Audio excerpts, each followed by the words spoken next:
Thank you for waiting. I finished checking your adventurer handbook. Here are your commission rewards. We have no other urgent commissions on the books at present. Thank you for all your hard work lately. Perhaps you two could consider taking a vacation. Amazing! Paimon never thought we'd end up having downtime in Nod-Crае. Things were pretty hectic when we first got here. Everywhere you looked, it was either the Wild Hunt causing chaos or the Fatui stirring up trouble. It felt like this whole region was one giant slime in a barrel, ready to go boom at any moment. That's right! Another win for Tibet's top duo! Ah, yes. Are you two aware that the Moon Prayer Night is soon to take place? Oh, yeah! Lama told us that was coming up soon. Wait, why do you mention it, though? Do people in Nasha Town celebrate it, too? Paimon thought it was just for Moon Goddess worshippers. You're partially right. Most people in Nasha Town just see the festival as an opportunity to do business. They do not concern themselves with the religious element. The festival was first celebrated by the Frost Moon Scions. On this day, they would wear moon prayer blossoms and celebrate the birth of the moon goddess through song and dance. They would also prepare food and handicrafts and give them as gifts to others. Over time, it became Nod-Crae's most lively festival. Oh, sounds like fun! Great! Well, in the meantime, since Catherine doesn't have any commissions for us, let's focus on some personal business instead. When we first got here, you mentioned that this was where your spaceship landed? We didn't get to follow up on it at the time, because we got wrapped up in that whole rare situation, but now we can finally start investigating it properly. Well, there's a saying Paimon's heard around these parts, which goes, if you lift up a rock, you'll find something you weren't looking for. By that logic, you'll never find what you're looking for while you're searching, but the moment you stop looking, it'll jump right out at you. Could be worth a try though, right? Anyway, Paimon suggests we focus on other stuff we want to do for now, and just keep an ear out for spaceship-related intel as we go.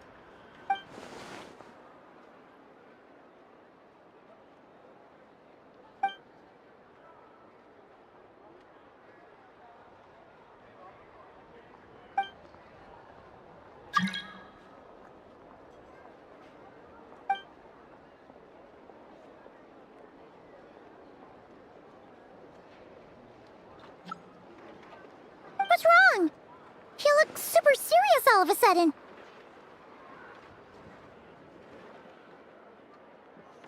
Huh? Paimon gets why you'd be concerned about Columbina, but what does the doctor have to do with anything? Oh, that's true. And now that you mention it, we're definitely overdue for a showdown with the Fatui. It is weird that he hasn't shown himself this whole time. What could he be up to? True. Paimon would much rather deal with Marionette anyway. She says the meanest things, but when it comes down to it, she doesn't seem like a bad person. Maybe it's the pressure of being a Fatuse? Especially as a Harbinger. Does she feel like she's gotta act tough to keep up appearances or something?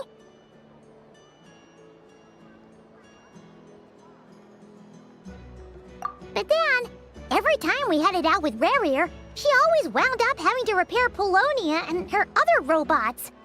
That's gotta sting. Losing face always hurts more for people who care a lot about their image. She's probably still furious about it. What? Relax, she's not even here. Huh? What's the matter? Oh, nothing. Sorry, we'll be on our way now. Where are we again? Oh yeah, Columbina? Right, yeah, let's go see Columbina.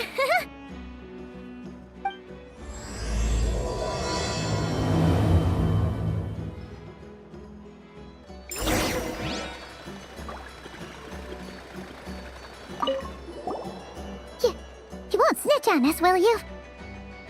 I'm not entirely sure what you're talking about. But rest assured, I protect client and adventurer confidentiality as a matter of principle. Phew! That's a does not want to get an earful from her.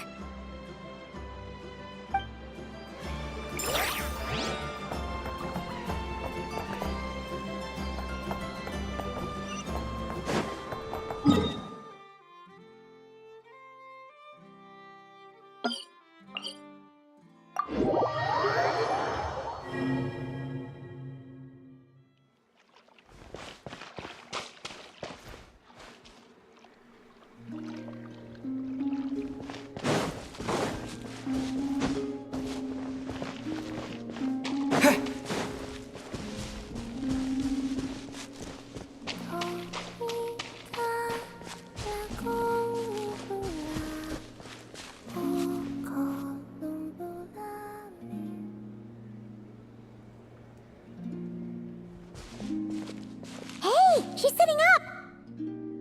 Is me sitting here a rare sight? No, we just thought you'd be resting. Perhaps I would have been, were it not for the sudden arrival of some unexpected guests. Not that I consider it a disturbance. After all, you are the only ones who are free to enter. Would it not be a little unfriendly of me to lie down while we speak? I didn't realize you put so much thought into little things like that.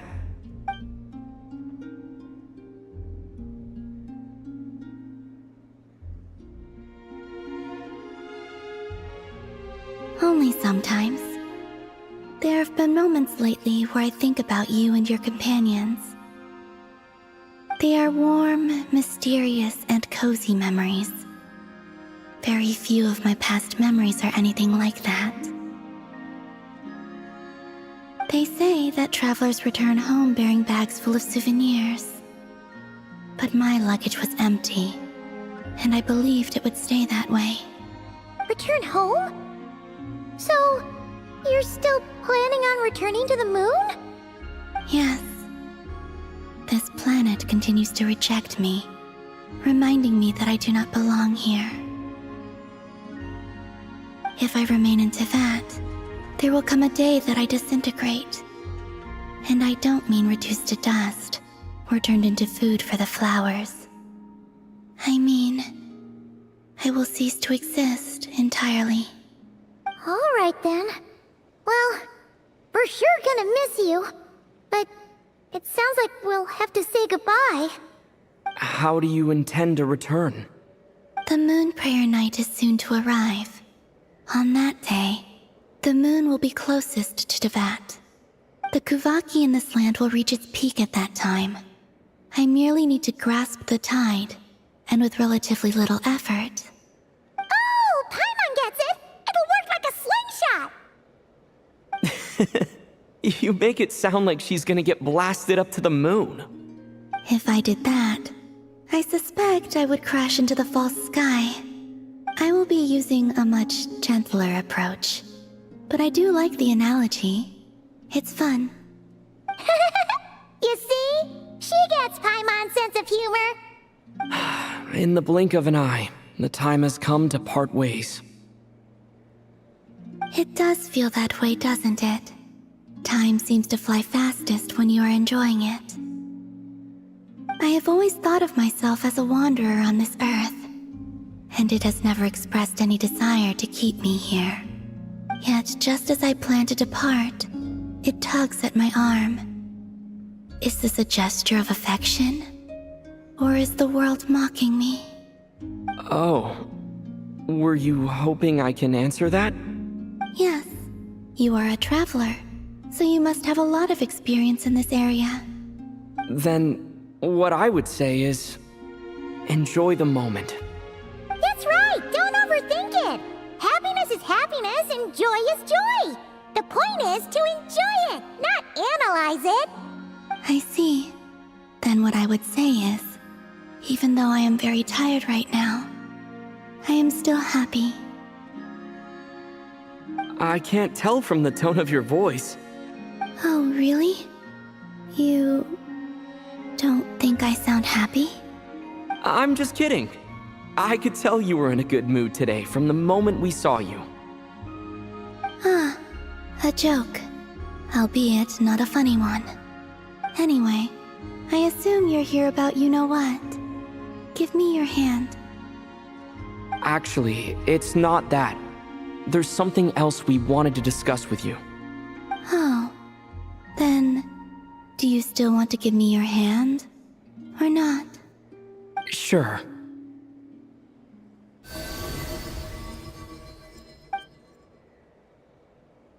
Thank you. So, I've heard that in the Moon Prayer Nights of the past, people here would hold celebrations in the Moon Goddess's honor. Since you helped so much in our fight against the Rehir of Solnari, I think you deserve a farewell party before you return home. I haven't asked everyone else for their opinions on this yet, but I'd like to invite you to join the upcoming Moon Prayer Night.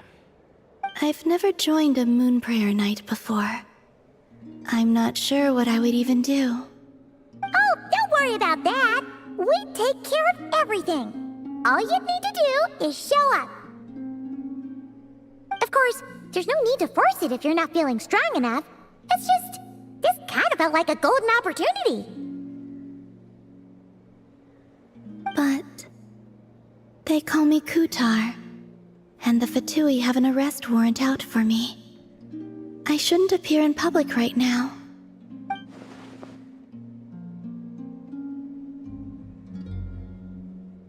I'll make it work. You have my word. Yeah, we got your back. Well, he does. Paimon's actually not too sure what he's planning. All right, if you're sure. I will not refuse your invitation. I suppose it wouldn't hurt to pack a few more sights from this world into my suitcase before finally learning what my homeland looks like. Oh, if you see Lauma, please tell her that my answer to the question she asked me is neither yes nor no. Rather, it is, there is no need. That was kind of cryptic, but sure. Guess it's between the two of you. We'll pass along the message. Bye for now.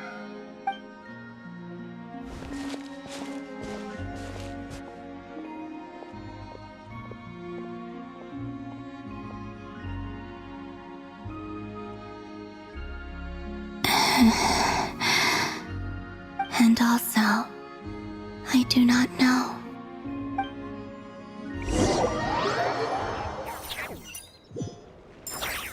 Since she's agreed to join the festival, let's go see who else wants to take part. Lauma's gotta be the person most familiar with the Moon Prayer Night. We should start with her. Also, what exactly is your plan to keep her safe? Not sure yet. I'll figure something out. What? Are you serious? And Paimon even gave you her vote of confidence back there. When did you become so sneaky?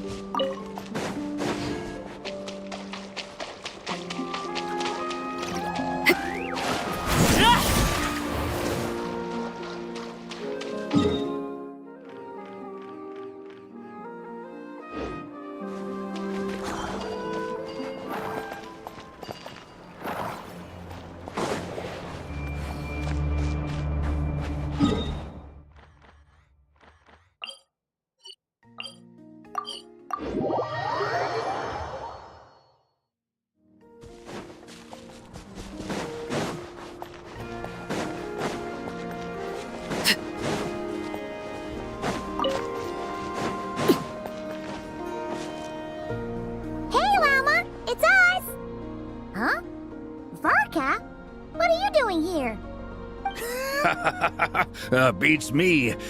I had a bit too much to drink last night, and when I woke up, I was on Hisi Island.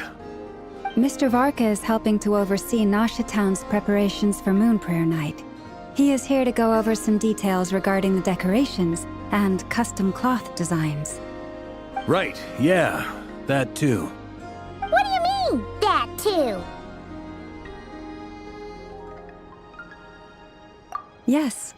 Celebrating this festival is a long-held tradition here in Nod-Krае.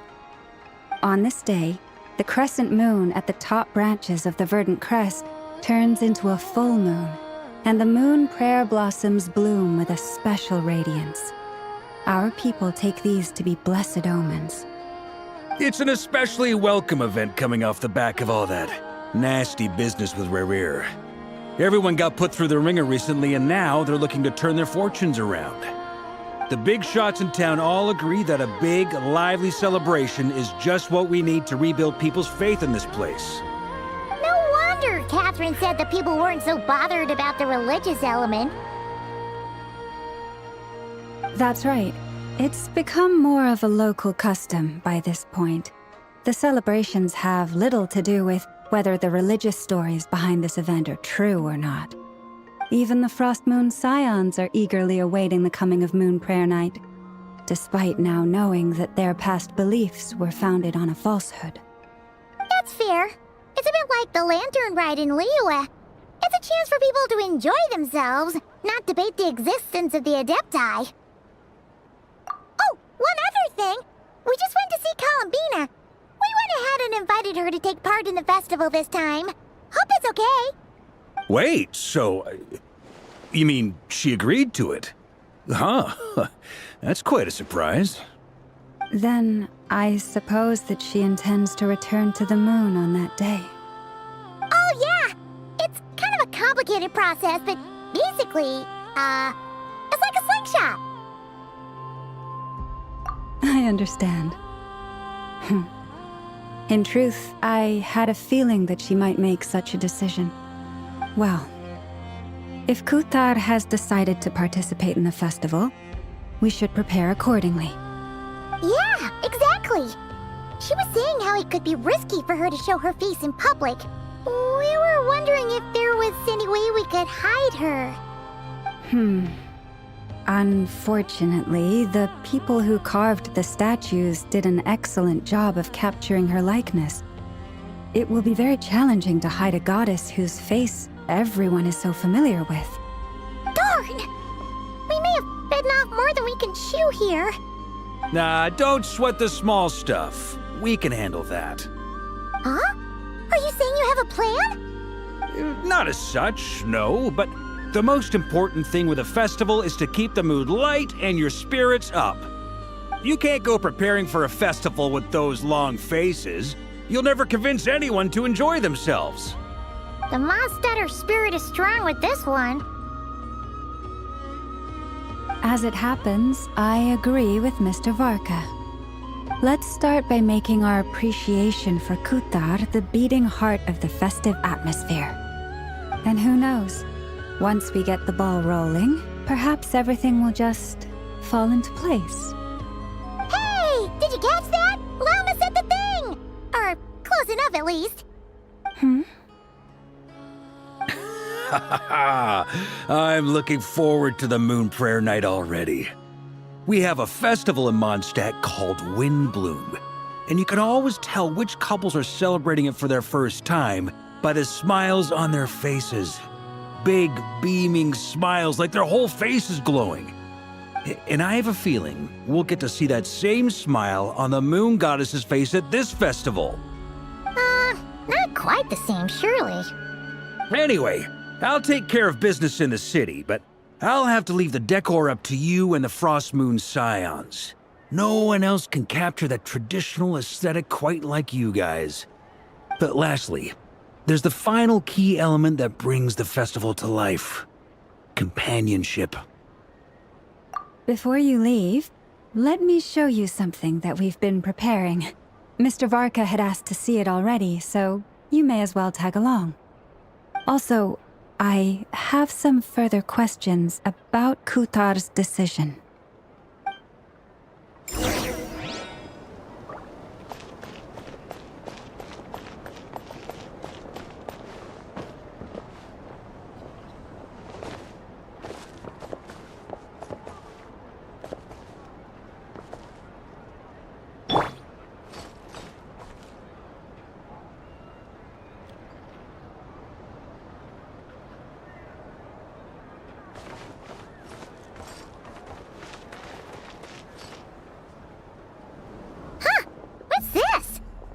Look like they're having fun. I believe so. Kuhenki seem very skilled at playing drums like these, although I'm not sure where they learned it from. Maybe it's an innate talent? In their eyes, they're probably just playing with toys.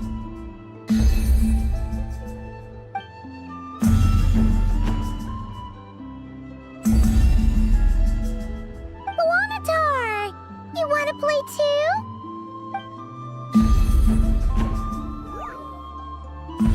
Yeah. She looks more confused than anything. Maybe we can teach her next time if we get the chance.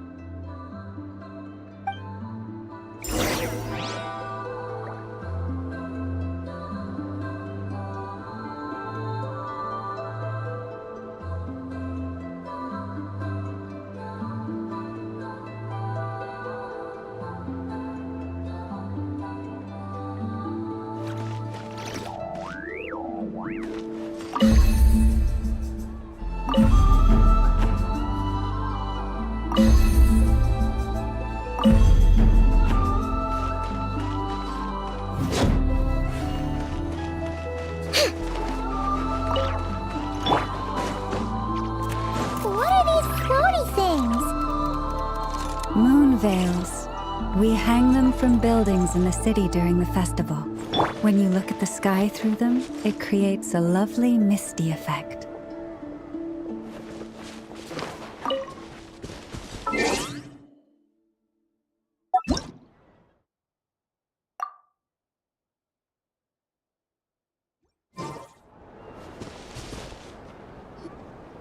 Everyone seems hard at work.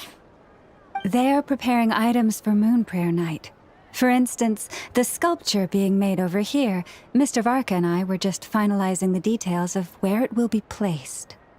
Ah, there she is. I didn't know the finished article would be so large. Not to worry, though. All the necessary arrangements have been made. Just let me know once it's ready, and I'll get some people to ship it over. You have my thanks. And over here, we are preparing a very traditional confection.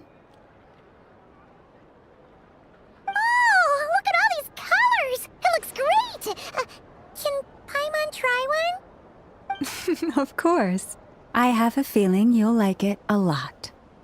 You bet! Sweets and treats are Paimon's favorite!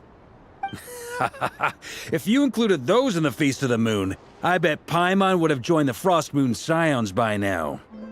There will also be verdant crests like this present in Nasha Town during the festival. The timing of Moon Prayer Night is not completely set in advance. We make a rough estimate, then observe the changes in the verdant crests and Moon Prayer blossoms to guide us. As such, the wait itself is a fun feature of this particular festival.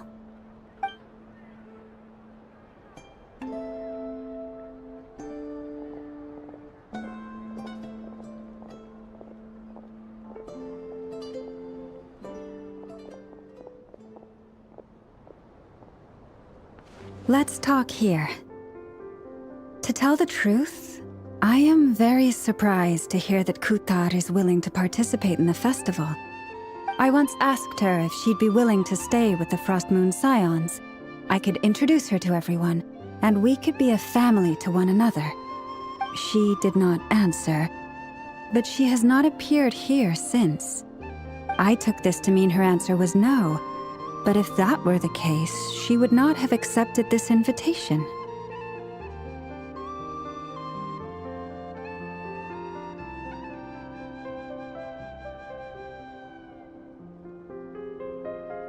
Ah. I see. Maybe she is right. Maybe the Frost Moon Scions of today no longer need a moon goddess. But my wish was not for her to come here and be worshipped as a deity. I simply wanted to offer her a place to stay. I'm sure she believes that showing herself here might invite Fatui intervention, and as such she does not wish to cause us trouble.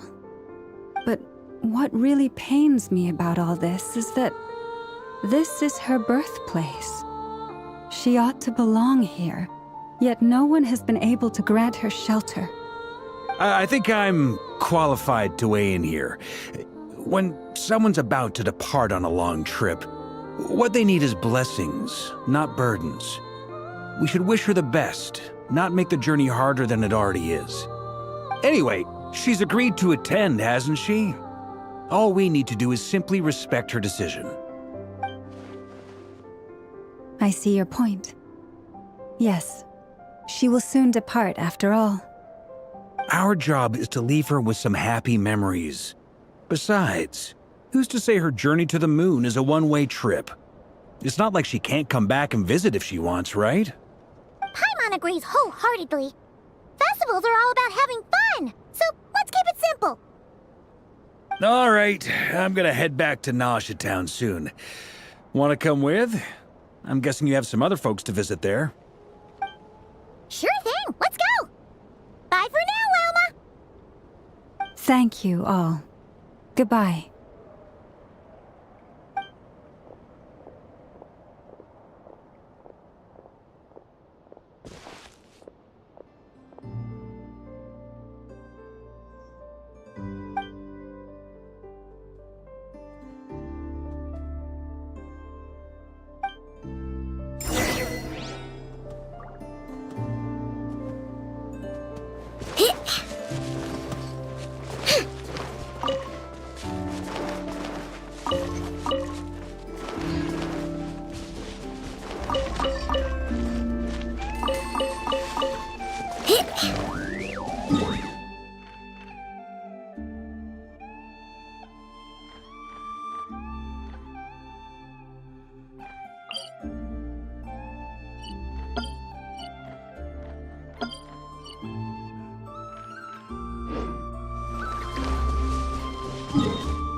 Chatting about?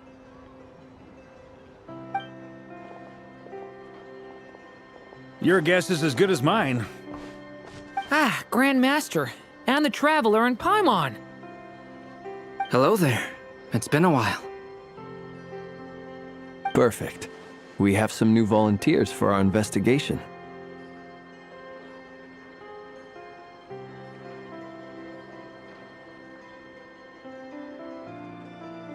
Wait, let me guess.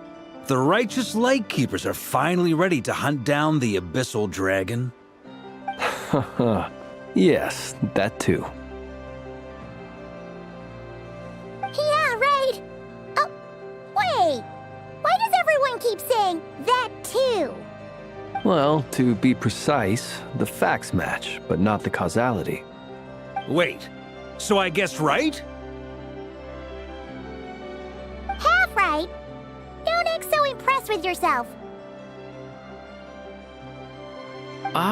Maybe I can explain. We ran into Mr. Flint's north of Nausea Town. At that time, we just noticed a few abyssal creatures out in the wild, but the strange thing was, I didn't detect any traces of abyssal energy on them at all. On closer inspection, we realized that they were not real monsters, but something akin to reflections in the water, or perhaps a mirage. Huh? What do you mean? Like, you could see them but not touch them? Exactly. It was very peculiar. They roared and tried to attack us, but we could not make any physical contact with them. I think I've heard of things like that happening in Nod-Crае before, but I don't know much about it. Yes, it's a known phenomenon. Mirage-like illusions tend to appear in Nod-Crае in the run-up to Moonprayer Night. From a distance, they appear quite real. I myself thought that Misters Durin and Albedo were locked in battle with abyssal monsters when I first arrived. But after sharing intel and investigating a little further, we can confirm that these illusions are harmless. There is no great cause for concern.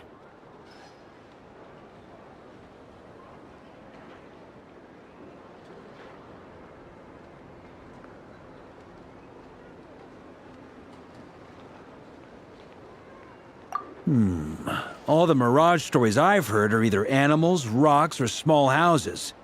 Abyssal monsters, though? That's a first. It's a first for me, too. So I'm planning to look into it further just to be on the safe side. I intend to inspect a few more locations. What about you two? Any plans? Alice contacted me a few days ago. She'd like me and Duran to assist her with an experiment. But we lost contact shortly after receiving the message. I'm sure that comes as no surprise to anyone familiar with her.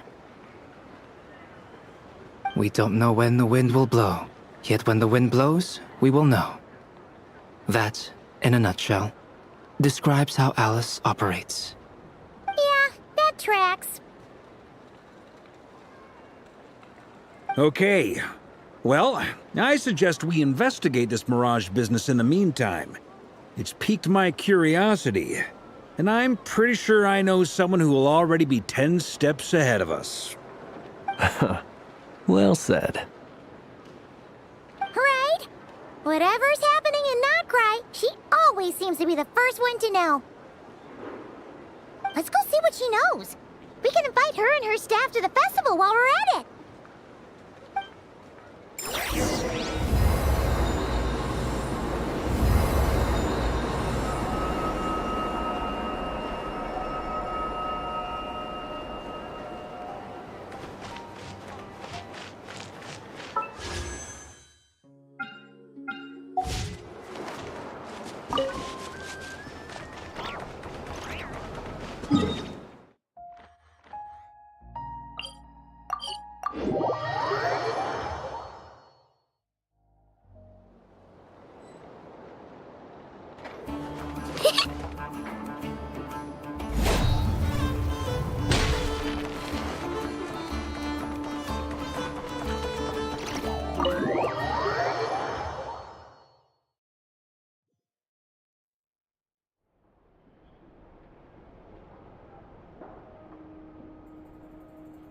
You're right, I have noticed. There's certainly something a little fishy about this situation. Only a little, though. Records indicate that this phenomenon can occur in the days before and following Moon Prayer Night. That said, it has always been a rare sight in the past. The odds of encountering these phantoms are similar to looking up in the night sky, happening to see a shooting star, and managing to make a wish before it disappears. But this time, either everyone's getting lucky, or they're appearing far more frequently than usual. Yehoda's out gathering intel as we speak. In the meantime, let me check off some points of interest. First, the Abyss. The ones we saw seem to be abyssal monsters.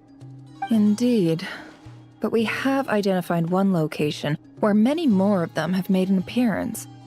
And not just monsters, but human phantoms too. Given the scale and nature of the phantoms, it's almost as if someone's last memories are coming to life. Or perhaps the memories of multiple people. Oh. So you mean the phantom monsters are hunting down the phantom humans? Exactly. The phantoms can interact with each other, but we have no means of intervening. In addition, some of the human phantoms would seem to be from the very distant past. This is clear both from the clothing they wear and the stories they tell. They claim to be from Hyperborea, a name which I've heard from Lauma before.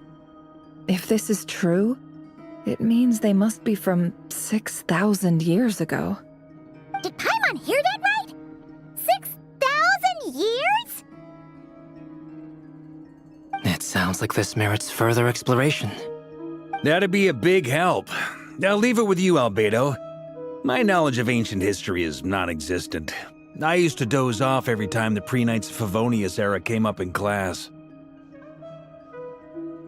It's quite a miracle that you were able to understand these phantoms' speech, given how long ago they lived. I suppose you're right. But I'll leave the archaeologists to ruminate over that conundrum. As an intelligence broker, My sole interest is in the value of the information I gather. Which, in this case, hopefully means earning myself some good favor with our dear Lady Moonchanter. So calculating. Whew, this intel broker logic always catches Paimon by surprise. Sounds to me like we could split the work up. I think the abyssal phenomenon is best left to Albedo, Flints, and me. Agreed. It coincides with my duty as a lightkeeper. For my part, I'd like to understand the abyss better. Even a little knowledge would go a long way. This is certainly a rare opportunity to study the abyss. But even rarer, perhaps, is the chance to make contact with the ancients. The Curatorium will take the lead on investigating the Hyperboreans. We put in the work to learn what we know so far. It seems only fair that we get some quantity of exclusive intel. That just leaves our trusty team of 2 unassigned.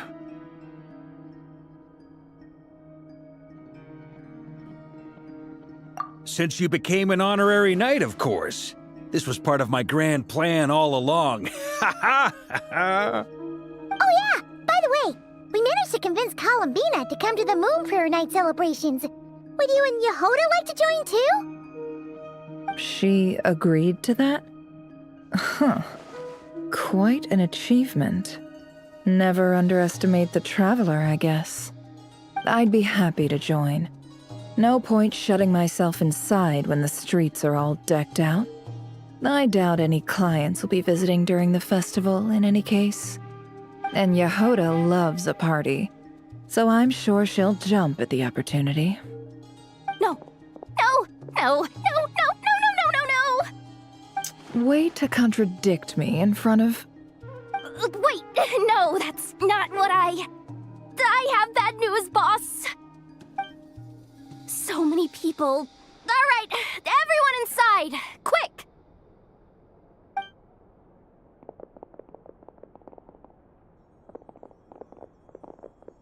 This is gonna sound crazy, but hear me out. I saw one of those phantoms at Star Sand Shoal, and it was some sort of flying ship. Like a spaceship? That's gotta be the one you came to Tibet in. You said you saw the same thing through the moon marrow, right? Huh? You already know about it? Ugh, I thought I was gonna blow people's minds. Turns out I'm the last to find out. Wait, back up. You came here in a spaceship? Now my mind is blown! What's it like on the inside? Was it like flying through space?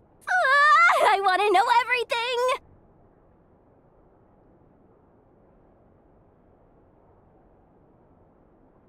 Yep, exactly. Huge discovery. You're the best, second best intel broker in the world. After your boss, of course. Wow. Really? Well, I don't know if I'm all that, but... I guess that decides where we're heading next. Come on, don't look at me like that. I know the spaceship doesn't have anything to do with me, but you don't want to leave me as the only one twiddling my thumbs, do you? Please? Fair enough. You can tag along. In that case, let's meet back here to discuss our findings once we're done. I wish everyone a productive investigation. You too.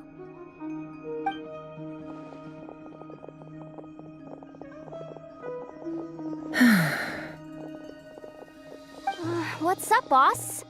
Aren't we gonna head out? Tell me, Yehoda, when did the Curatorium start giving out intel for free? Oh, sorry, boss.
Let's go!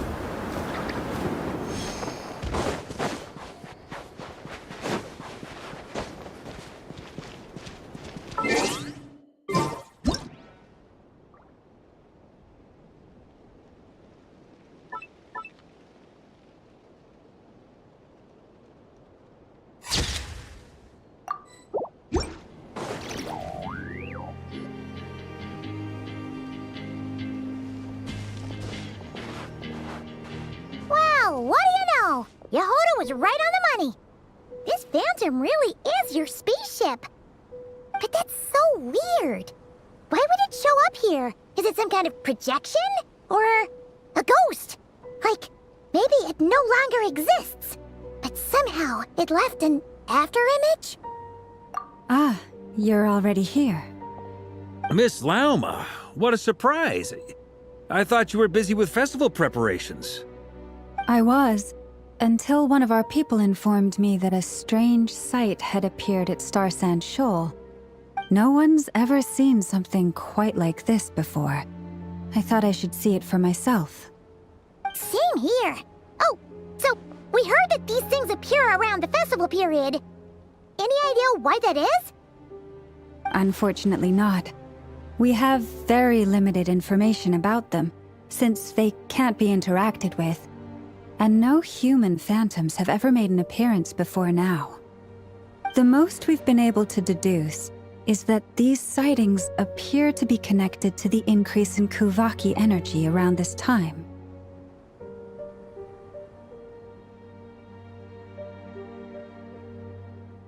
Yeah, seems like that's all we can do. This is all so confusing. Allow me to lend you a hand.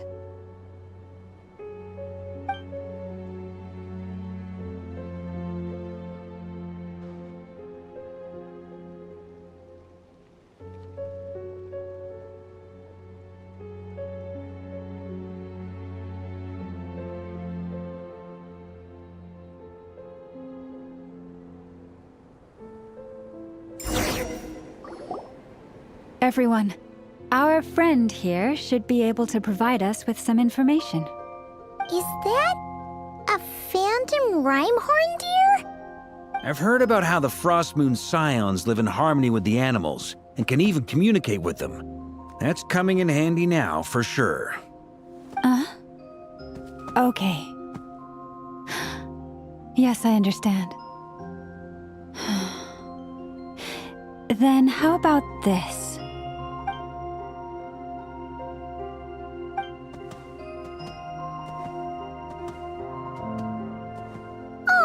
It's leaving.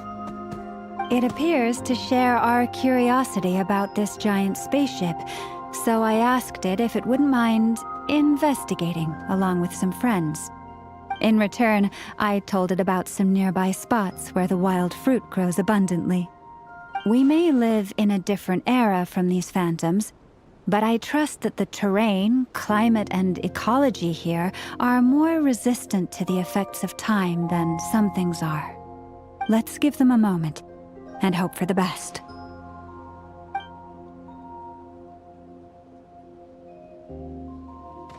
All back together? Must have been a lot of fruit. Indeed. Now let me ask them some questions.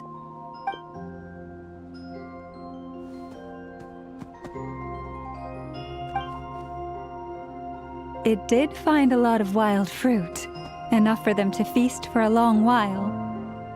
This puffin circled in the air several times, but didn't spot anything out of the ordinary.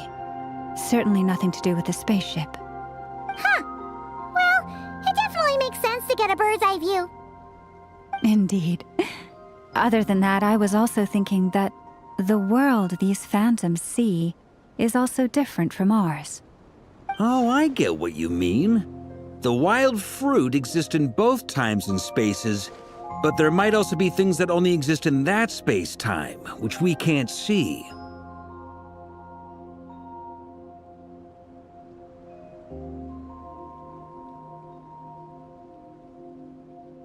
Good point. Great thinking, Lauma. Blunthorn rhinos can use Kuvaki to shift great rocks, But this one says it couldn't get that ship to budge by even an inch. The sniffer mole tried too, but despite being a skilled digger, it could not get through. They say that the spaceship looks robust and undamaged. It seems completely impervious to any and all attacks. Whatever lies within is well defended from harm. So, just like us humans, there was nothing they could do about this spaceship either. Yes, still, they deserve our thanks. We are grateful for all your efforts, dear friends. Now go, and enjoy your feast. I've noticed some other human phantoms gathered nearby. Come on, let's go talk to them.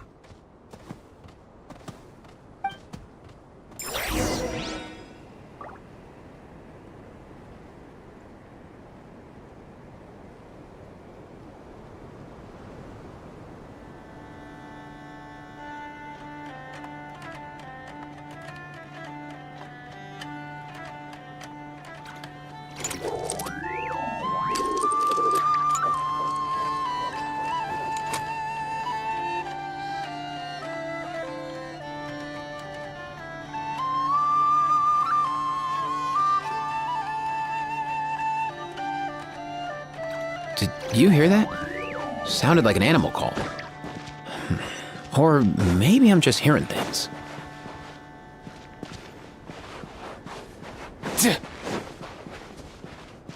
All time, bro!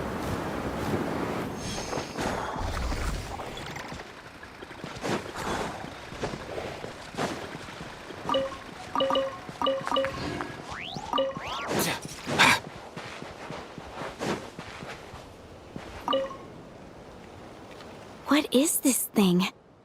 I've never seen it move, and there's no way to get inside. Goodness knows. My grandpa says it's been sitting here at least since his grandpa was still alive. What about his grandpa? Did he say anything to your grandpa's grandpa about it? Huh? I don't know. In all likelihood, it was here back then too. Hard to imagine something this huge could move.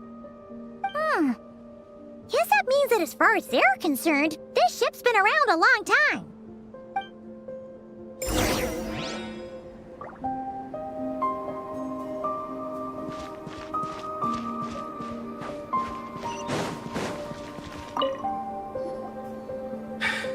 Come on, brothers!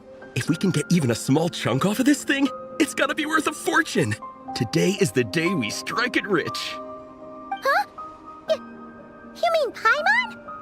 Yes, brother, I shall join you. Let's make our fortune. We should go with them. What the? This thing is crazy tough. I can't even scratch it. What's it made of? Sorry, brother. Looks like we'll have to seek our fortunes elsewhere. Enjoying yourself? I was just seeing if I could influence this phantom's perception by playing. But nope, no dice.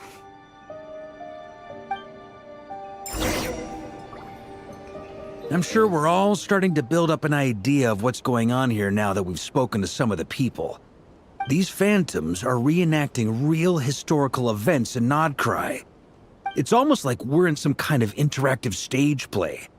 We can talk to the actors, but the plot is fixed and we can't influence it. It makes sense. History is set in stone. The objective facts of the past cannot be changed. Paimon totally thought you were just goofing around earlier. But actually, you were doing some serious investigating. Of course I was. Anyway, at this point, I think we're forced to conclude that although the Phantom spaceship is right there in front of us, we aren't going to learn much about it from these people.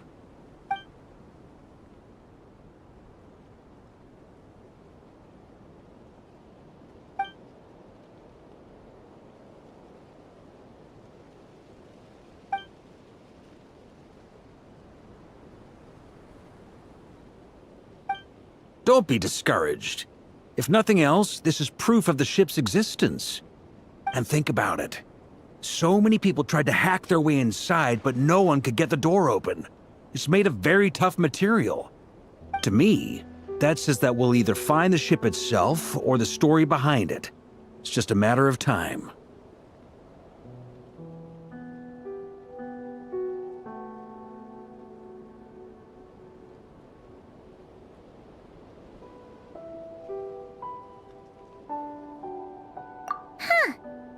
Every now and then, when Varka gets serious, he actually does seem like Grandmaster material for once.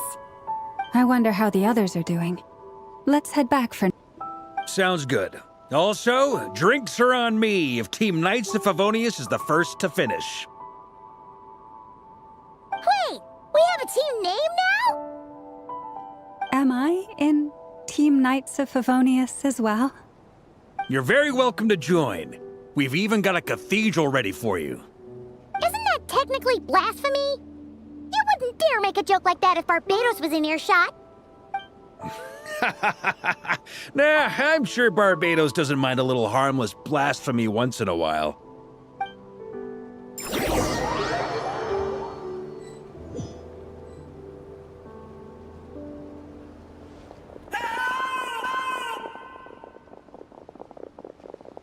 Oh, no! Get away! Oh.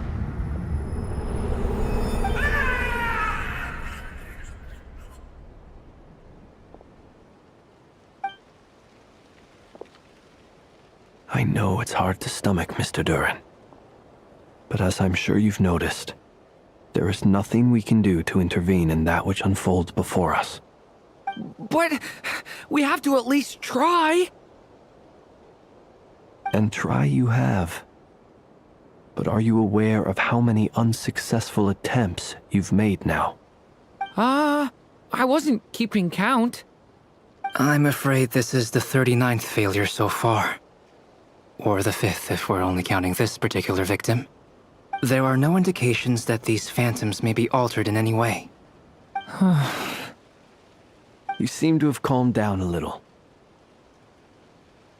I'll make us a fire. You should rest and have some water. Feeling any better now, Mr. Duran? May I ask a few questions? Be my guest. What exactly are we witnessing here? What happened to those people? My guess would be that we are seeing Nod-Crае during the Conrian Cataclysm. Would that be accurate? Conria. That is correct. As you know, once the Abyss senses even the tiniest crack, it floods in and spreads like wildfire. There was a time in the distant past when it permeated all of Nod-Crае, causing immeasurable harm. The people paid a terrible price to heal this land. Then, 500 years ago, the whole of Teyvat suffered an abyssal disaster. Once more, Nod-Crае was dealt a devastating blow. I see. In the face of the abyssal onslaught, all were like grains of sand tossed around by a tidal wave. Be they human, fae, or god. The moment you witnessed is but one drop in a whole ocean of catastrophe. All right. I guess that answers my second question, too. I wanted to know why there's nothing I could do to help them, and that's because what we are seeing is history. That would be my guess as well. As I understand it, history and fate are not all that dissimilar. The latter may be unseen to us, but both are immutable. Yes. Fate was determined long, long ago. I still have a couple of other questions for you, Mr. Flint's. You mentioned more than one abyssal disaster that has struck this land in the past. How can you be sure that what we're seeing is from the Conrian incident? And also, how are you able to stay so calm when you're talking about these events? From everything I know about you, you're not cold or ruthless, and you're not indifferent to the suffering of others. Alas, I am forced to show my age. I must be 600 or 700 years old by human measure. Wait, so you...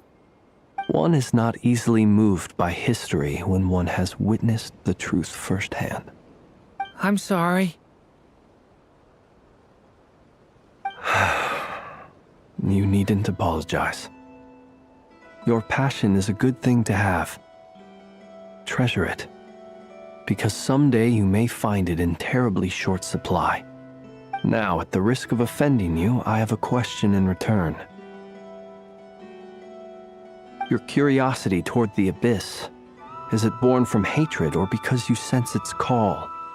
I only ask because I kept a fragment of Rerir's body in my lantern for a short time. Specifically, his heart.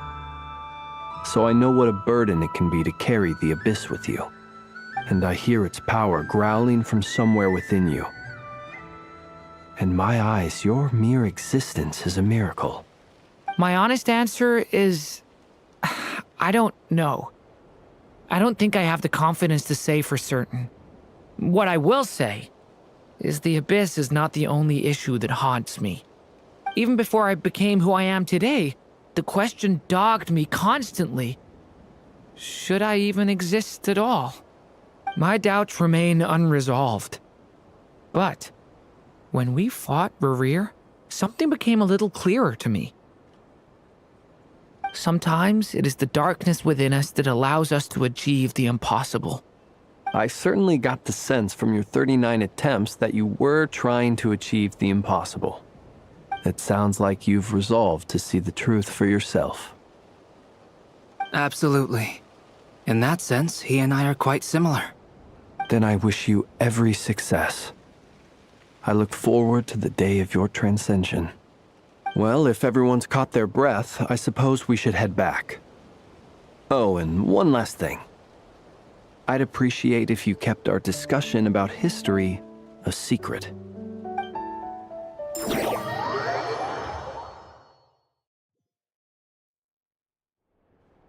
Incredibly, our separate investigations led us all to the same conclusion. Hooray for consensus! Yeah, but we barely learned anything, though. I totally thought this would be the mother lode. Talking with the ancients? I mean, come on! But nope. All we got was useless snippets of conversation. And all this stuff about moons and hyperopia. What a load of baloney. Seems like people back then had a few screws loose. I understand your frustration. We found the same issue. Each phantom only showed a very brief moment in time.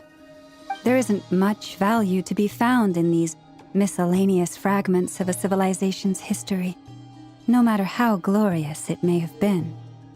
If there's a silver lining, it's that these phantoms are harmless to the present reality. They shouldn't get in the way of the festivities. Paimon agrees. And not just because it's the first thing she understood in this whole conversation. You look disappointed, Nefer. Is something the matter? What do you think? We all worked our tails off, but the only one to gain anything from it was you, Lady Moonjanter. Well, please do share the Hyperborean records with me. I will gladly inscribe them in our people's documents. Oh, duh! Yeah! That was it! Hyperborea! Hyperborea. I'm serious. Only an expert in the Frost Moon Scions and their history can turn these records into valuable research material. The alternative is to let them gather dust on the Curatorium's storage shelves until the pages turn yellow. Nefer, you're wise enough to know that cooperating and sharing the profits is the best course of action here. Well, that goes without saying. Sure, let's do that. Huh? But didn't you say we aren't supposed to give out intel for free? Sorry. Shutting up. Now is not a good time to push Nefer's buttons. Anyway, back to Moon Prayer Night. I'm thinking that we should prepare something a little special, aside from the usual decorations and so on. You mean a parting gift? Can't go wrong with food. Although, does food go bad on the moon?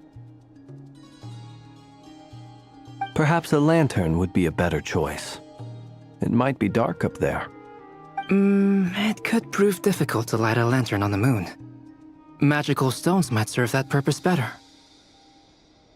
What about a clockwork mecha model from Fontaine? I've got a whole bunch at home. I use them for fighting practice in my free time. None of these sound like things she would be even remotely interested in. But we don't interact with her enough to know what she likes. Yeah. It would really save us the guesswork if someone could find out what she's into. Wait, what the? Traveler? They're all looking at you. Great! Haha, problem solved. Now, I need to stop by Dory's. Gonna need her help sourcing a bunch of stuff for the festival. Then let's leave it there for now. We all have our own business to attend to. Traveler, if you find out what Kutar likes, let us know.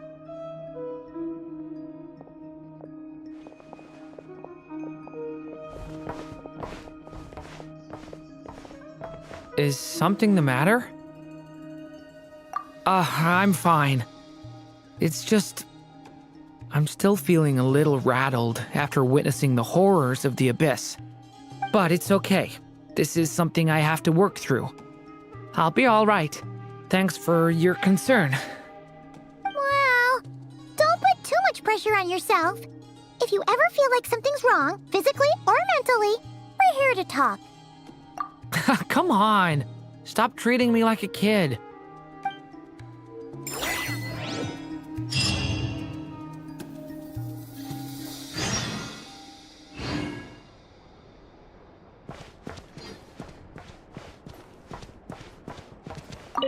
Could you do me a solid and try to smooth things over with Boss Neff?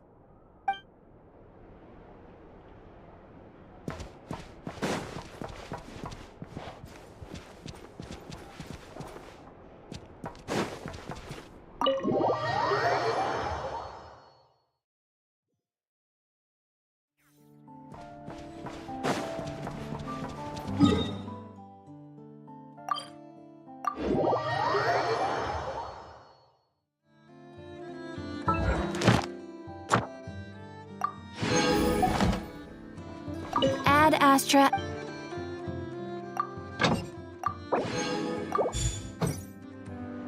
Ad Astra. Thank you for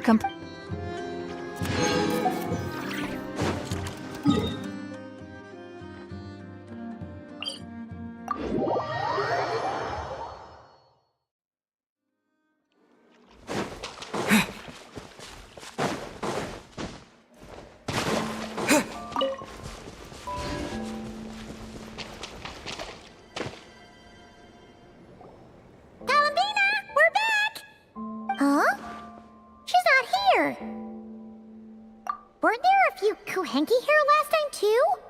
Where did they all go? Walkies? For Kuhenki? You're not pets, you know. Oh, well. Looks like we just came at a bad time. Let's try again tomorrow. There's still a few days until Moon Prayer Night, so we're in no rush. Besides, she needs time to rest anyway.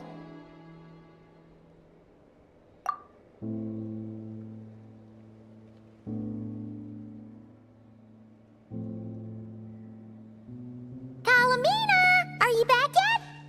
Oh, how strange. Looks like she still isn't here. Right? It's not like her to spend so much time outside. Especially since she's worried about attracting unwanted attention. What about Luanatar? Luanatar, you there? Hey! Do you know where Columbina went? Sorry, didn't understand. But if you know where she is, could you take us to her? Yeah, that's even stranger. What about him? Oh, that's not good news. They change color when Columbina gets weaker, right? And they look super pale right now. Good idea. She might know what's happening.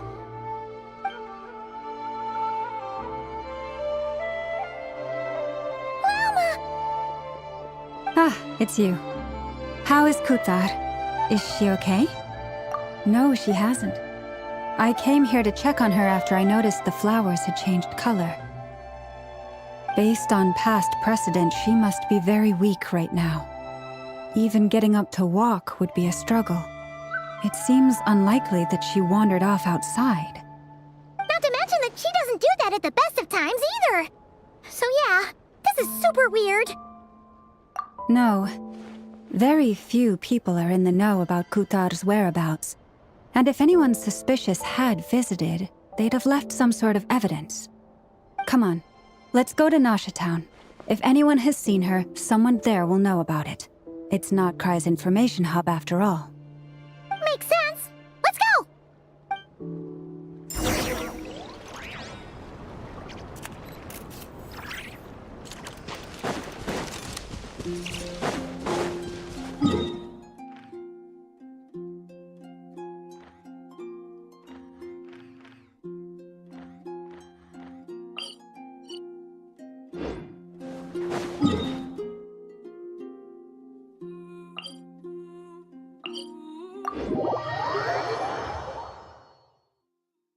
Watch out for when Kikuku shakes off his feathers, or you'll get drenched.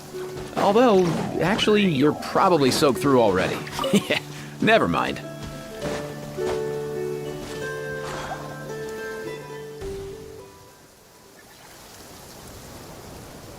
Wait a moment. Is it just Paimon, or is this stall kind of suspicious? It's never been here before, right? No, I don't recognize it.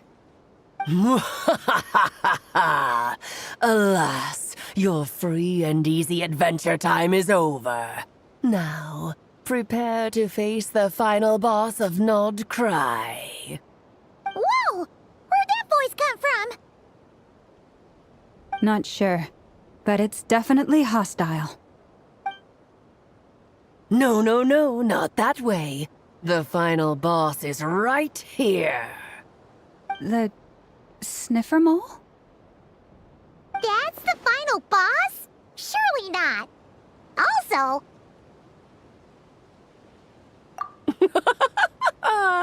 Okay, the jig is up. I'll stop teasing you. Turn around. I'm right behind you. It seems I've managed to leave quite an indelible impression, even though you've never seen my face. Nothing could make a great mage more pleased with herself.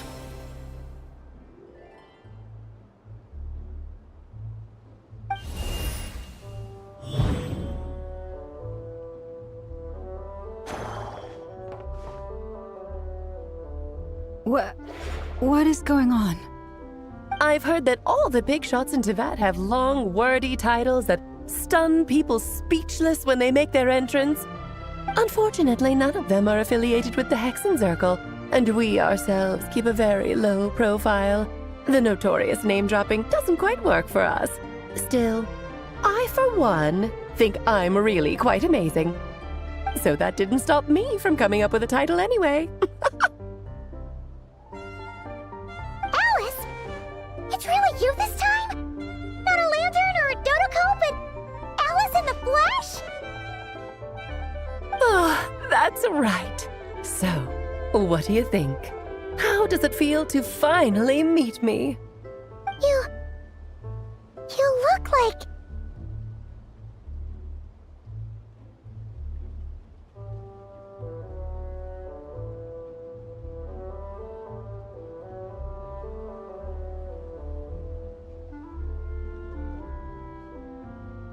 Oh, that's the first thing you thought. A little surprising, but that actually makes me very happy. Because that means that when Klee grows up, she'll be just as stunningly beautiful as her mother. So she's a friend of yours? Kind of. This is actually the first time we've seen her in person. I see. Madam Mage, that was, quite a powerful entrance. I certainly won't be forgetting it anytime soon. It's okay, Lauma, don't force it. Paimon will do the honors. This is Alice from the Hexen Circle. She's a friend of ours. And of Arcus, too.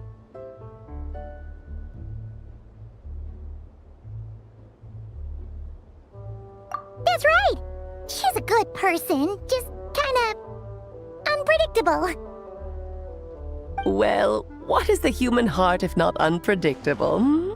If we could not do as we please, how would we differ from machines? I am Lauma, Moon Chanter of the Frost Moon Scions. It is a pleasure to meet you. Oh, I know. Before you got here, I spent a good, 15 minutes getting up to speed on Nod-Craye's present situation. In other words, I've read the whole in the last episode part, so we can skip the pleasantries. Fair enough. Well, Miss Alice, I can already tell that you have quite a unique personality. You'll get used to it. Paimon sure is. So anyway, what are you doing in Nod-Craye, Alice? Oh, I thought I told you already. This time, I'm the final boss.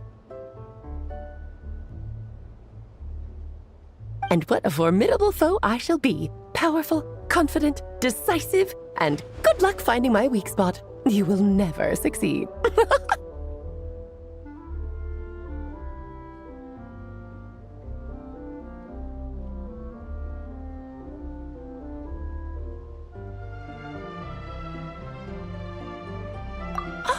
Oh, drat! My one weakness, and you found it in an instant. Fate has been dealt a devastating blow. Thus falls the great Dodo King. Why are you playing along with this nonsense? For funsies, of course. What's wrong, Paimon? Are you disappointed in me? Am I a gigantic letdown? No, it's just... You seem like a busy lady. And this is the one time you've shown up in person. Paimon figured it would be for something more high stakes than just goofing around. You're quite right. I'm here in Nod-Craye because something big happened. Something big enough it caught the attention of the Hexen Circle. It concerns the 3 moons, Tevat's borders, and of course, the moon goddess you are currently searching for.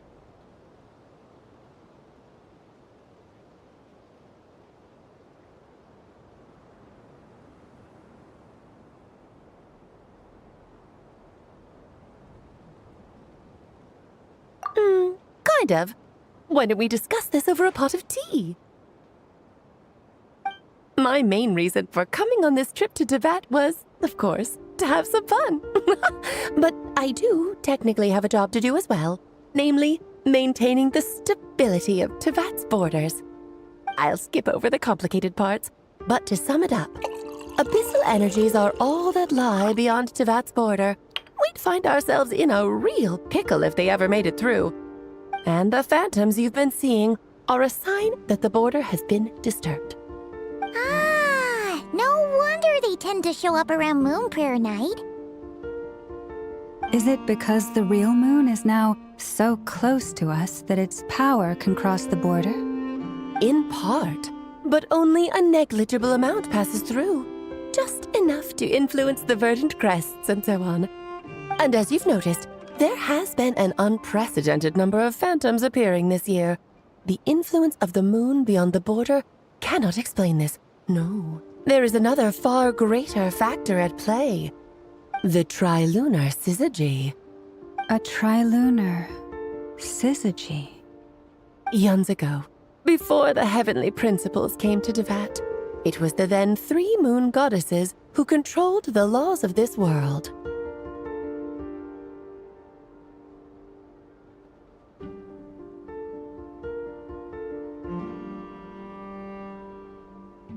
Oh, that's exactly it! The 3 goddesses split these powers amongst themselves, promising never to consolidate them into one singular body. This was meant to keep the world stable. But, fast-forwarding to the present, the eternal moon's marrow is with you, while the iridescent moon's marrow, which should never have appeared in this world, has been retrieved. Add that to the presence of a moon goddess in the flesh and... the power of all 3 moons is gathered here in Nod-Craye. There hasn't been an event like this since the War of Funerary Flame. And it's having a noticeable effect on Tevat's borders.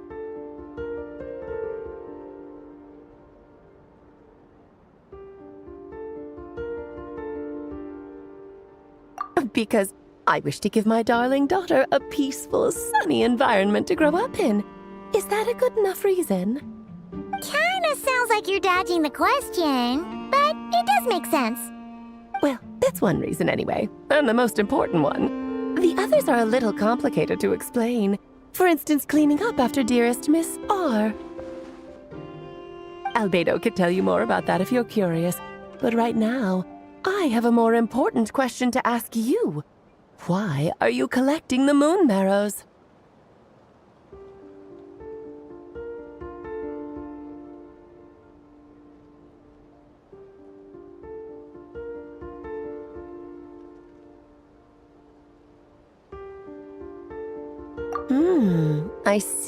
I see. Nicole told me about that legend once. Nicole? You mean Meet Anne? Oh, so you remember.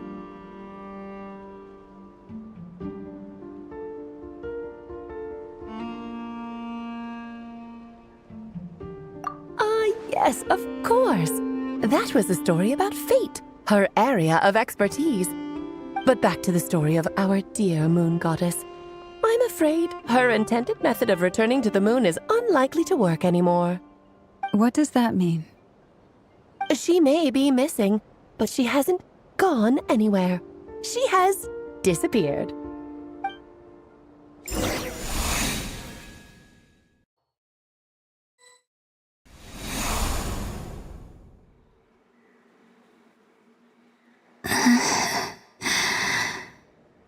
My body is so heavy.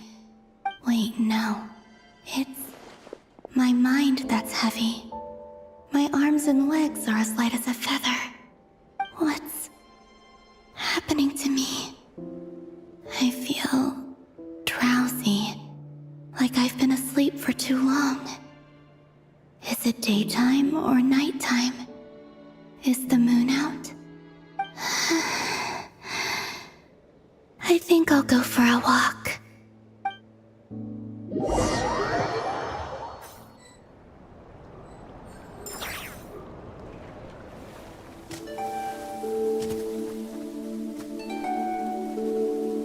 Are you out for a walk too?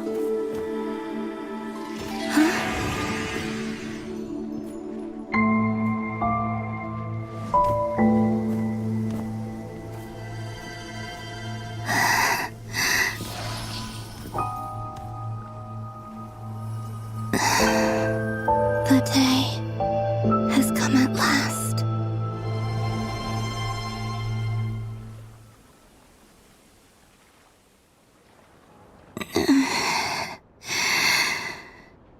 Have I grown so weak that I can't even sustain my physical form?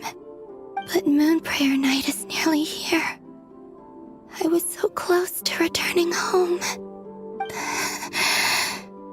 Death is near. Is this how it ends for me? Will I return to the moon after I disappear? Or... I don't want it to end like this. So far, at least, I still exist. Even if not physically, I can still feel. But as my power wanes, I'm sure that too will fade. I suppose I might take one final look at this world. The world where I was born.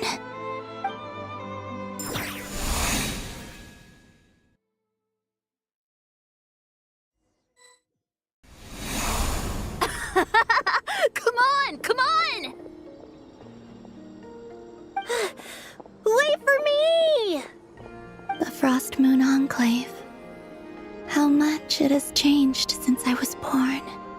These decorations, they're so heavy. It's times like this when you kind of wish men could be priestesses and acolytes. How fascinating. I've never had the chance to be privy to people's private lives in this way. In the past, People would get so solemn and serious the moment I showed my face, like they were frozen stiff. Karina, Lametti, it's time to eat. Coming! I want to watch them a little longer.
So just fill these balloons with air, right? Yep. Try a couple now to test things out. The rest can wait till Moon Prayer night. Think fast! Rita! Teasing an acolyte of the Frost Moon Scions? Surely that's a punishable offense. Take this!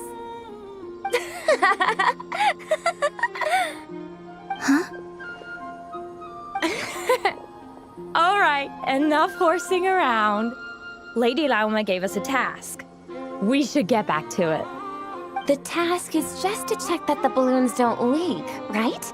Doesn't matter if we fill them with air or water.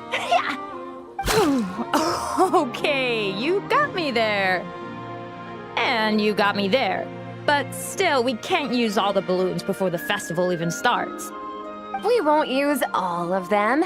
And as long as Lady Lauma's trusted acolyte doesn't snitch, this can stay as a little secret between friends. A couple more can't do any harm, right? Oh, you menace. Then, think fast! Is pumping a balloon full of water really so much fun?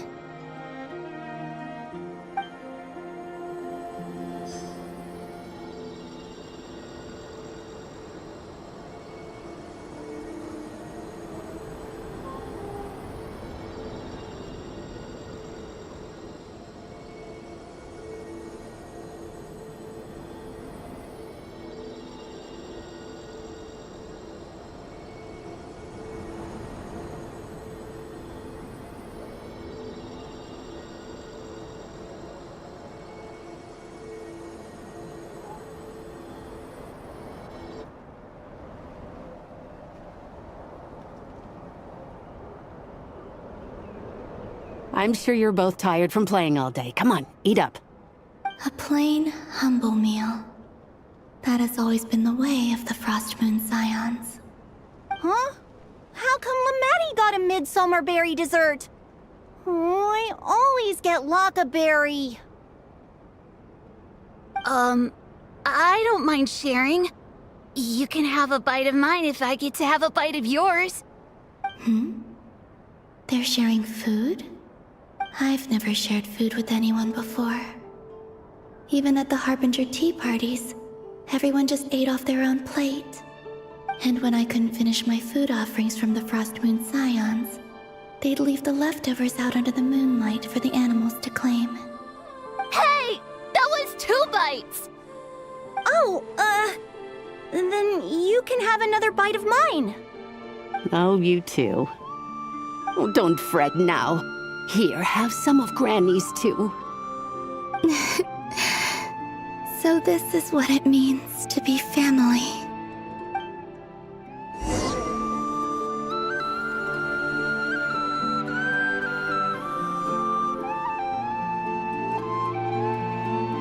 I'm seeing so much that I'd never usually get to see. They'd never act like this when I was around. It's nice, being able to just watch people in peace in these final moments. What a rare opportunity. I think I'll go take a look around Nasha Town, too. Maybe the Traveler will be there.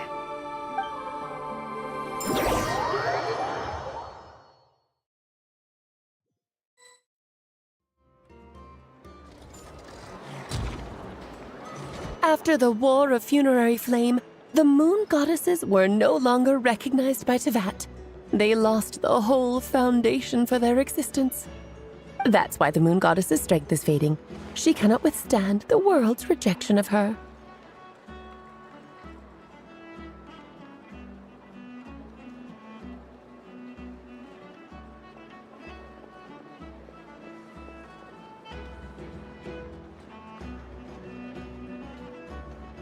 To be more pedantic about it, the moon goddesses did something to offend the heavenly principles, and that's why they were ousted. Something of a recurring theme in Teyvat's history. Theoretically, speaking so candidly should put me in their crosshairs too, but they can't tell me what to do. I'll say whatever I want. Anywho, the moon marrow energies were but a drop in the bucket for her, and that battle against the Ray Hair of Solnari only weakened her further.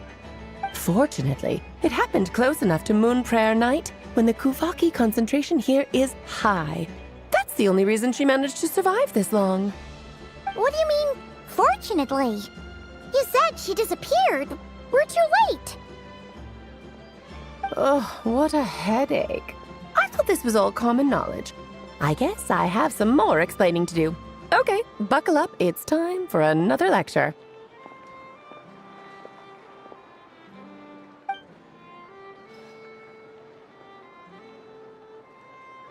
Now, I said earlier that the moon goddesses lost the foundation for their existence. The reason for that has to do with the natural order. Basically, the rationale for their existence in Teyvat was lost. The same logic applies to the present moon goddess too. Consider her existence so far. Her comrades in the Fatui called her Damselette. And she was worshipped as Kutar by the Frost Moon Scions. But these connections have now been severed, whether by her hand or yours. So, the rationale that once sustained her existence is now gone. Wait, we did that to her? Oh, well, strictly speaking, yes. But let's not start pointing fingers, shall we? I'll only end up as the big bad villain, and that's not the kind of final boss I want to be.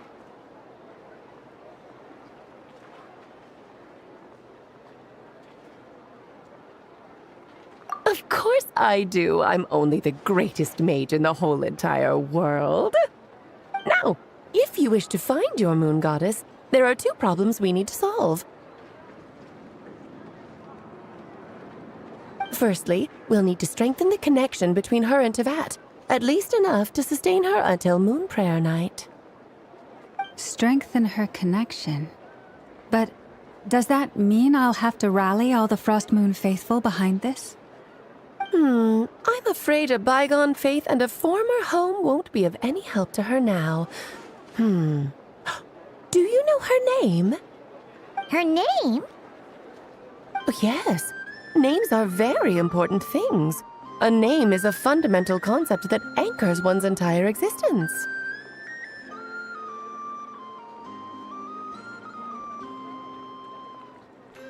Then your first job is to find it. As a moon goddess, I'm sure she must have a name she identifies with. Neither Columbina nor Kutar is her true name, and she's never really accepted either of them. So, finding out her real name is enough to sustain her existence? Yes, I know it sounds like a small step, but every journey begins that way. So for now, that's all we need to focus on. The second problem is with her plan to use the moon marrows to return to the moon. Unfortunately, piercing through the false sky will take an enormous amount of power.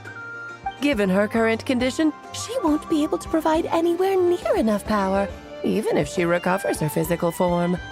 But no need to fret. Nicole's the expert in this field, and I'm sure she'll figure something out. Wait, Mage N is going to help us out too? That means we've got 2 Hexacircle mages on the case. This is turning into a pretty big deal. Actually, this is more of a side quest for me. Like you said, I'm a busy lady, so I can't stay for too long. I'll have to return to Tevat's border soon. That's the upside you get for looking out for my little Klee. Hopefully that will incentivize you to carry on keeping her company in the future. Anyway, jokes aside, you'd better get moving. It will take quite a miracle for the moon goddess's consciousness to hold out till moon prayer night. Oh, I suppose I might as well tell you where Nicole is before I leave. Off you go now. Time to meet your new friend. Oh, yes, and a little suggestion. Don't forget to mind your heads. What? I wonder how Durin's doing. I should really go see him before I head back. You really are super busy. I most certainly am. There's so many children I have to keep tabs on just in Mondstadt. Durin, Albedo, Venti, Varka.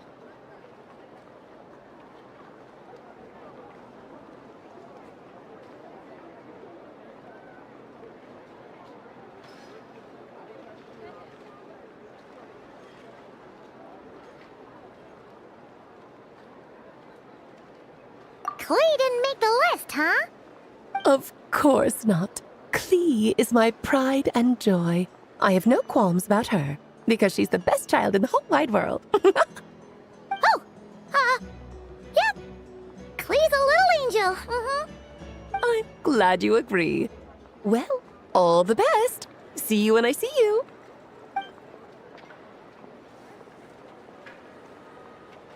She left in a hurry. Yeah, she didn't pack up her stall. Should we handle it for her?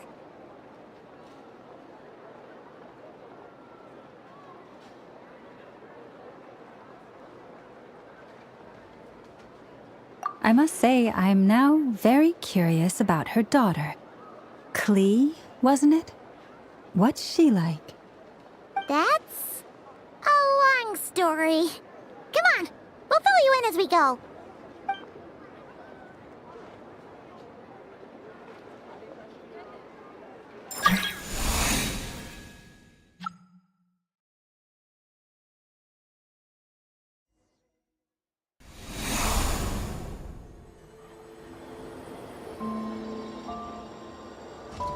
What a lively place. I've never experienced Nasha Town like this before. Hey, you old geezer! Your hammer's rusted through! Who are you calling old geezer? Are they quarreling? I'm looking right at him!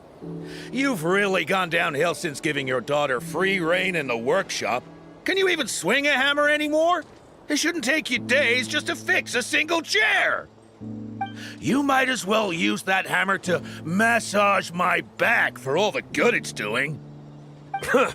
Don't run your mouth, or you'll get a back massage that'll put you in bed for the rest of your life. Look, the materials haven't arrived yet, all right? You know how busy it gets in the days before Moon Prayer Night. I'll bet you send all the materials to your little princess. Blood's always thicker than water, huh? All right, you've made your point, Uncle Koski. As soon as the materials arrive, fixing your chair will be the #1 priority. And Dad, if you've got time to chat, why don't you lend me a hand, See? Lolka knows what the score is. I guess they're friends. But the way they spoke to each other was so ugly. Then again, it wouldn't be the first time I've seen something like this. Columbina! Sing outside my door in the middle of the night one more time, and I'll unscrew your vocal cords. You hear me? Oh, Sandrone. So that was her way of trying to be friends with me. What a pity. I won't get the chance to say any ugly things in reply.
Hey, have you decided what to give her for Moon Prayer Night? I sure have. She's gonna get the surprise of her life when she's least expecting it. Then I'll whip out the ring and pop the question. The surprise of her life. What a fun turn of phrase. Cool, I get the picture. You can spare me the gushy details. Ooh, looks like we have a customer. Hello there, ma'am. Would you like some Moon Prayer Night candy? Huh? Is he talking to me? Can he see me?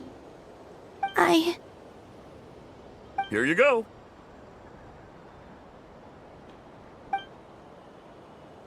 Oh.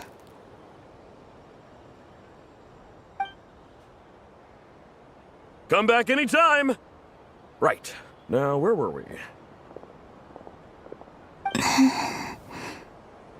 I don't know why, but I still held out hope.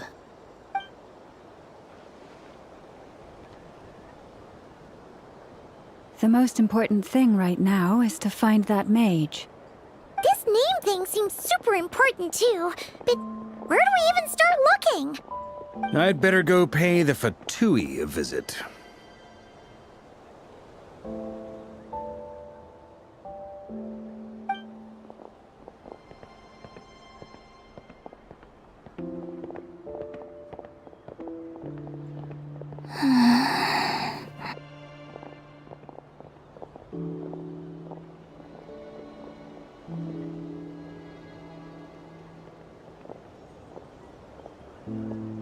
Columbina?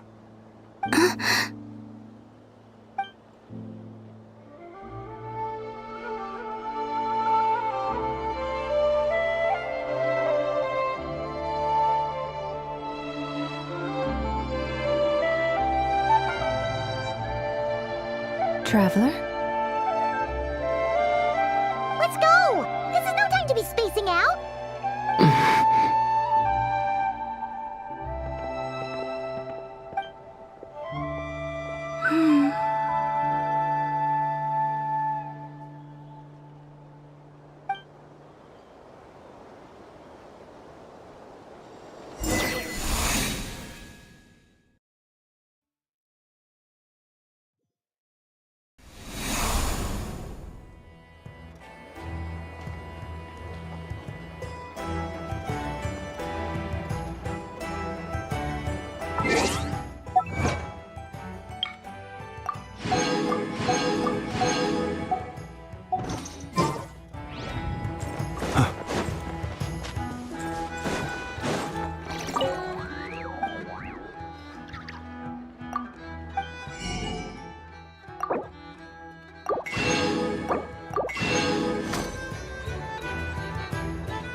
Where are they going?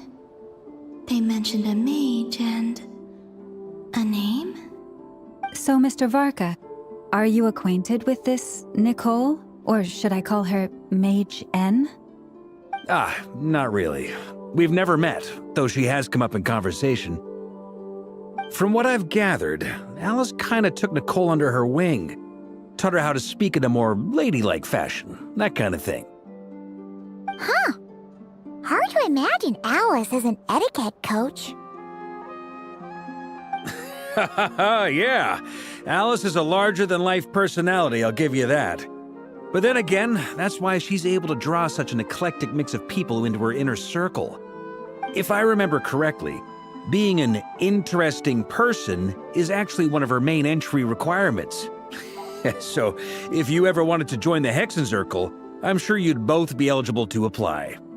Hey! Don't go around making promises on Alice's behalf! I wouldn't dare. I'm just trying to paint a picture of the Hexenzirkel for you.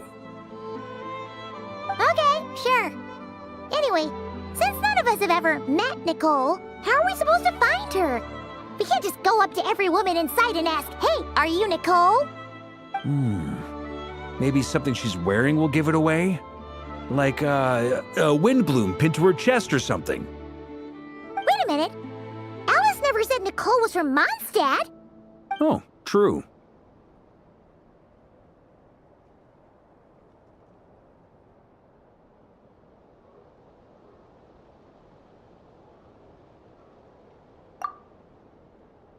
That would be this young lady, then?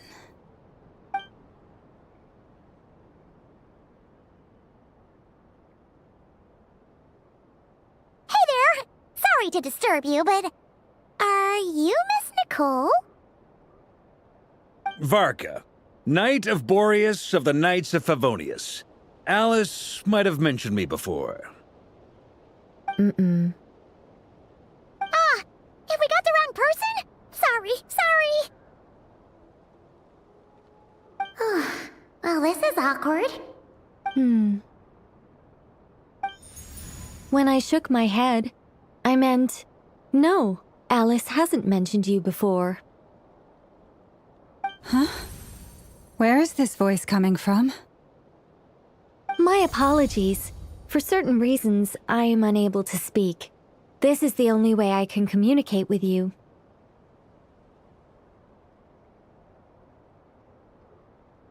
It might take some getting used to, but I hope you can understand. Hey, it's fine. I'm more shocked by the fact that Alice never speaks about me. I mean, As for you two, we have crossed paths twice before, but it is nonetheless a pleasure to finally meet you. It's really you! Thanks for all your guidance in the past! You're quite welcome. This time, things are different. We have reached the unwritten pages of the story. You might say that we stand at the crossroads of fate.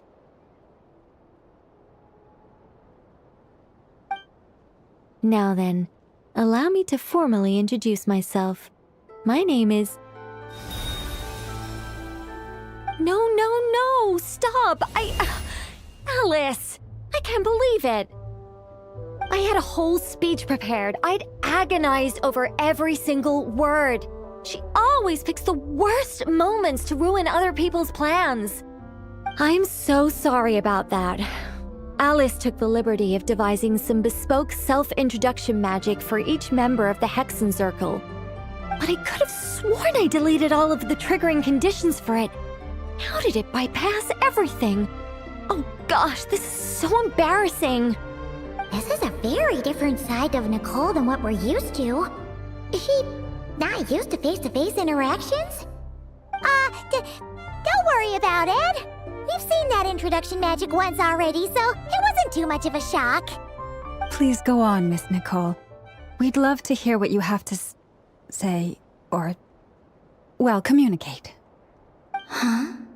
Are they talking to this lady? But... Will you all promise to forget that horrendously embarrassing introduction? Sorry? Embarrassing? When?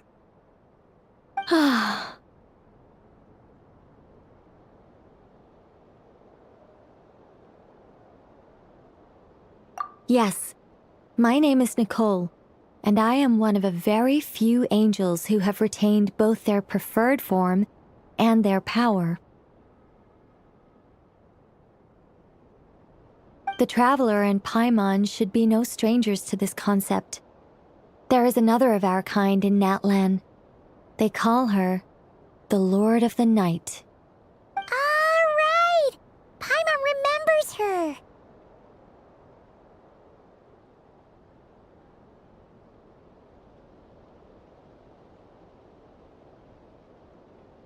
Yes.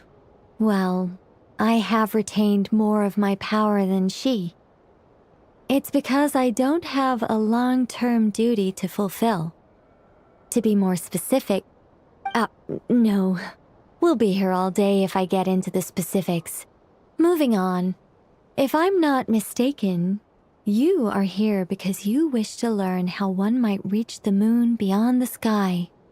That's right. Is that something you can give us any guidance on? Yes, I do know a way. It began with the Hyperboreans, who lived after the War of Funerary Flame. Blank looks. Maybe I should start with the background of the war. Or maybe not. It shouldn't be an issue.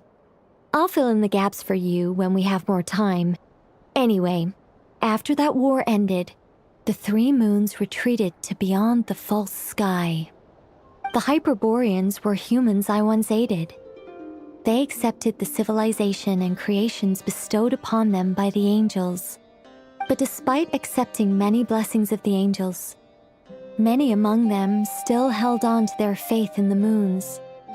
They were reluctant to accept the new order, even after the War of Funerary Flame. They sought to contact the moon goddesses beyond the sky and receive their guidance. But all three had passed away by that point.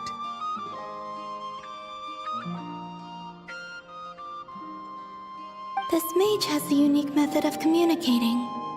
Is she talking about the moons? Yes, but they did not know. And so, still they prayed for the moon goddess's mercy.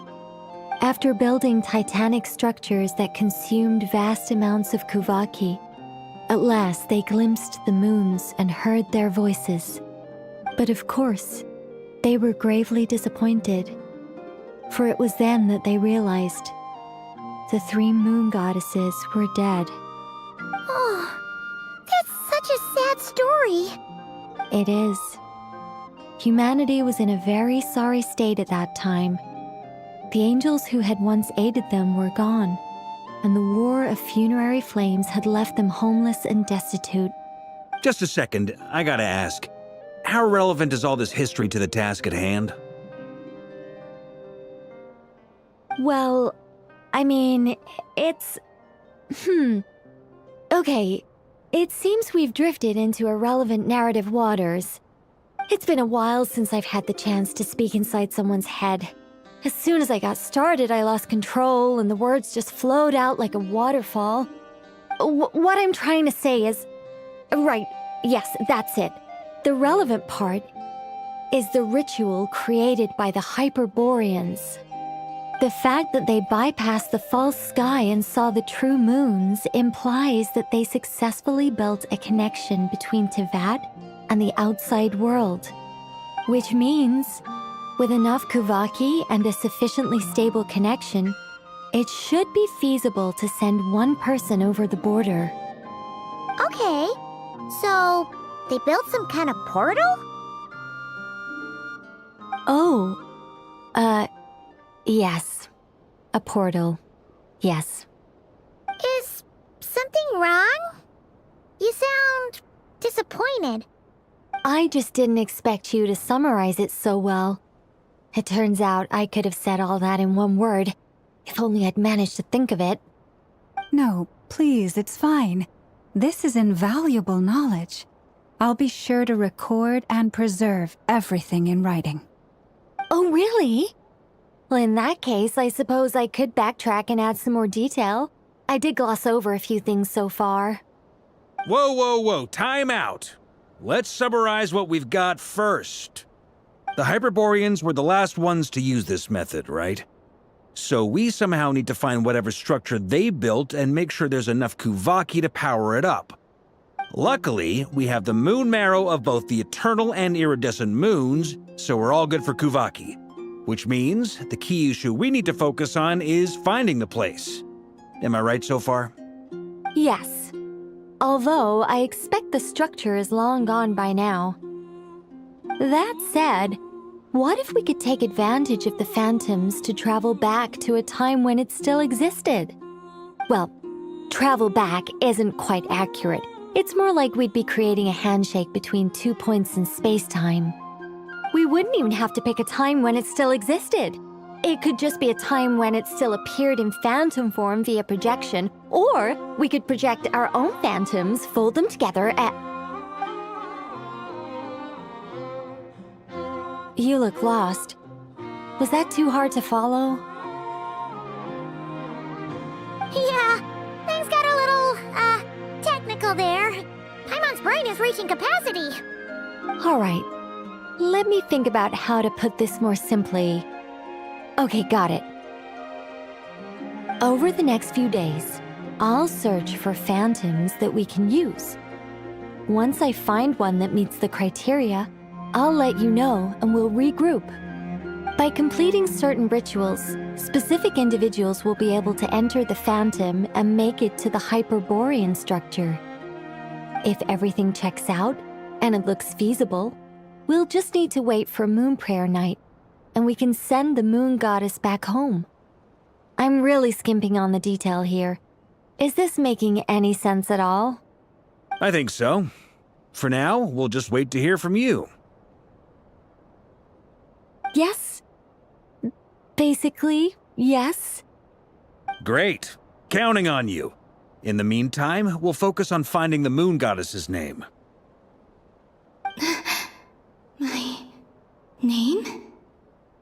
Are they looking for a way to stop me from disappearing? Excuse me, Miss... Go on, Miss Nicole. This conversation was a little all over the place. I didn't catch your name. I am Lauma, of the Frost Moon Scions. Ah, I did wonder. I noticed that you listened very intently when I spoke about Hyperborea and the moon's history. If you'd be interested, I'd love to visit you this evening and go through it again in greater detail. Also, if you were serious about making a record, it would be too risky to simply write down the raw details as is. I would suggest some tweaks. Maybe rewrite the stories as fairy tales or fables, perhaps even prayers. Anyway, we can cross that bridge when we come to it. So, see you later then? Oh, and no need to prepare anything. Just a cup of tea will do. See ya! She seems friendly. It's just...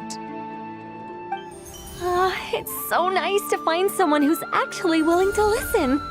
I've been dying for a chance to finally go through all this systematically from start to finish. Any longer and I'd probably start forgetting it.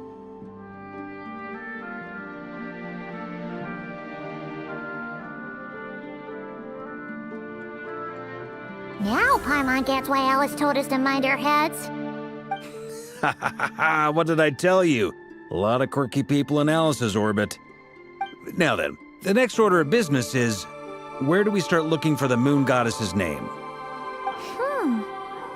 Maybe the rest of what Nicole has to say might give us some clues. Once I've heard her out, I'll summarize the salient points and share them with you all. I'm also inclined to review our other documents. Yes, our faith was first established by our Hyperborean ancestors, but many of the more factually accurate records are from after Kutar's birth.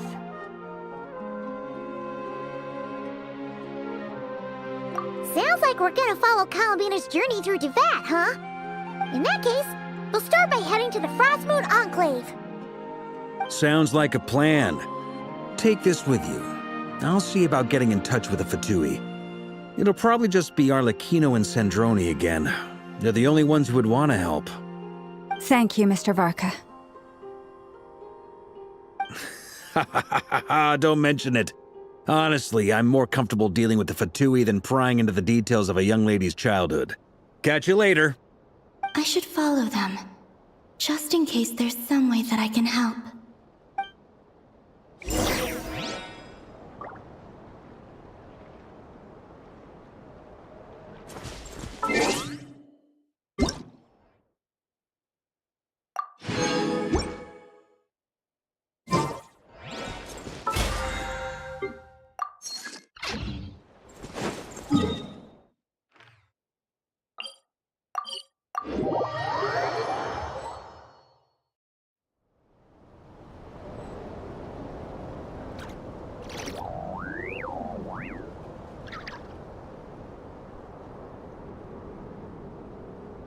People ought not be so frightened of ghosts. They are merely talking shadows, chattering away endlessly about their past affairs. A while ago, I took the time to organize all documents in our possession that pertain to Kutar. What you see here is the material I consider reliable. You're saying there's unreliable material too? Yes. Most of the information we have was transmitted through an oral tradition. Inevitably, some of her stories were mythologized and deified over the years through countless retellings. That's why I organized them into reliable and unreliable. There's no sense seeking answers in history unless we can ensure the veracity of the historical record. Makes sense. All right, let's take a look through.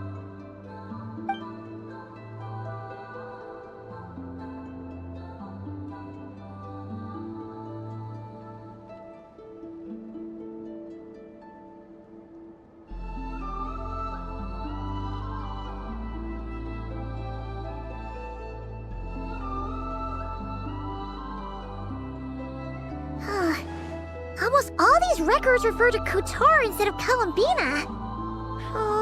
Although neither of those is her real name. Paimon's not sure what point she's trying to make. What we can gather from these records is that the Frost Moon Scions worshipped her as a god, placing impossible expectations upon her. I cannot fault them for their earnest faith, but for all their devotion, worshipping her day in, day out changed nothing. I imagine that none of it resonated with Columbina. It wouldn't surprise me if, even back then, she had already begun to reject the name Kutar and everything it represented. Lauma speaks the truth. When I heard them call upon Kutar with hope and expectation in their voices, they may as well have been calling upon somebody else.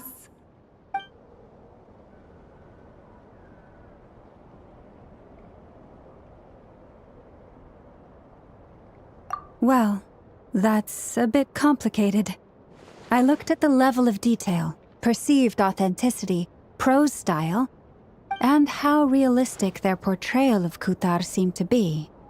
Amongst the Frost Moon Scions of today, only I know of her existence, and I alone have spoken to her face to face.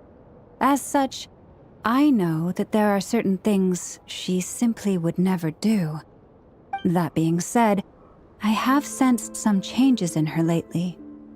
Changes? Me? Seems like this is getting us nowhere. For what it's worth, why don't we check the unreliable sources too? Sure. Give me a moment.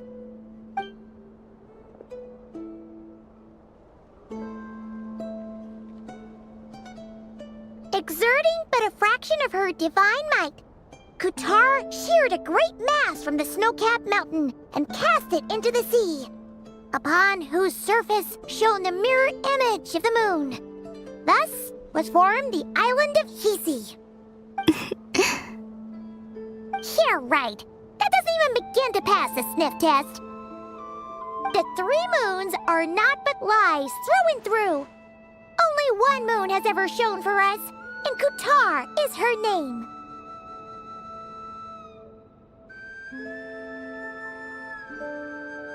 The vast majority of ancient texts are filled with fanciful tales like these. I trust you understand my criteria a little better now. Kutar did not speak, merely gazing into the distance in silence. And where her gaze landed, this was her prophecy. Clearly, whoever wrote this text never even met Kutar. Otherwise, they'd know that her eyes are always closed. What about you, Traveler? What are you reading?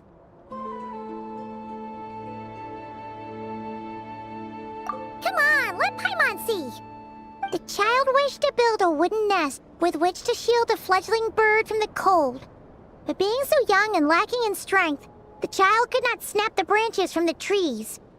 Kutar was passing by.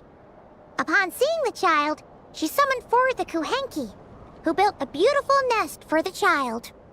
I remember that.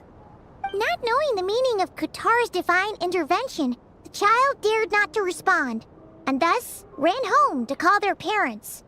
But Kutar was gone. The Moon Chanter declared the event a miracle and took the nest as a relic, placing it on high for all to see. The child was named as one favored by the goddess, and was greatly respected amongst the people. Yet, no further miracles were bestowed, and this matter was forgotten in but a few years. Huh. Any thoughts after reading that?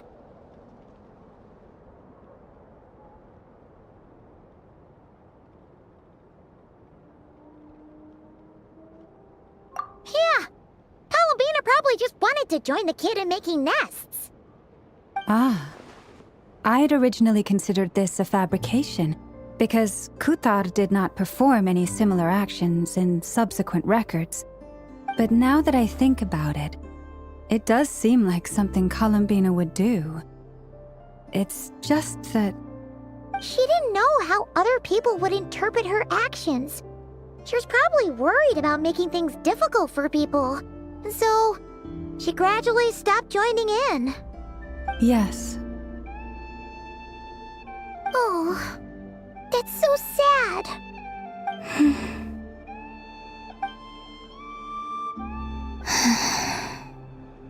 And now, I can make no such gestures of warmth, even if I want to.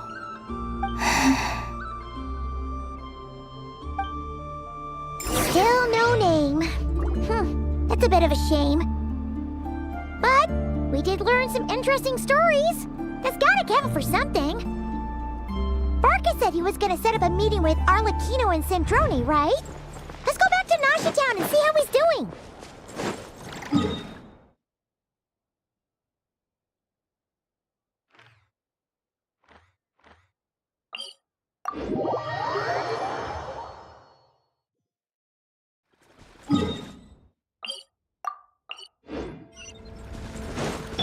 Mind the wind.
I convinced them to stick around a little longer.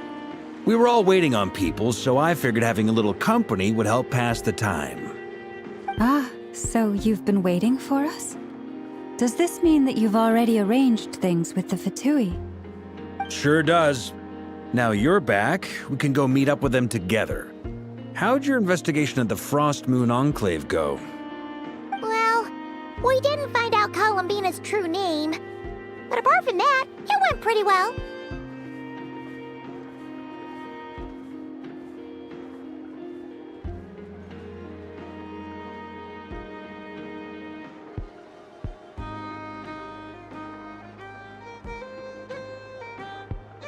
Aha, just as well that I didn't tag along then.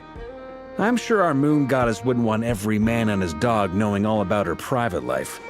Still, desperate times, desperate measures, I guess. Someone had to do it.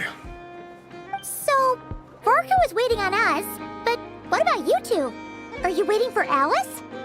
Oh, no. We already met with her. We discussed that experiment I mentioned to you last time. Oh, and she also handed me this communication device.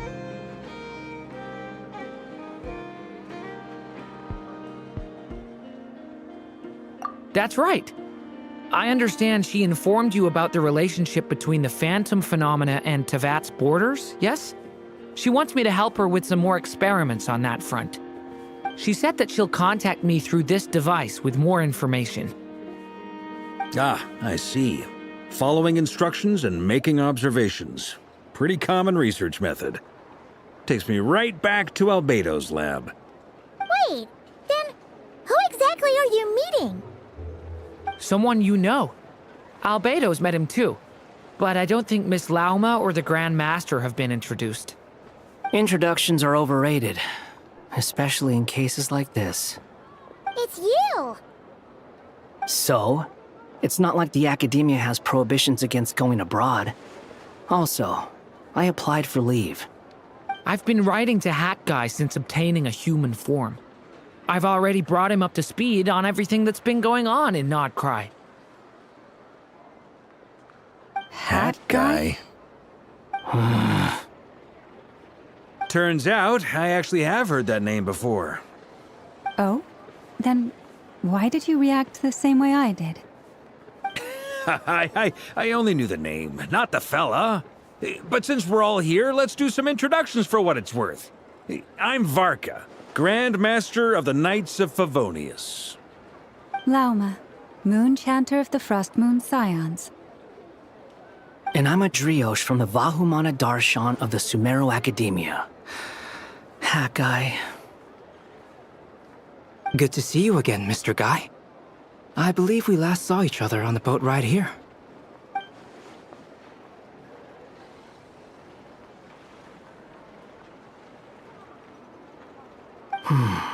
Mind you, the only reason I came here is because there's someone I want to look into. Who's that? The Doctor, also known as Dottore, second of the Fatui Harbingers.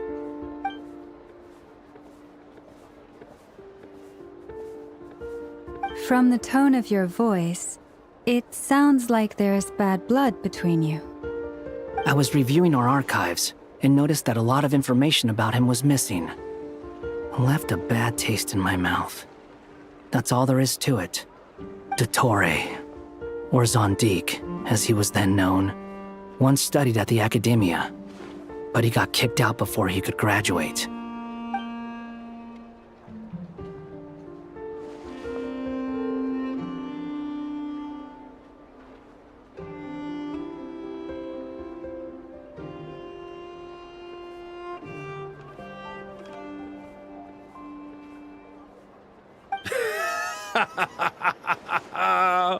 So the Harbinger's #2 man is a college dropout?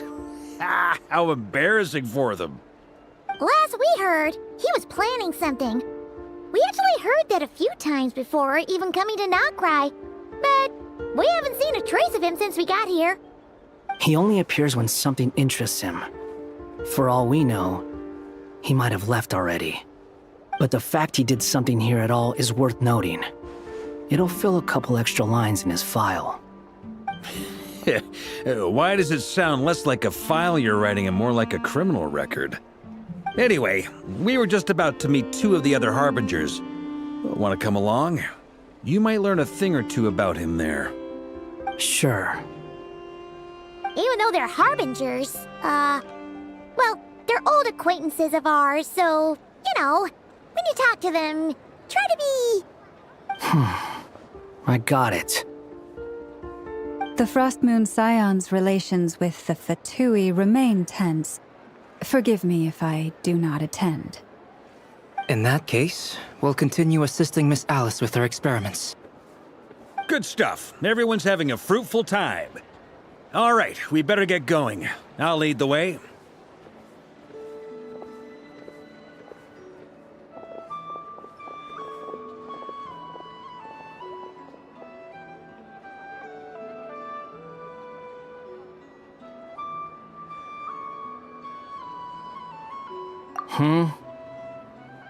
Well, yeah, that's obviously part of it. But I'm not the only one who has a score to settle with him.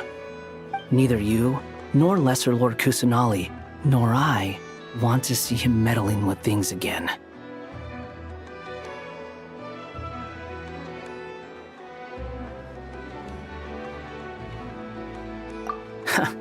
What's the hurry?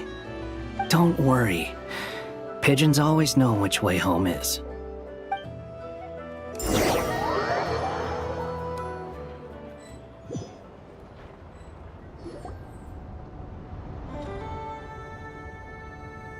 You made it. Who is this? A scholar from Sumeru. They call him Hat Guy. He's an old friend of the Travelers. Wait, this is the academia representative you wrote about? He doesn't exactly look the part. I believe this will prove my identity. You'll notice it bears the seal of the Sanctuary of Surasthana. Well, what do you know? So it does. All right then. My mistake. It's fine. I expected as much. What? So as I mentioned in my letter, the Academia's got its eyes on Dottore. But this matter remains top secret. Apart from those assisting in the investigation, the fewer people who know, the better. If anyone asks, I'm here in Nod-Crае to pursue my personal academic interests. Gotta say, Barca, you did pretty well to keep all this under wraps for so long. Sounds like you got in touch with the Academia about this way back. You flatter me.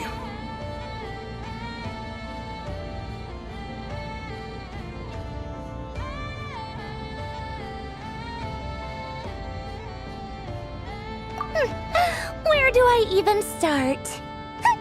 Remember that he could not care less about us if he tried, but hey! The feeling's mutual. Does Dottore really strike you as the sort who... Where do I even start? Remember that time we fought Rerir at Star Sand Shoal? He sure let me have it then, didn't he? I'll bet Dottore had that all sketched out, with me as his convenient little pawn.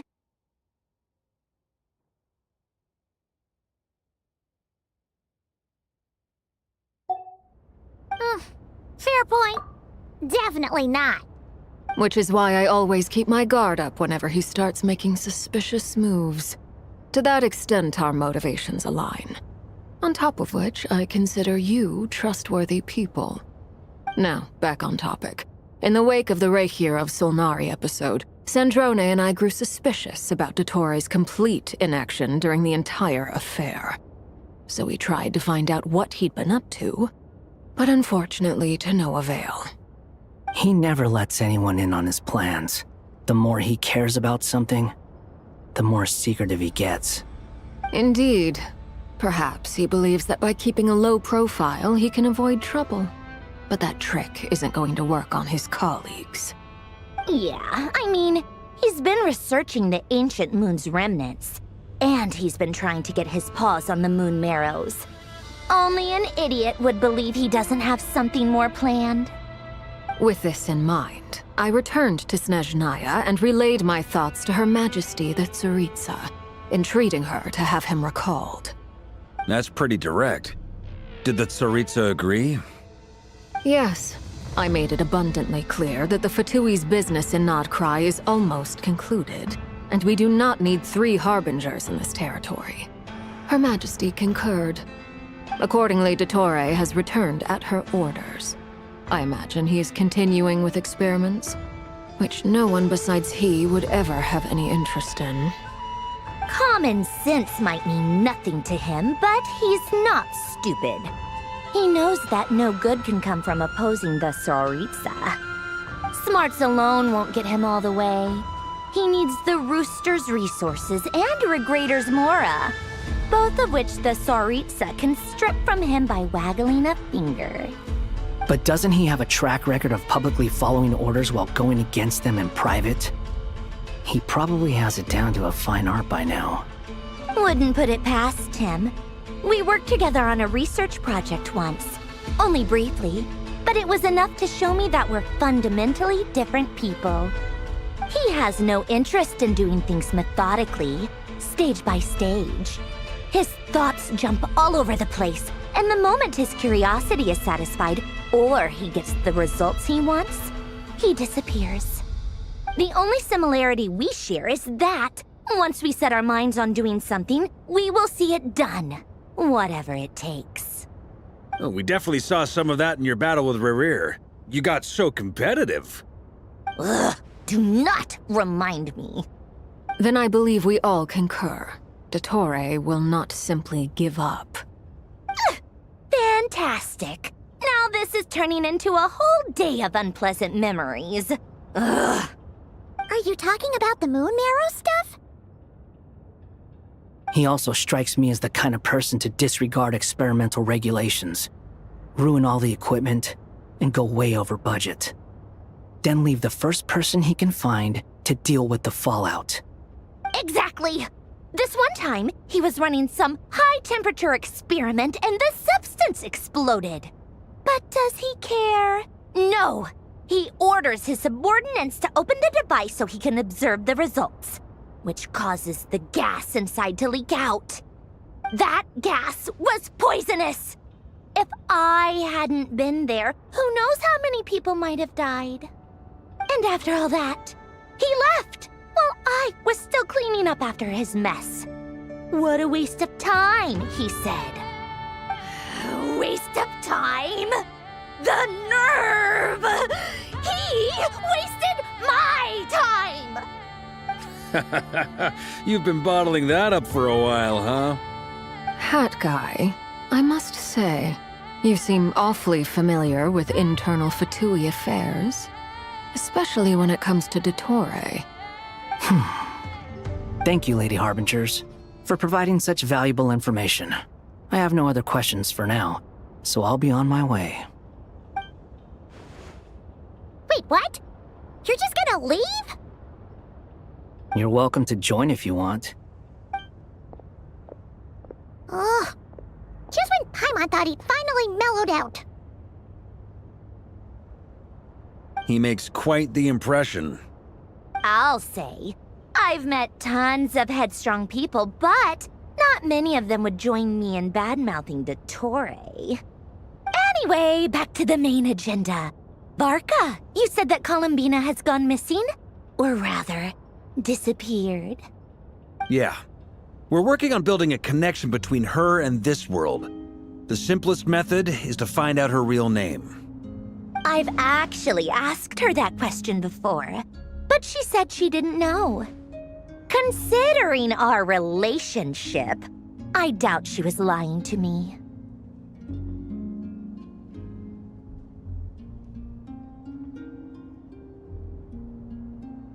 As far as I recall, she was never dispatched by Her Majesty to claim a gnosis or anything like that. The Tsaritsa's plans had long contained a place specifically for her. I always thought that was weird. What could she do that the rest of us couldn't? Knowing what we do now, it's probably something related to Kavaki, right? More than likely. When she first arrived, Columbina would often go to Her Majesty and ask when she could start the task assigned to her. But Her Majesty always gave the same reply. The time has not yet come. So she spent her days in Snezhnaya doing basically nothing.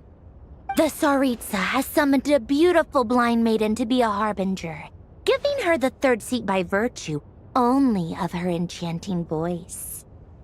It was a dumb and stupid rumor, but the reality of the situation made it hard to refute. And what happened after that? I imagine she stopped caring. She no longer seemed to care why she had been recruited, and Her Majesty never gave her any missions, so she just continued to sing in the flower garden. For my part, I was busy. So busy, in fact, that watching someone be that idol had me fuming. But still, I got the sense that she had long been used to a life of other people claiming she was needed when she wasn't. I just felt that having a place to stay would cost me something eventually. And so I waited quietly for the day that I would have to pay the price. And on the other end of that spectrum, you had me. Someone once told me that I had the lousiest work and the toughest luck. That's a good way of putting it. I forget who said it, but those words have always stuck with me.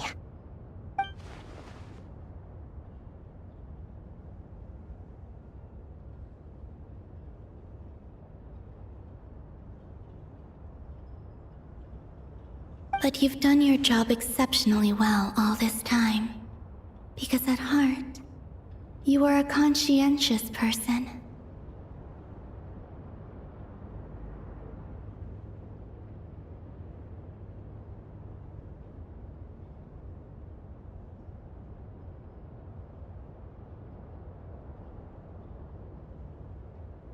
What is it?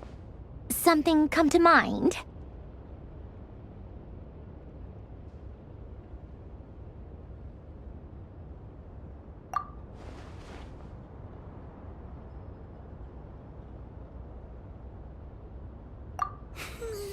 That makes sense. Nothing screams you are needed like your name shouted from across the town. Well, good luck with it.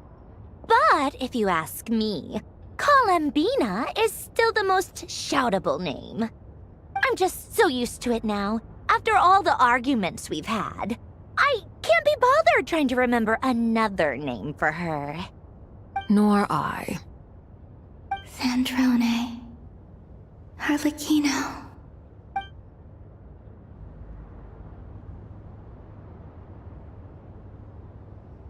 Huh! It's a Sealy! Does that mean Nicole has news for us? Ladies, I thank you for your hospitality. If the chance ever comes up, I definitely owe you both a drink sometime. I'm sure it will. You can make your own way out. Heck, you've been here enough times, you probably know your way around better than I do.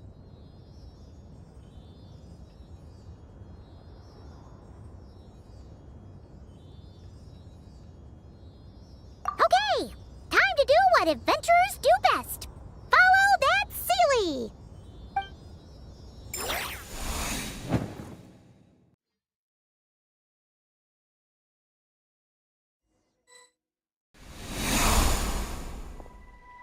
Here you are.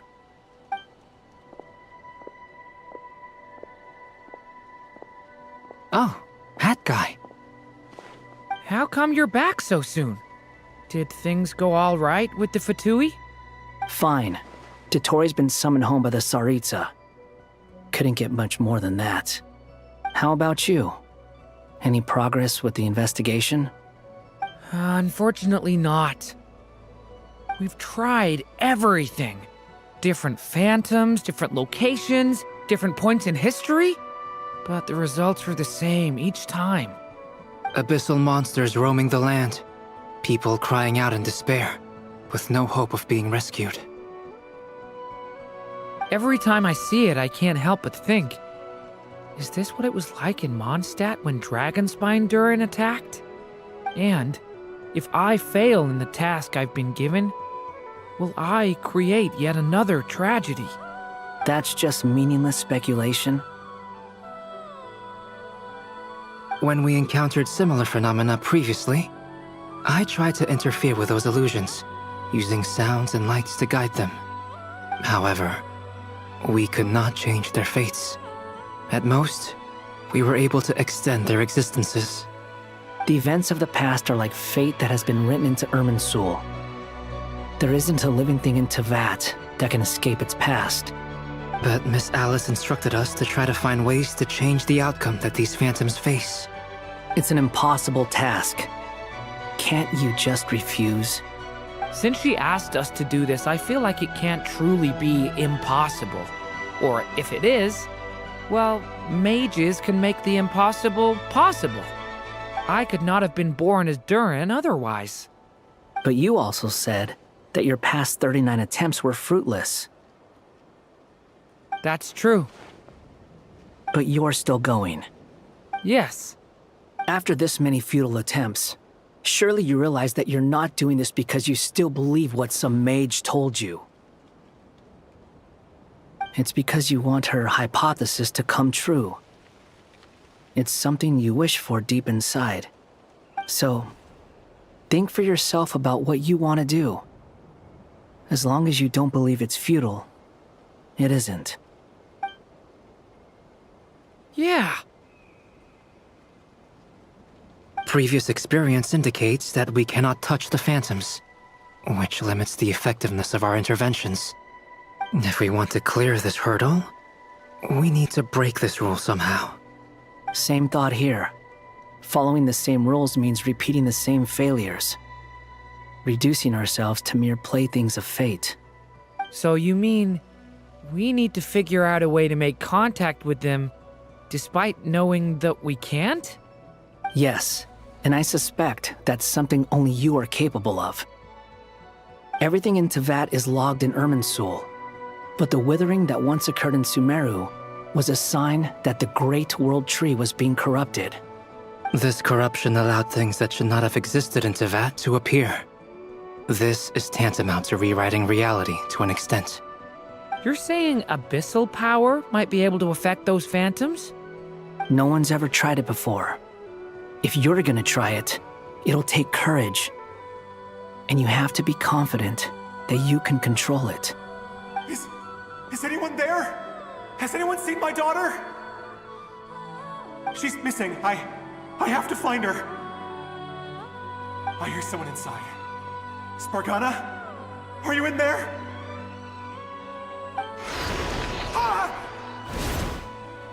If I can use my abyssal powers to warn him that there is danger here, maybe it'll change his decision. Maybe he'll stay away. Yes. The important thing is not the nature of the power, but rather how you use it. To intimidate and obstruct. Sounds about right for the Abyss. Let me try. I should be able to influence that thing. Have you seen a little girl? What? This isn't the time for that! Just run!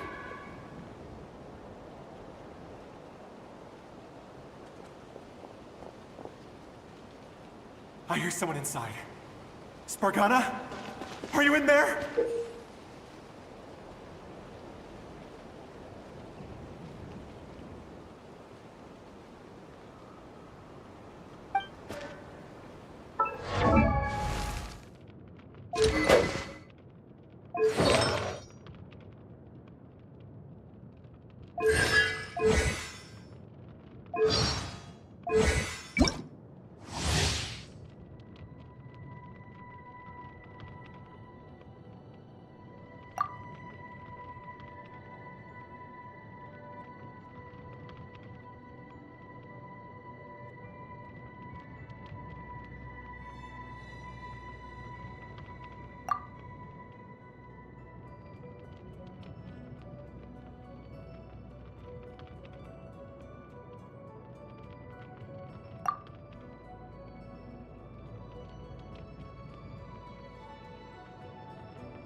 Have you seen a little girl? What? This isn't the time for that! Just run!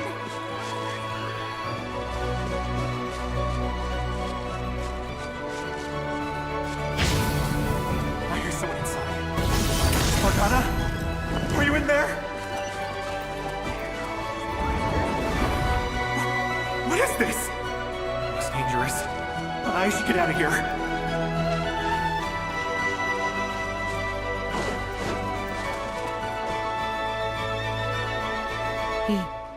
He really left. Ha! We did it! Don't celebrate too soon. Follow him. See what he does next.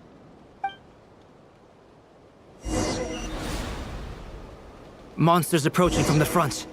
You need to stop them and create an opportunity for him to hide.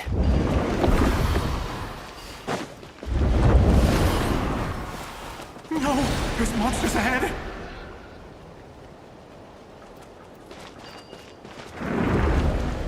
Wait, is that the barrier I saw earlier? Why is it appearing now? It's as if someone's controlling it.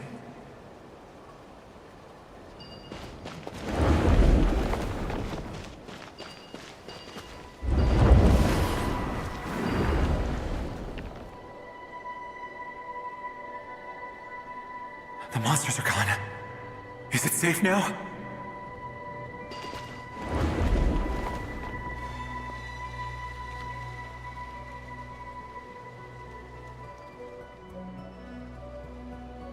The barrier's gone too. How odd. Anyway, I guess I'll keep going. Quickly, let's keep up.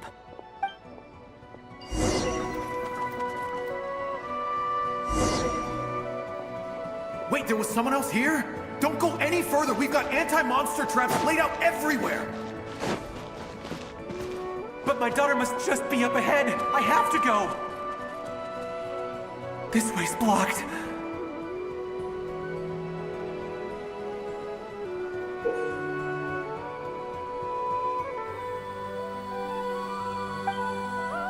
We might be able to use the explosives over there, but we need to take care not to hurt him.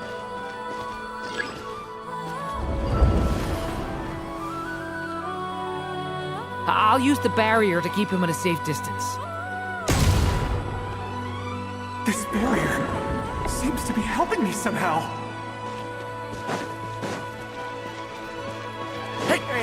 Hey, wake up! Oh, good. Gotta keep moving ahead.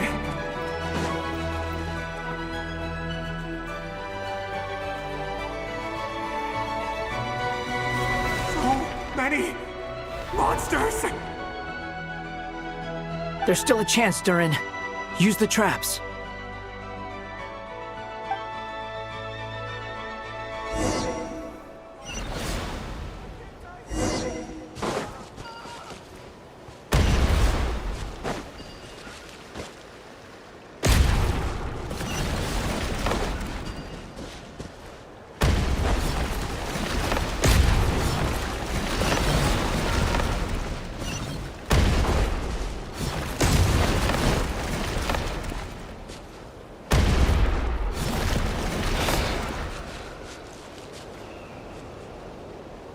This is a new development. I've never seen this happen before. We might just be able to save this person.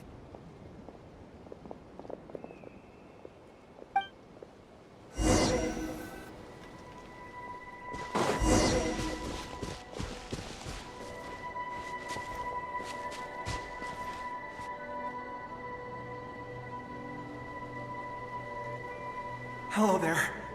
Have you seen my daughter? Spargana's her name. She's carrying a large backpack. Get out while you still can, you fool. You won't find any survivors here.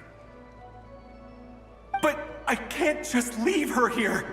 She must be so scared right now. Sorry.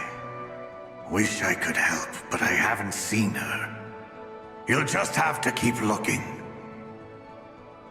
Okay, thank you. If I do find her, I'll get her to shelter and come back for you.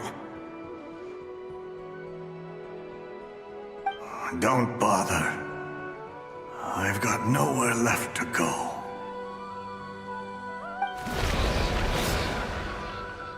What's that noise? Monster! No, if he goes inside, he'll be walking into a trap. Let's try this once more. This time, we have to stop him.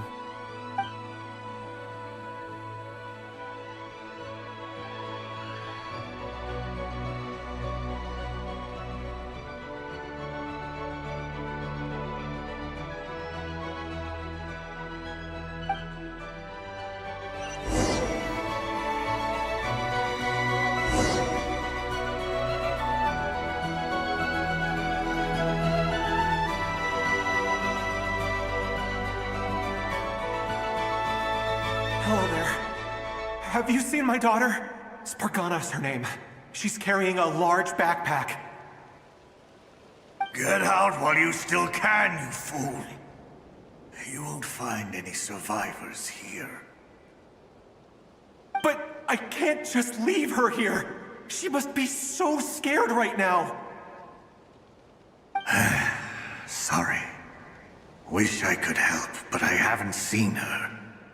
You'll just have to keep looking. Okay, thank you.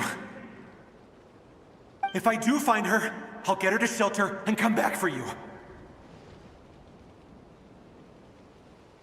Don't bother. I've got nowhere left to go.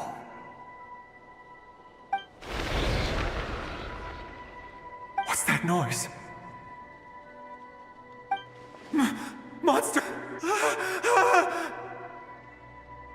No, if he goes inside, he'll be walking into a trap. Let's try this once more. This time, we have to stop him.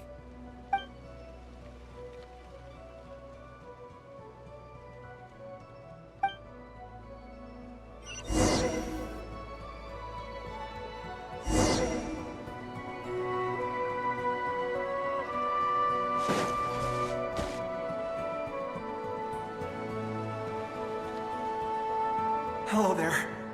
Have you seen my daughter? Spargana is her name. She's carrying a large backpack. Get out while you still can, you fool. You won't find any survivors here. But I can't just leave her here. She must be so scared right now. Sorry. Wish I could help, but I haven't seen her. You'll just have to keep looking. Okay, thank you. If I do find her, I'll get her to shelter and come back for you. Don't bother. I've got nowhere left to go.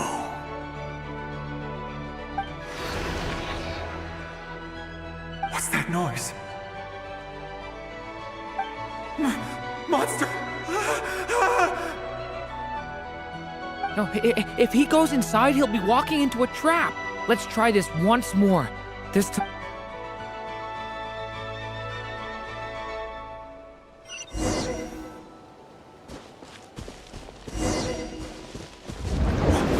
Why? How will I know where Spargana's gone like this? You know what? I'll trust this strange barrier. It's gotten me this far after all.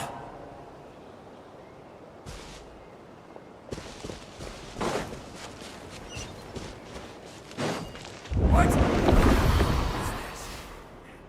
Hey! Spargana, are you there?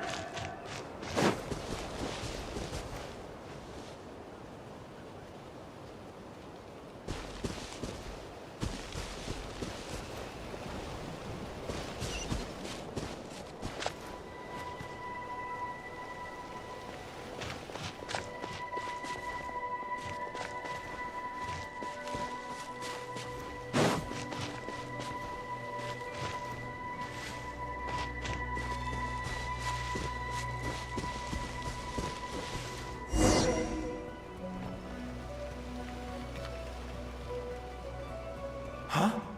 That looks like one of my daughter's books! Thank you. Thank you! Yes, it's one of hers for sure. That's her name on it right there. She left her backpack here.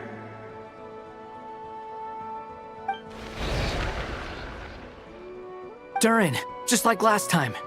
Use the explosives.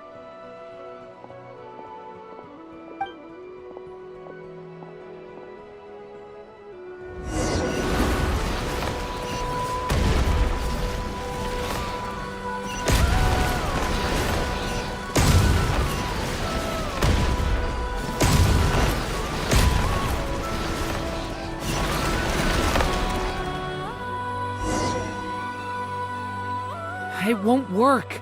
There's not enough left. If he makes it in, he'll die. But then, this clue could be the key to him finding his daughter. It might not be the only one. Better he misses that clue than loses his life. I guess so.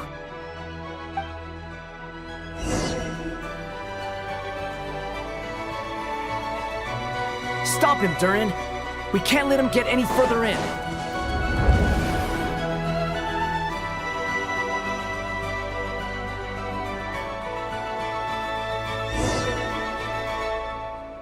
It won't work, but that... It might not be the only one. Better he misses that clue than loses his life. I guess so.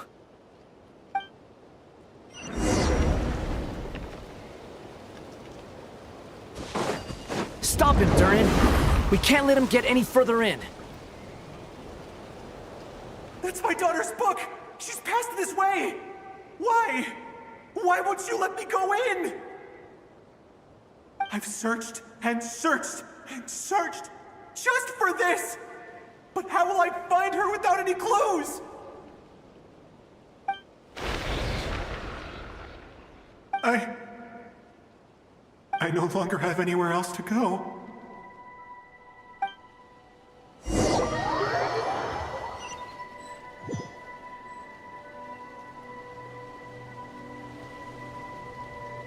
I'm sorry. I'm so sorry. He refuses to go anywhere else. Whether he opens this door or not, all that awaits him now is death. We couldn't change his fate. Albedo? Hat Guy? Let's try one more time. I don't know how we're gonna do this, but I don't want to give up either.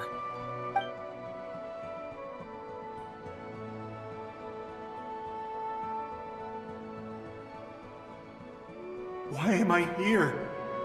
What's going on? All these scenes running through my head. Where are they from? Huh? What's going on? His reactions have changed. How many times have I... What's happening to me? Huh?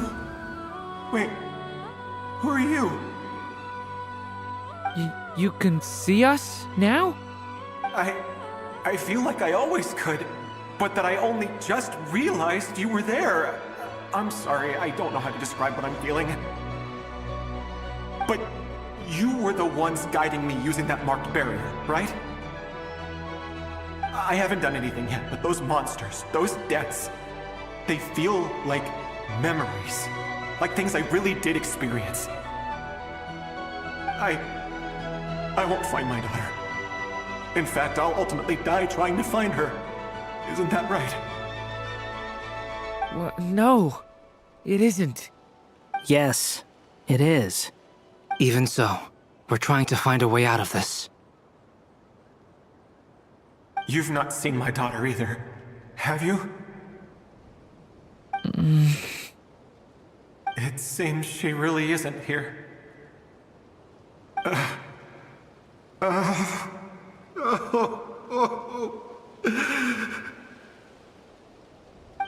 I'm sorry we couldn't help you.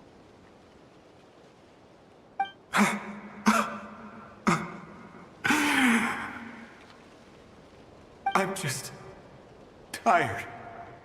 Maybe this is destiny. Maybe it doesn't matter how hard I search. How long do I have left? Experience says 15 to 20 minutes. 15 to 20. Thank you for all your help. Let's rest a while. You look exhausted too. Now's not the time for you to start pitying us. It's not pity. I'm just realizing that I've only got 10 or so minutes left. You know?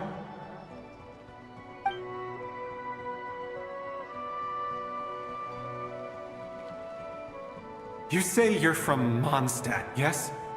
A place with windmills, where people enjoy limitless freedom? And you're from Sumeru, where they've built an academy into a giant tree? Yes. It seems you've never heard of either place. Those names are unknown to me, I'm afraid, yes. Have you heard of Hyperborea? I have, but I heard that it was destroyed in the distant past. I see. That was where my ancestors once lived. What about Delphi Pytho?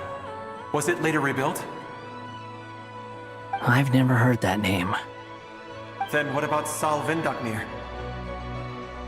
I have seen that name on stone tablets on Dragonspine. But I'm afraid the only things left of that place are its ruins. I see. Sure enough, there was no way to turn this around, huh? I'm sorry. I was the one who asked to chat, but it seems like we're too many ages apart. There's barely any common ground to start from. It's all right. We did hear something new, at least. From how you speak of your lives, things must be going all right for you, I guess. They are. Mondstadt is a place of freedom and happiness. There's a lot of good people in the church and the Knights of Favonius, and even outsiders find that it's an easy place to feel at home. We have festivals a few times a year. Everyone gets together to drink, sing, and be merry. Sumeru is a lot more uptight. Not really the kind of place where you can relax. It's a nation fraught with problems wherever you look. But if all you want in life is to seek knowledge, I guess it's pretty much paradise. That's wonderful. In other words, after this all-devouring black tide passed, humanity did not merely avoid extinction, but rose to build prosperous civilizations anew. I mean, I can see you all right now. That must mean the future isn't a total mess, right? That's true. Well, time's almost up. Let's part ways, I think. Might be best if you don't waste too much time on me. The chances are slim, I know, but I'd like to spend these last few minutes looking for Spargana. If things work out, I'd love to tell her about what I've heard. May we meet again.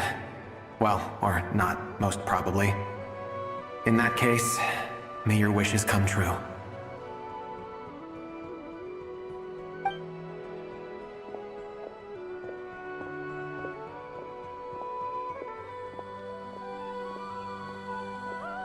He's gone. In a few minutes, he will meet the end that was his to begin with. The ending of this tale did not change, but I believe that we've just made the most progress we have yet. May your wishes come true. If only it were so simple. Hat Guy, could I ask you a question? You've never talked about your past. It seems complicated, and it weighs heavily on you, too. Would you be willing to tell me about it? I mean, sometimes it's better to get things out in the open. Take that guy we try to help, for instance. At least he said goodbye with a smile, right? I know about Albedo's past. Our experiences are very similar, and he created me. As for you, you're my first friend, and you've witnessed every step I've taken. But by comparison, I know nothing about you. Either way, I mean, we're still best friends. But if I knew more about you, I might understand your thoughts a bit better. I've told you about myself. I'm a student at the academia. And what did you do before that? Prepared for the entrance exam? All right. If you really don't want to talk about it, I won't press you any further. I was a puppet built from the branches of a white tree, using technology left behind by the Conrian schools of mechanical engineering. A white tree? You mean an Irminsul tree? Yes, a branch of Irminsul that was once connected to the main tree. So you had a human creator too? Yeah, but my creator abandoned me after deciding that I was a failure. After that,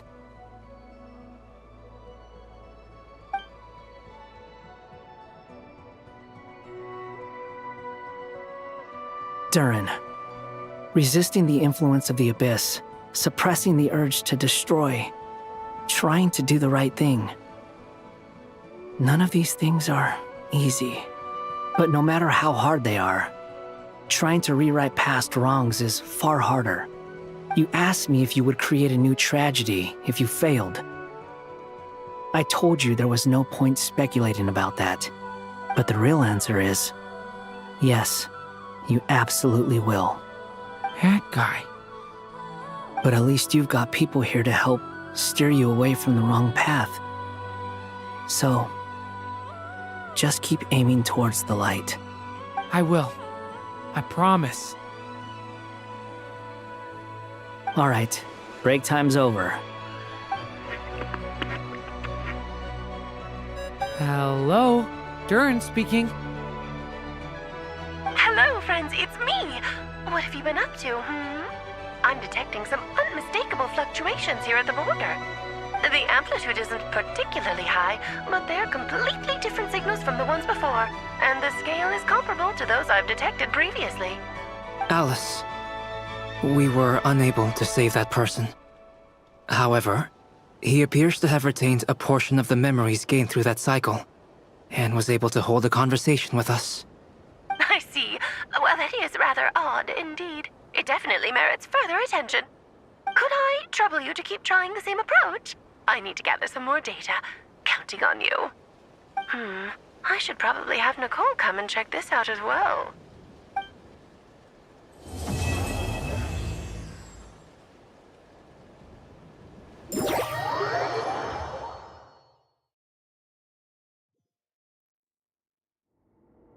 There you are. I was worried you might stop to collect treasure chests opened by the Seelie along the way. It would have taken you so much longer to get here. Another conversation I cannot hear. I am delighted to see that you understand what takes priority, and that your adventurer's instinct has not swayed your resolve. Really, I must applaud you for it. You should know. Paimon's head. Okay, I'll try and keep it short. My senses are telling me that this is where we shall find the entrance to the ruins. Oh, cool! Well, what are we waiting for? Let's open it up and see! Patience. This was a sanctuary of great importance to the Hyperboreans. A special process is required to open the gate. Oh! Like the place that housed the Eternal Moon's Marrow?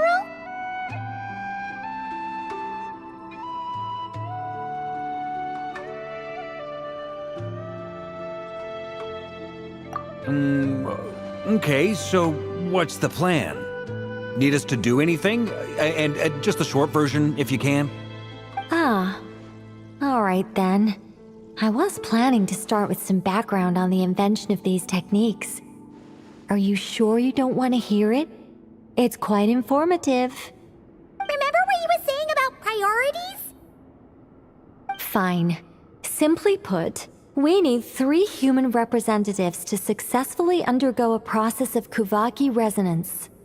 Think of it as a test from the 3 moon goddesses to see if the entrants are qualified, with the most recognizable qualification being Kuvaki. Pretty sure Lauma would ace that test. Oh, wait. But we need 3 people. I also have no doubt that the Moon Chanter would be qualified. But we would need 2 other people with the same constitution. Therefore, the most feasible method is not so much to follow the rules, but to figure out how the test functions and find a workaround. I've done some research, and it turns out the mechanism is rather crude. We'll simply need humans to stand before it who have sufficient Kuvaki energy within them. I'm with you so far. How do we get the Kuvaki in them? The easiest way would be transfusion. Take some Kuvaki from Nod-Krae's soil, put it into the bloodstream, and get it circulating in the body. So we're going to cheat on the test? Precisely. There are other methods, but this is the simplest one. Cheating the system is much easier than trying to hide from it. Huh? Ah! Sorry? Does the idea of cheating upset you, Miss Lauma? No, that's not it. I suddenly had an idea. Oh, what is it? It's about Moon Prayer Night. I figured out a way for Kutar to join in the festivities. Huh? But as Paimon said, we need to have our priorities straight. Let's get back to the test. I'll follow up with Nefer on the festival arrangements. Oh, okay. Anyway, is this really the best method we have? A Kuvaki transfusion sounds dangerous, no matter how you slice it. If you think that's dangerous, wait till you hear the other methods. I'd be more than happy to go through them if you'd like. There are several. No need, we're good. Let's go with this one. Very well. Kuvaki transfusion it is. Now, I should mention that the risks can be greater or lower depending on individual compatibility. It would be rash to simply infuse the Kuvaki and hope for the best. If the body rejects it, the reaction can be quite severe. The symptoms are similar to another condition that some people living here suffer from, known as congenital Kuvaki sensitivity. So, before we execute our plan, I will perform a simple test of my own to see who is compatible and who is not. Once that is done, we will have to complete the resonance process as rapidly as possible. The participants must remain stationary while the Kuvaki circulates and bonds with them, and they mustn't eat or drink anything. What?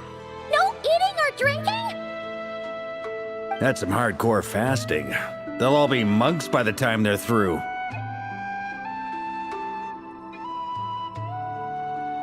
"3 days.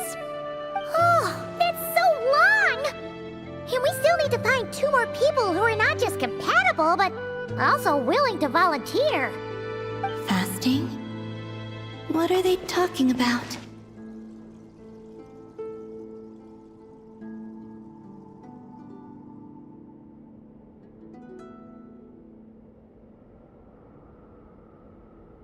Really? Don't you want to think this through? Haha, count me in too. 3 days without food? I can handle that. Miss Nicole has made it clear that this is the easiest way. The way I see it, there's nothing else to discuss. It's time to step up.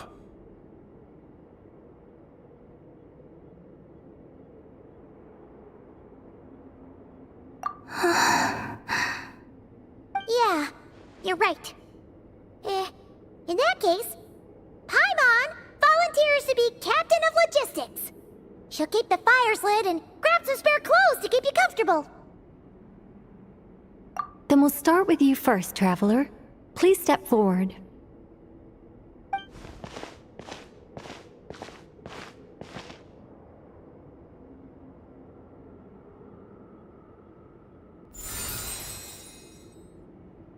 How's it going? Do you feel anything?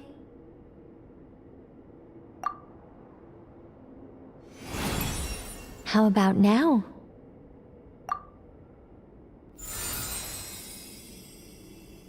And now?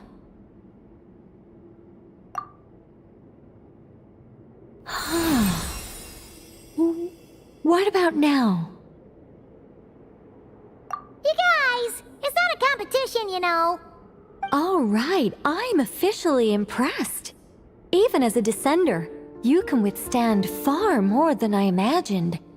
It's like I summoned a giant stone titan to arm wrestle you, and your arm hasn't even moved an inch. In my last attempt, I infused 5 times the amount of Kuvaki required.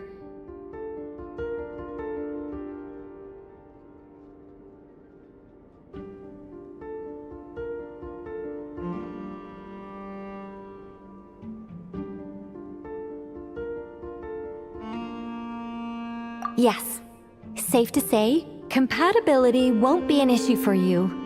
You're eligible to join. You're next, Mr. Varka. Sure, here goes nothing. All right, I'll start where we left off. 5 times the required Kuvaki dose. Whoa, whoa, whoa, hey, wait a minute. How's it going? No, not great. I kind of want to puke. Feels like I've been drinking too much. A few bottles of wine, then a big stein of Dark Horse. Some hard liquor from Leo mixed in. You think this is funny?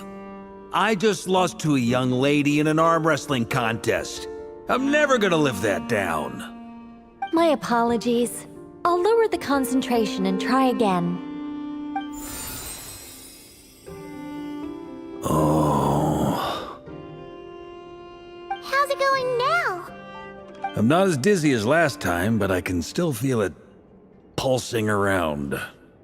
In that case, you wouldn't be an ideal choice, Mr. Varka. Let's try someone else. Okay. Let's go ask some of our other friends then.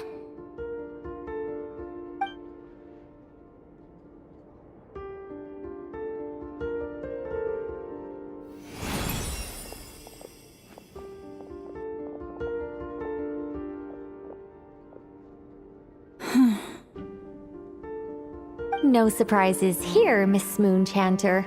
You're perfectly compatible. You may join.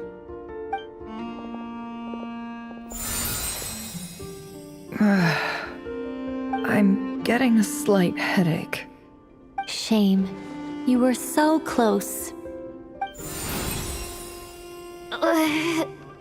Whoa! Time itching all over! Allergic reaction. We can't have that. Huh? Well, are you gonna start or what? The Hexenzirkel is an organization that cares for and protects children. We will not have them do dangerous things. Not even tests.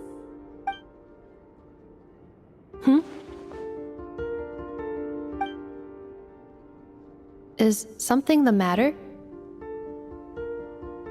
The candidates have to be human. I guess that rules me out too. Huh. Everyone except the Moonchanter got beaten. Guess I don't need to feel so bad after all. I mean, looks like this isn't gonna be as easy as we thought. Perhaps I could ask for volunteers among the Frost Moon Scions. I'll see about talking to some trusted Lightkeeper colleagues. Itlua springs to mind. In fact, I think we had some former Frost Moon Scions join our ranks recently. Can you give me the scientific explanation for how the test works? I can probably make some kind of test bot. Then we can just zip through Nashitown, going up to people and pressing a button to check their status. Wouldn't that be way easier?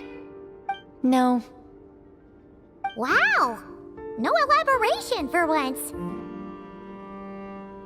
How about I contact the Knights of Favonia's garrison in the Wave Chaser plane? Shame that Lohan's already left. And that guy's even tougher than I am. Strange. The Moon Goddess is clearly revered by many people. So why is she on the brink of disappearing? She mentioned that the world has rejected her from the very beginning. And when we fought the Reikir of Solnari, it seemed like she exhausted her power for our sake. Also, Paimon's not sure revered is the right word for how people feel about her. Gratitude, certainly. For my part, anyway. It's basic reciprocity. She helped us, so she deserves our help in return. Yeah. Even though she looked like she didn't care, she still saved a ton of people, including me. A review of the relevant data leads me to conclude that Miss Columbina is a good person. Yep, you bet! They really think so? I'm super surprised that Columbina isn't her actual name, though. I think it really suits her. It's light and graceful and... yeah, just a really pretty name. I know, right? Unfortunately, that's not our decision to make. Columbina. That was the code name the Fatui gave me. But it also came up in the song I heard when I was born. But... is that really all there is to it? What do I truly think of my own name? Is there anyone left who will still call me by that name?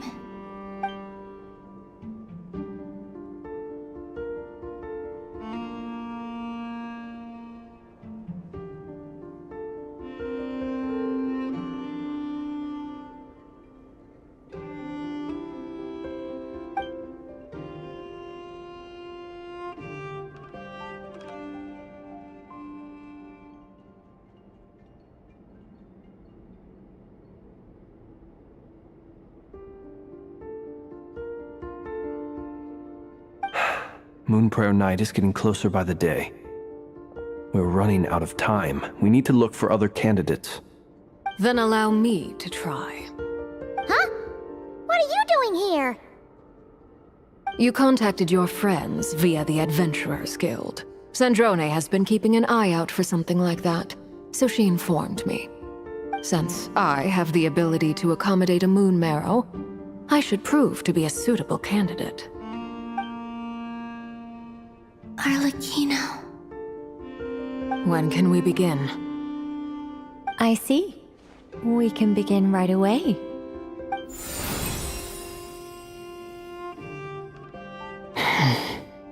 How was it? Did you feel any discomfort? Not at all. Then it seems we shan't need to look for additional candidates after all. Great! Cool. All right, like Paimon said, the rest of us can take turns making sure the three of them stay warm and comfy. Then, my job is to take care of the caretakers. I will ensure everyone receives food and accommodation. I'm ready as well.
The work is done. The sacred scroll shut. The stars grow dim, the people silent. The white sun sets, the silver moon rises. O path to the temple, appear now before us.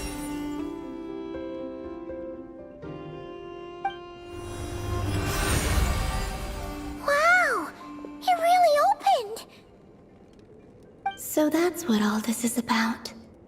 They've been trying to open this gate. Come, let us enter. It might be best to eat something first. Take care to chew properly and swallow slowly. It will give your body time to readjust to the digestion process. They will head in soon. They will need to enter this gate.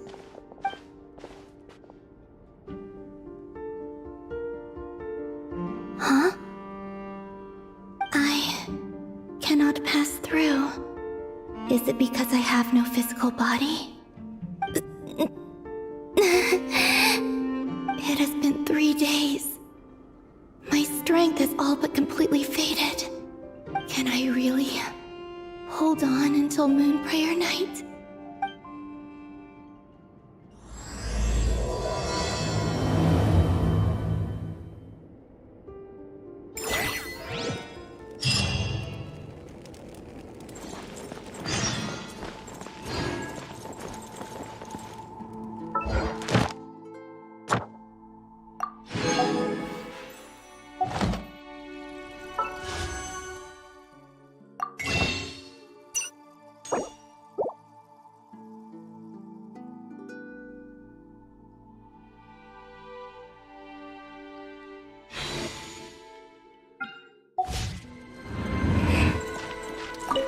I have confirmed that you are all in good health.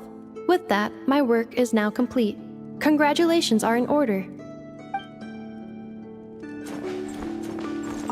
It's good to know you're all well. Puts me at ease.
Are these people... Judging by their clothes, they appear to be phantom Hyperboreans from the distant past. That could mean they have some clues about the moon goddess's name, right?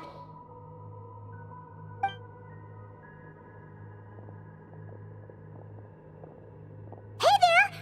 Could you tell us what the moon goddess's name is? Sorry. That's probably a weird question, huh? How do we explain this? The moons are long gone, and their goddesses are dead. Their names no longer mean anything. When a new moon goddess is born, we will surely know her name. We have used every last resource at our disposal. All that remains is to wait, patiently and quietly.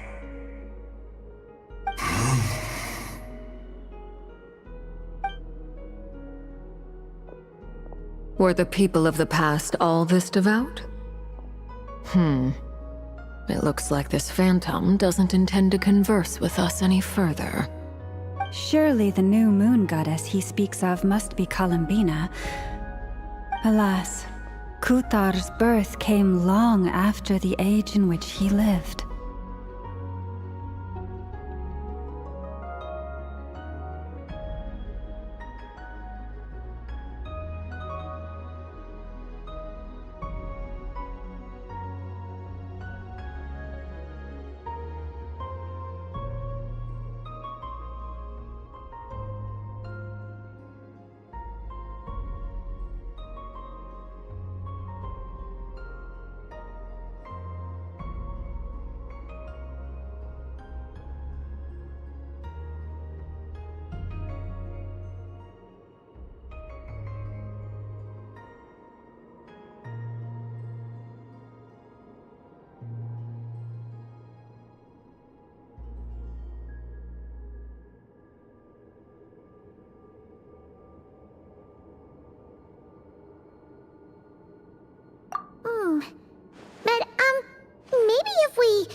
more recent age, they might know Columbina's real name. True. Keep an eye out. We should be able to tell which era they're from by the clothes they wear.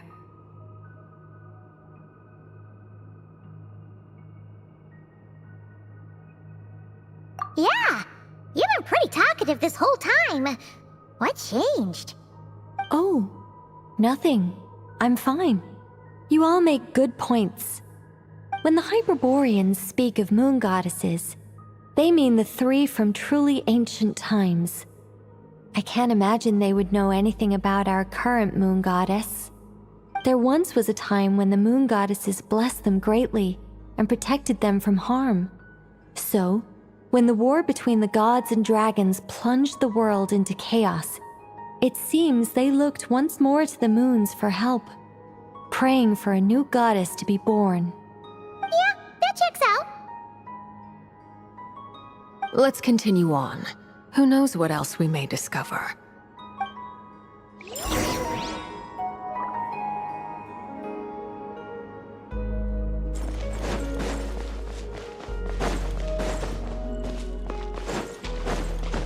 There's a door blocking this path. Not a problem. Try this. Whoa! How did that door suddenly collapse? This device was maintaining the door's integrity. Remove the core, and the device stops working.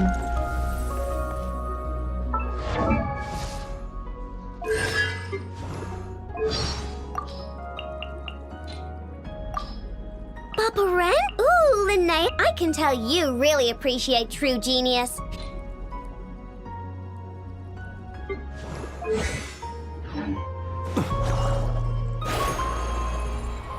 Is this our destination? Impressive. More precisely, this is a device that will help us reach our destination. Let's go. We still have a long distance to cover.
Let's try that device again. Remember the door from earlier?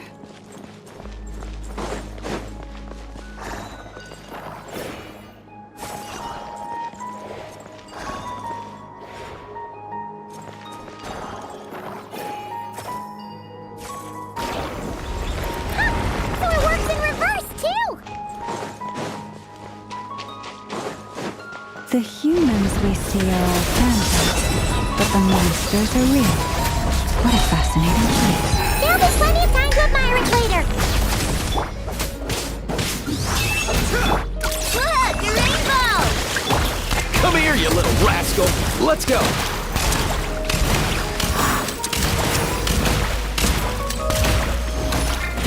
Be silent. Close your eyes. Do you fear the dark? Overruled.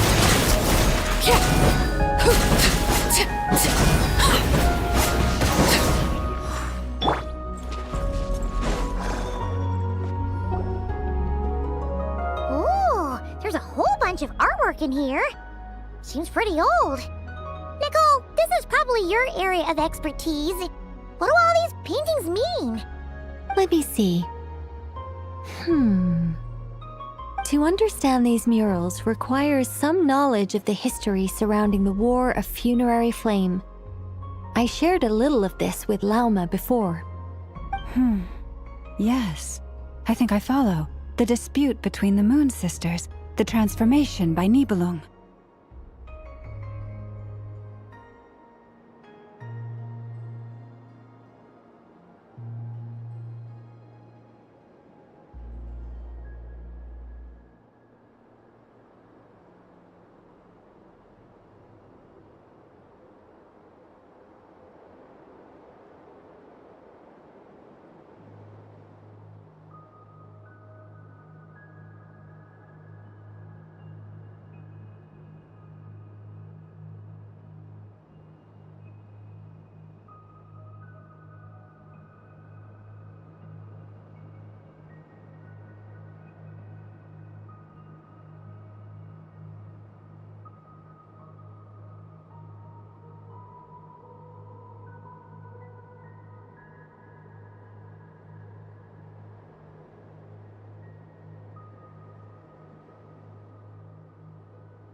Oh no, it's no trouble.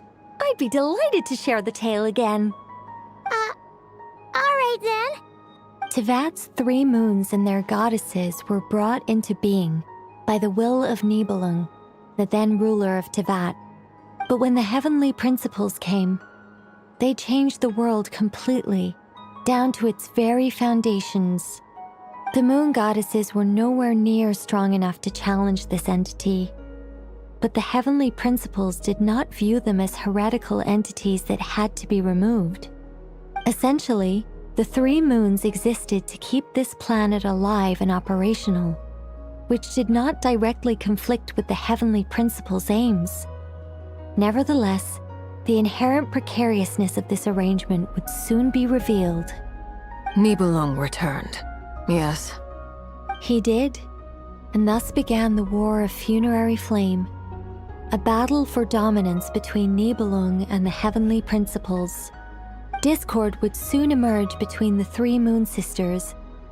One would voice the opinion that they should follow Nibelung, for it was he who first hung the moons in the sky. Another would argue that taking sides in the conflict would only bring the world closer to ruin.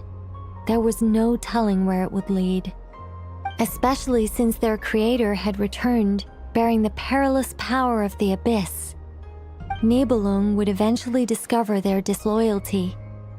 He had all 3 imprisoned before transforming the moons into weapons with which to fight against the heavenly principles. What? Weapons? Yes. The very moons that had once defended the planet became instruments of death and destruction, striking terror into the hearts of all living things.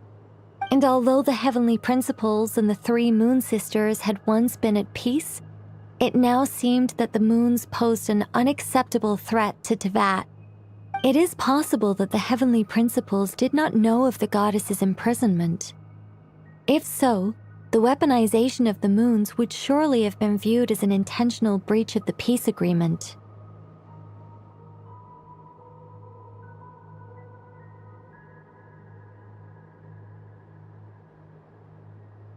Regardless of who knew what, when, the heavenly principles shattered 2 moons and flung the other beyond the skies.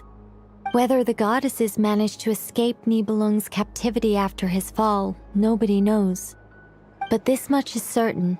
From that day on, the moons no longer belonged to Tevat. The rejections slowly drained their power until eventually they passed away. So that's the full story. You say the moons ceased belonging to Tevat from then on. Why then would Columbina be born here? That is perhaps due to the lingering connection between the Frost Moon, which was not shattered, and this world. You could see it as the 3 sisters' dying wish. They never desired war. All they ever wished for was to protect this land. I see. If the final fate of the 3 goddesses is as you say, then Columbina faces the same grave danger. Our investigation has yet to bear fruit. We must hurry. Yeah, you're right. Let's keep going.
mean we'll need to activate this thing? Indeed. I was a little worried about that at first, but as we got closer, I sensed that the Kuvaki within it flows unimpeded. It should be functioning normally. The only issue is how to activate it. It's looking a little worse for wear. What about the cores from some of the other devices we've seen? Can we repair it using those? In all likelihood, yes. I imagine that would have been the Hyperborean's backup plan. Let's look for some cores.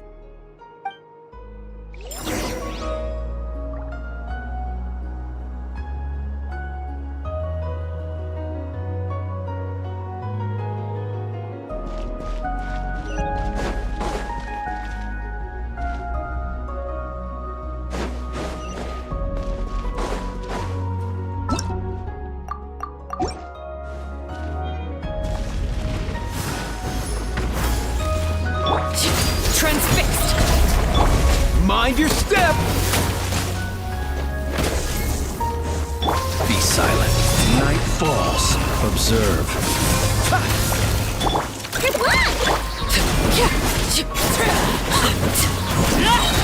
Everlasting as the moon!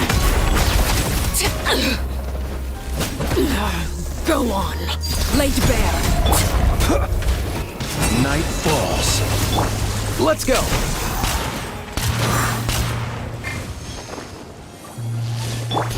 Lash attack!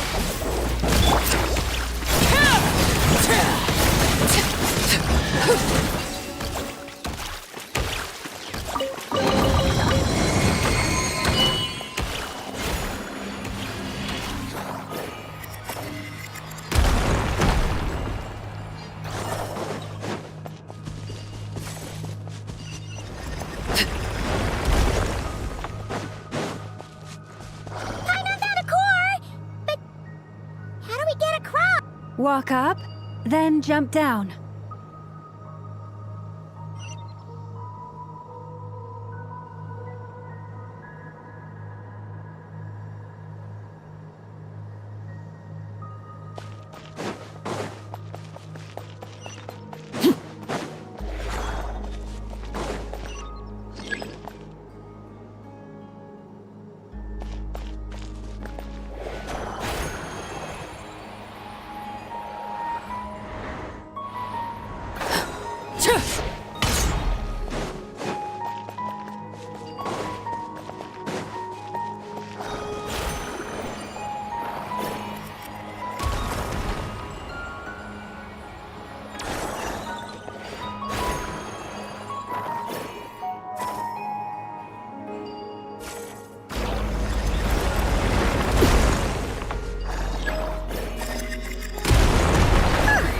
Enough cores. Let's head back.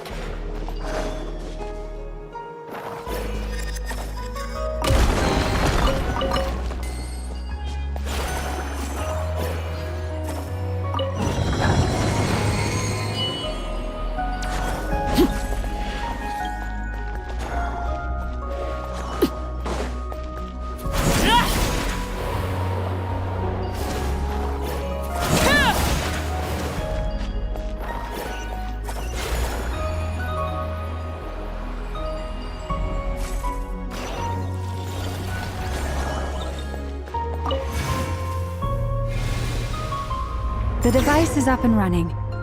It's hard to believe that the ancients were capable of constructing such things. Paimon sees our destination! It's right up ahead! Yes, let's go.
This is where the people of Hyperborea communicated with the moons.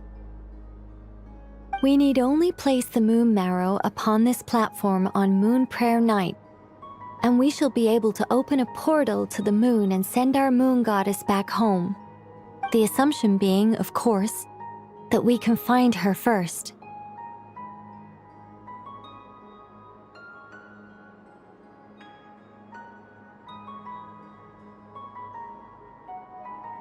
That's right.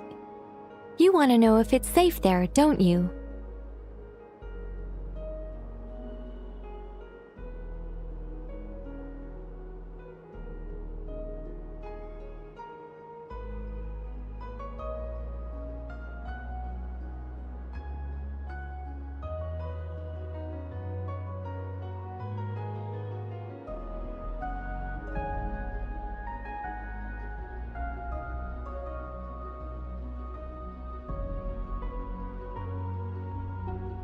And yet, she has no choice but to return. You know this.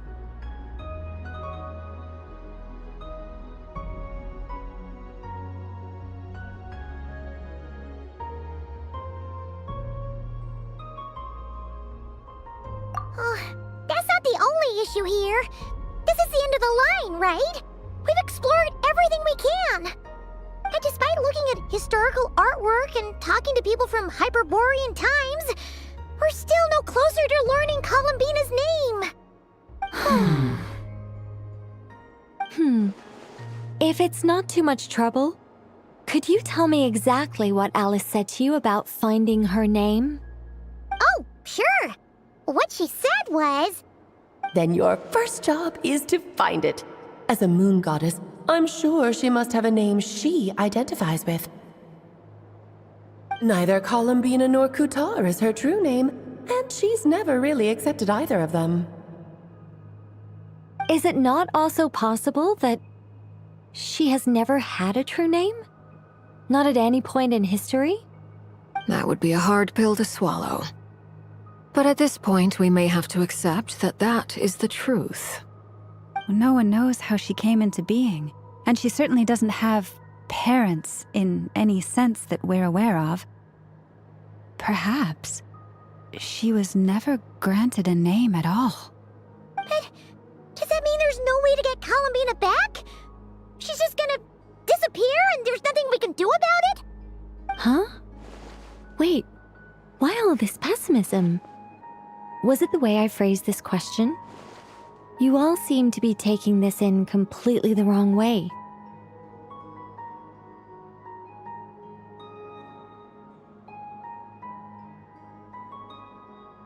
Well, just because she's never had a real name in the past doesn't mean she can't have one now.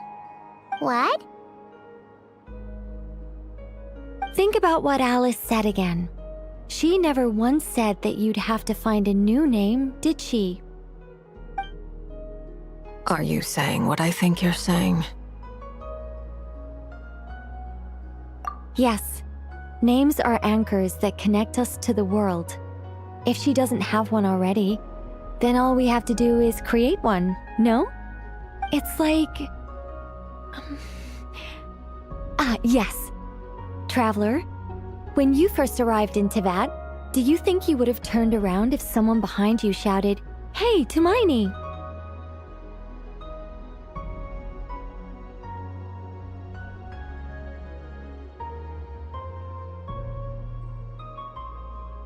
But what about now? I understand what you mean. Life is a long journey. Even the friends and family by our side can change over time. When people call you by different names, what matters isn't so much the words themselves, but what they symbolize. And of course, whether that resonates with you. Lumine. So, close your eyes and picture the moon goddess in your mind. If you were to call out to her in this moment, what would you say?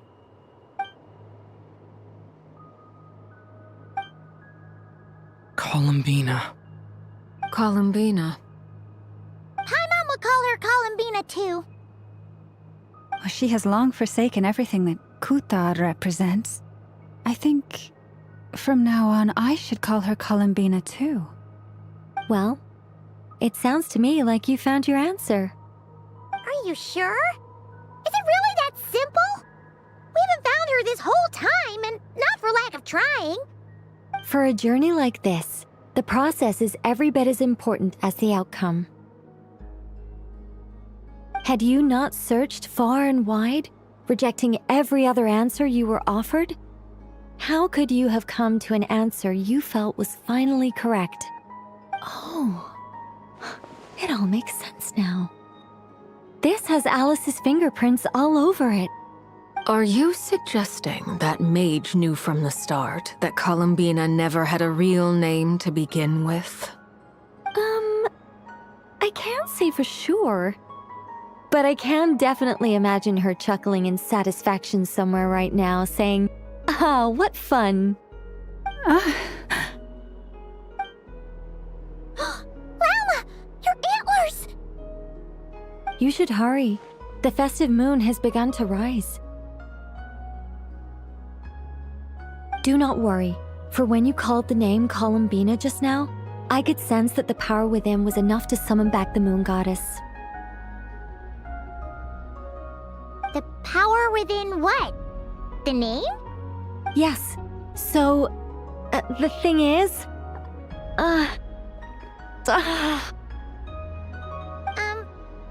What's wrong now? This is so annoying.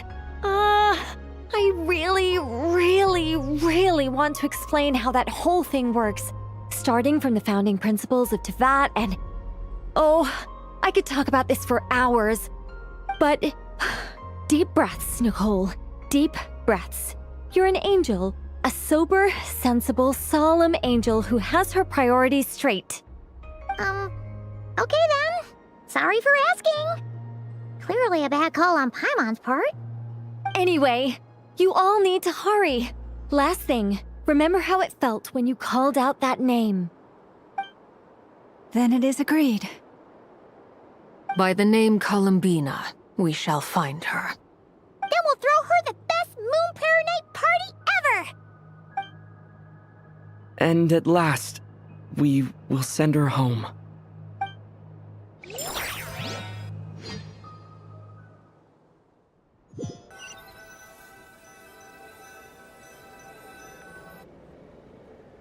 I can barely move anymore. My consciousness is fading away. Have they come back out? I'd love to see them one more time.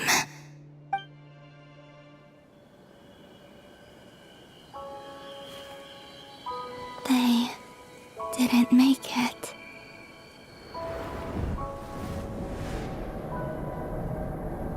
Could you tell me your name?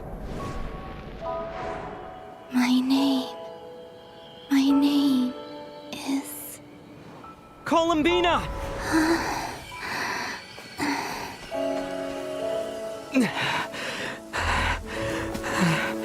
Columbina! Are you here?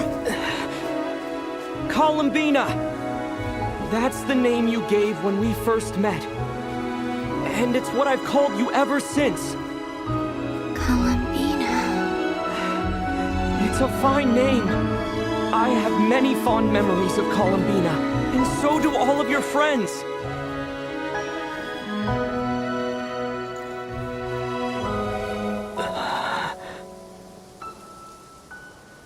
If you like this name...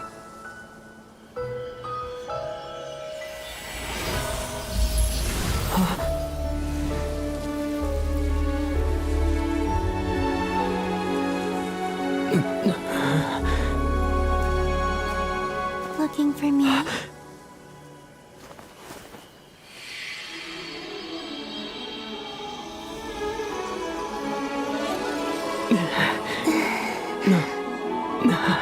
like it. You can carry on using it. My name is Columbina. Hyposelenia.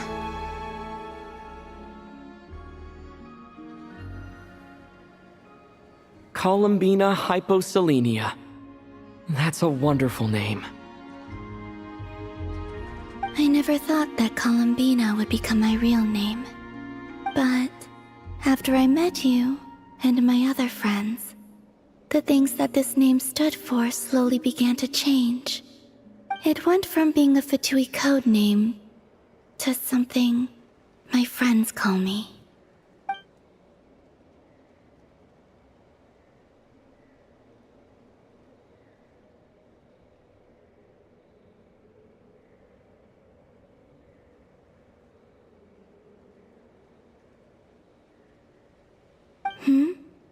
What is it? Why aren't you saying anything? I'm just so happy for you. Thank you. So, where's everyone else? We can go and meet them very soon. Everyone went to different places to try calling your name. Great. I'd like to thank them as well. Everyone's done so much for me. Searching for my name, entering those ancient ruins. Huh? Wait, so you were... Yes, I was there. Not physically, but my consciousness was still holding on. I followed you the whole way. Starting from when? You turned around and called out my name while you were in Nasha Town. Do you remember?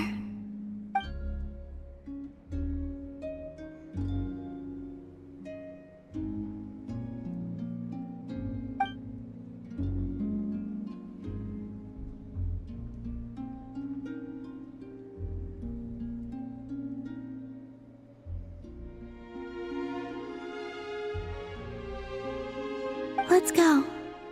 We don't want to keep them waiting. Sure. In that case, come with me. But... Hmm? Before that... Could you call my name one more time? Sure. Come with me, Columbina Hyposelenia.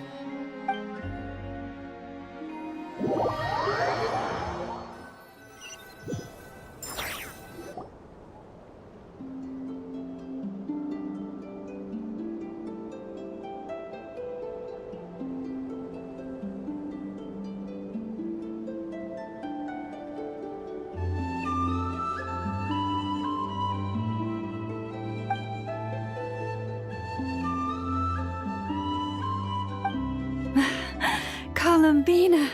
Oh, this truly is wonderful. Llama, I can't breathe. Ha ha! Just in time for Moon Prayer Night. It's good to have you back, Miss Columbina. Yeah, we were worried sick. Thank you, my friends. With your help, I now have a name that belongs to me. Columbina Hyposelenia. Where's the second half from? You added it yourself? That's right. It means... Born beneath the moon. Yes. And by extension, it can also mean born beneath this world. A fine name. Now, as much as it pains me to interrupt this beautiful reunion, I feel obliged to remind you that the Moon Prayer Night celebrations in Nasha Town have already begun. Don't you want to enjoy the festivities? There's so much to see and do. And some of the ambient lighting and entertainments were sponsored by the kind souls in the Hexen Circle. Nicole? Why have you turned into Dodoko? So you're Miss Nicole.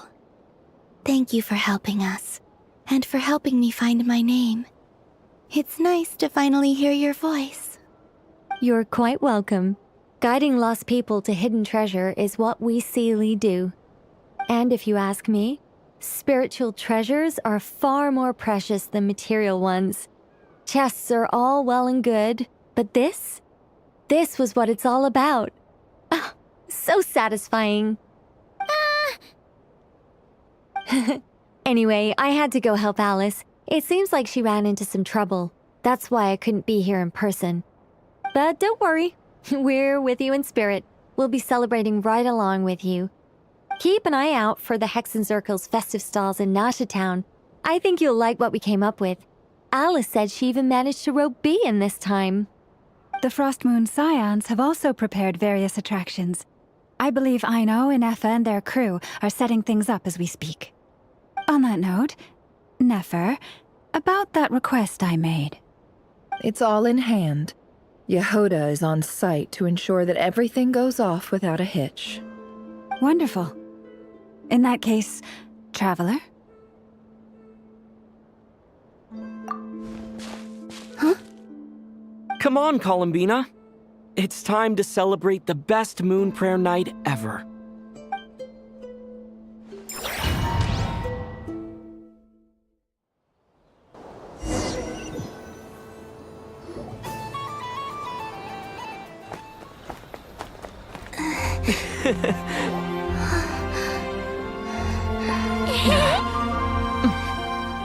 Hey, young lady. Would you like some Moon Prayer Night candy? Happy Moon Prayer Night. Oh, yeah. I almost forgot to say. Welcome home, Moon Goddess.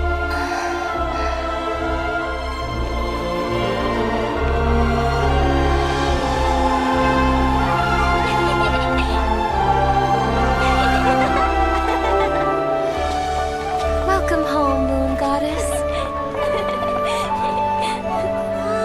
Welcome home, Moon Goddess.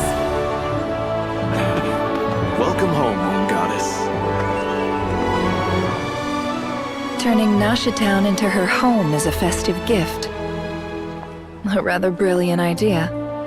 Perhaps this is what Nod-Crае, Columbina's home, should have been like all along.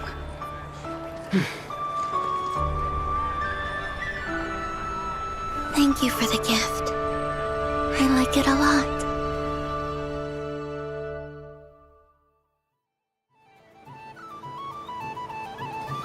This feels like the surprise of my life.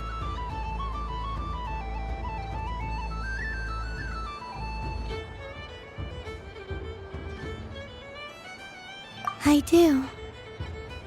I never imagined I'd ever get to enjoy Moon Prayer Night with everyone so freely. If you're happy, we're happy. Quite a strategy you came up with. Hide the tree in the forest. It's not your usual style, Lauma. Is there something about Moon Prayer Night that enhances what's in your head as well as the antlers on top? Apparently so. It even inspired a perennial penny pincher to use their resources for a greater cause. It truly is a magical festival.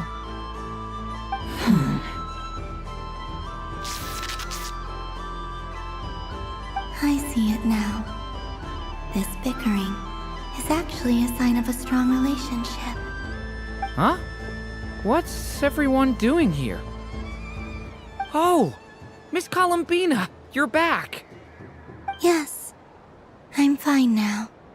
Thanks for your concern. How's your progress with Alice's assignment? Very well indeed. I've never heard her sound so excited.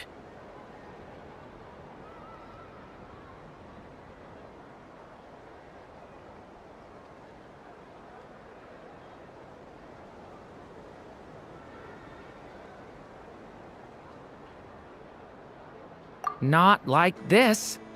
This time, her excitement seems more serious. Seems like she's had a major breakthrough. She said she'll contact us once she knows more. In the meantime, we're free to relax and have some fun. Enjoy the time off while it lasts. I have a feeling that our next task won't be so simple.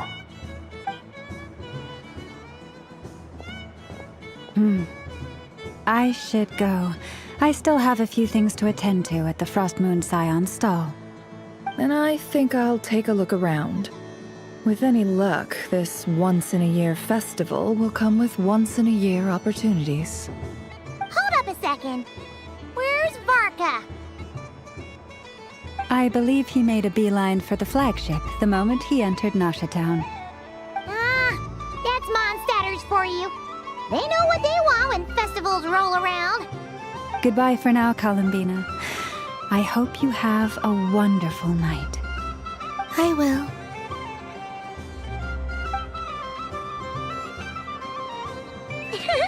Well, in that case, don't just stand there.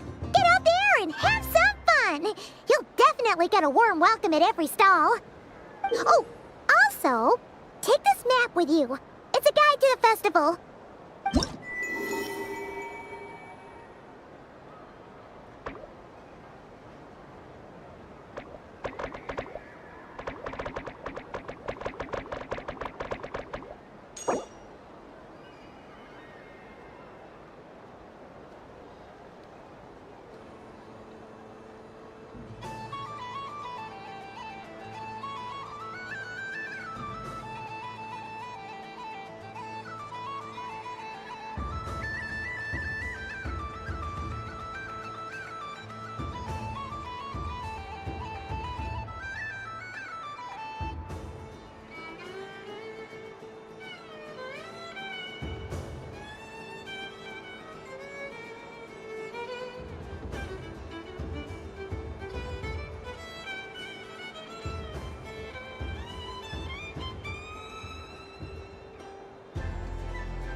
Stall is over here. Lauma's invited a whole bunch of cute animals to celebrate too. Over there is the Hexen-Circle section. Alice seemed more excited than anyone about this festival, so she insisted on making it a grand affair. Oh, and then there's the Noshitown local specialties, including... Actually, forget that. Better if you go check them out for yourself. Thank you. It looks like a lot of fun.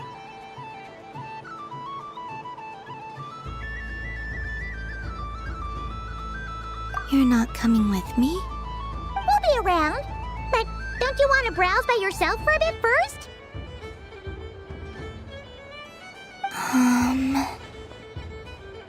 Yep. If you find something you like and want to try it out together, just give us a shout. We'll be right with you. Otherwise, just relax and enjoy yourself. There's so much on offer, so try to experience as much as you can. And don't forget to stuff yourself with all the delicious festival food!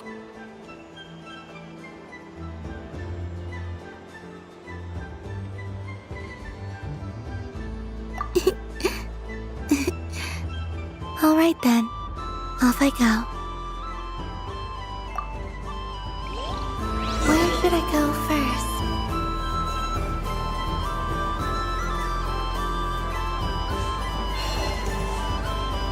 There are so many attractions here. Since I rarely get out, I might as well make the most of it.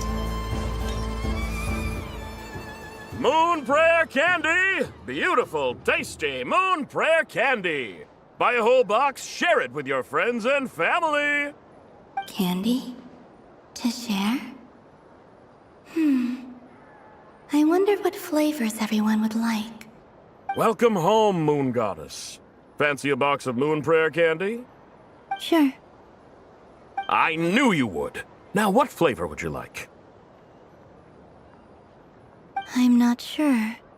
What flavors do you have? Is this for yourself or as a gift?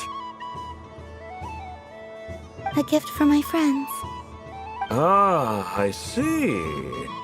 In that case, I'd recommend apple, lockaberry, or midsummerberry. Those are the most popular. Do you have nocturnal blossom flavor? Huh. I've seen couples give those as gifts before, but I did not know they were edible. No? Okay then. Moonfall silver? You did say this was for friends, right?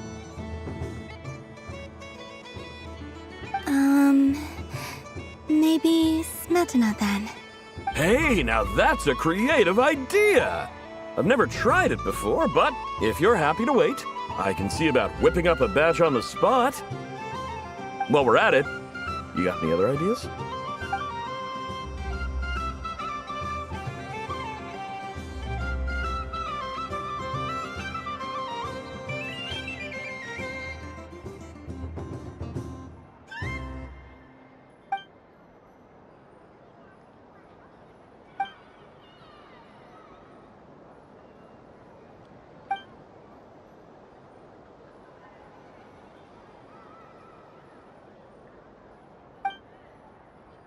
Here you go.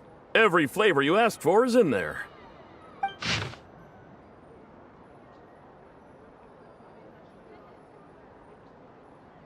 Thank you. Haha, I should be the one thanking you! You brought me a whole bunch of new business. It's like a genuine blessing from the moon goddess. I hope you and your friends have a lovely night.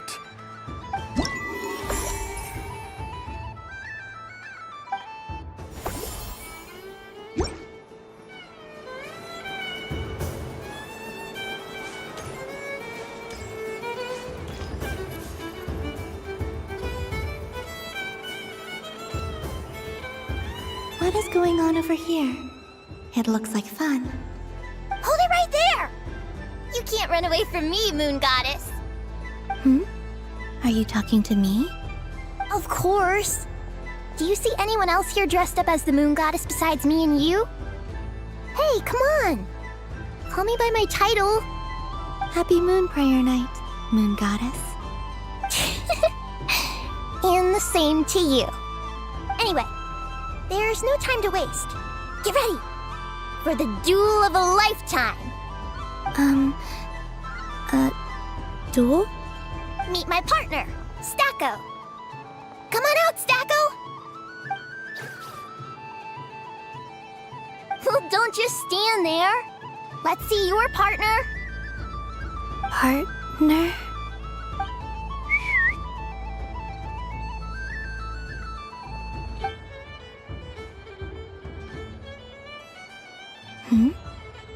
So I need to select a partner and command them in battle. Partner. I need a partner.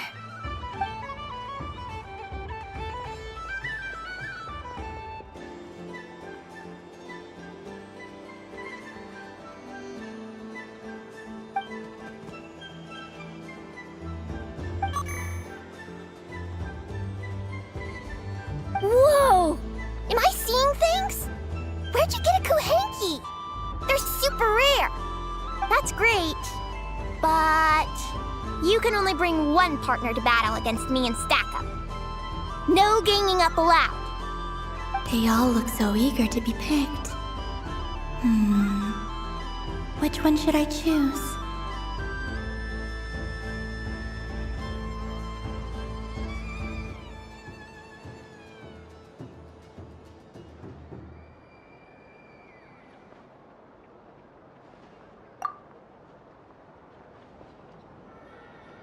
This one usually lives in Nasha Town. She likes falling asleep to the sound of striking hammers. And I bet she's quite familiar with robots' weak spots.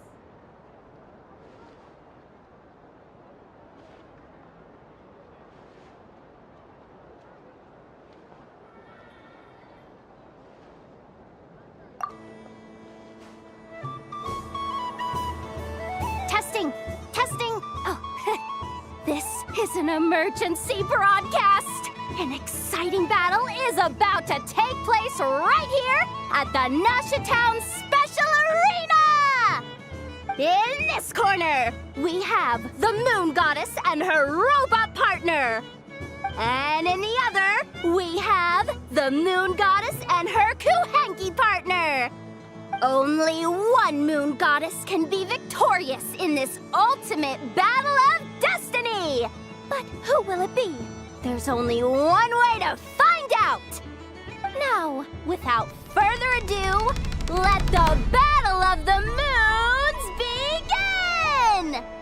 I don't care who we're up against. Stacko and I ain't gonna lose! Let's strike first! Stacko, formation shift! Ho-ho-ho! The robot has kicked things off with a change of formation. But how will this affect the battle? Nobody knows!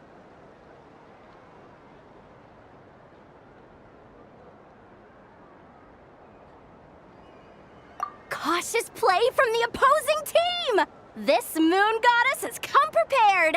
Where will it go from here? Okay then. Stacko, maintain formation and enter your empowered state.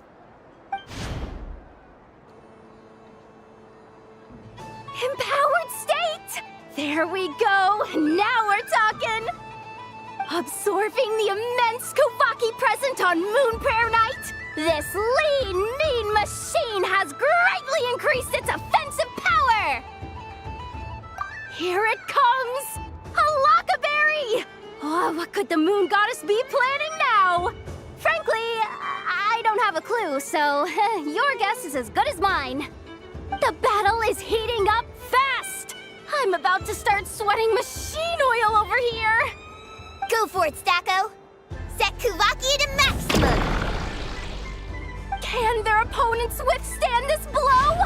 And what will this Moon Goddess do? Don't be afraid. Fight however you wish. It's a Moon Lane! A deft use of a Moon Lane allows the Kuhenki to dodge the blow, and now it's spiraling around its foe in circles! 1 loop, 2 loops, the robot screen is bugging out! It's getting dizzy! Stacko! Oh, Stacko is down for the count! Our winner is the Moon Goddess! The slightly taller one, I mean. You did your best, Stacko. I'll take you to Ino's for a checkup right away, don't you worry.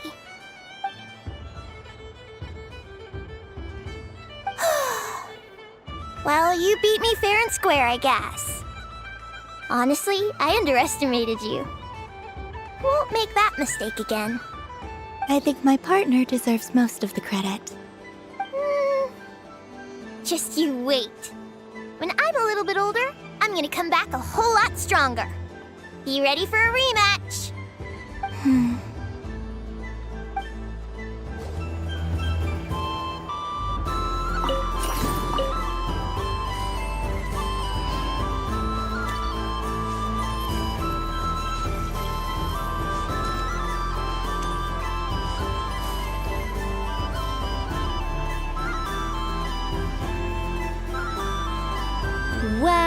Well, look who it is. I heard someone went and disappeared on us the moment we let her out of our sight. They looked all over for you. Frankly, I didn't think you'd be back for Moon Prayer Night. Were you worried about me, Sandrone? You would like that, wouldn't you? Do you even hear what you're saying? It seems to me like you disguised yourself with festive headgear, just so that you could come see me on Moon Prayer Night and make sure I'm okay. You didn't even bring Polonia with you. You? I thought you couldn't see. I cannot. But I sense the confusion of those around us rippling through the Kuvaki currents. Based on what I know about you, let me guess what you're wearing. Is it cat ears? Shut up! I'm only here to protect the Fatui's interest in this territory. Running into you was pure bad luck. Really? But you were the one who asked Arlecchino to help everyone find my name. Columbina! Ugh! Just one more word, and I'll unscrew your vocal cords. It's Columbina hyposelenia now. Tell someone who cares. I've missed you, Sandrone. The whole time I was gone, I was thinking. I hope I get a chance to say some ugly words to you. Is that supposed to be a joke?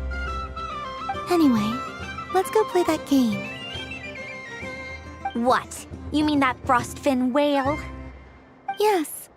It's some kind of game where you get bitten if you step on the wrong tooth. Seems like fun. Who in their right mind would wanna... Because you're not a scaredy cat. Fine! You wanna play? Let's play. Don't complain when I kick your sorry butt. Lovely. You old geezer! I'm gonna beat the pants off you! Just you watch! I almost forgot. Sandrone? What is it now? You'd better not lose. or I'm going to beat your head in. What? Allow me to demonstrate since I'm feeling so nice. You just step on the teeth, like this.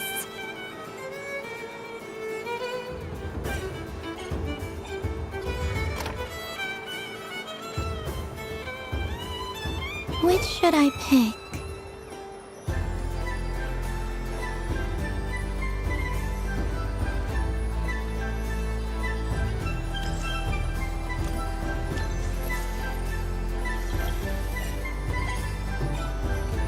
Your turn, Sandrone.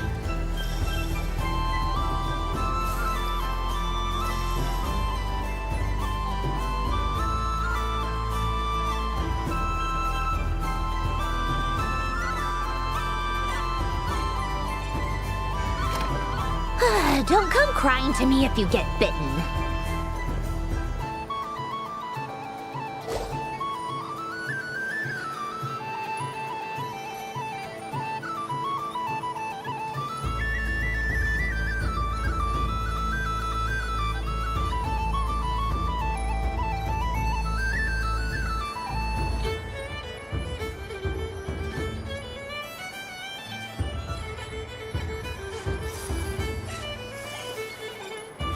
There are less and less teeth remaining.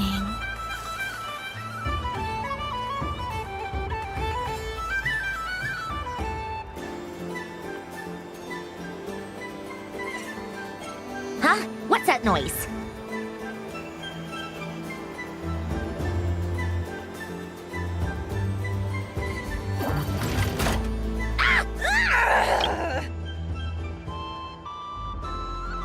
I think you might have picked a bad tooth, Sandrone. Shut it!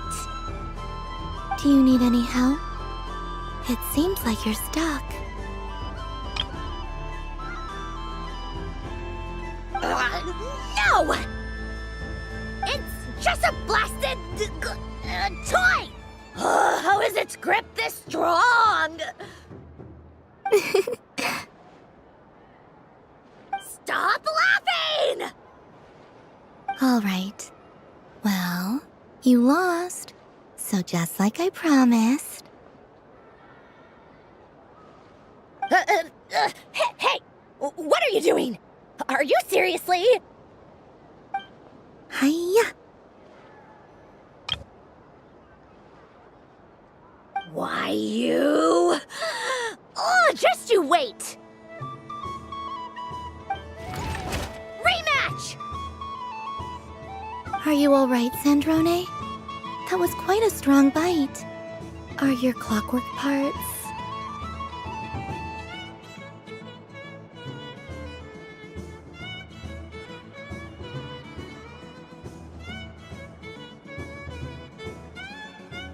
Quit your fussing! I don't need it!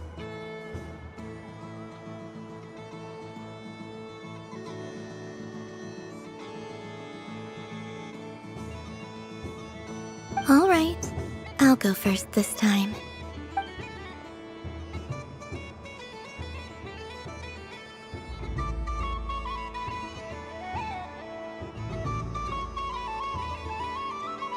I see it now.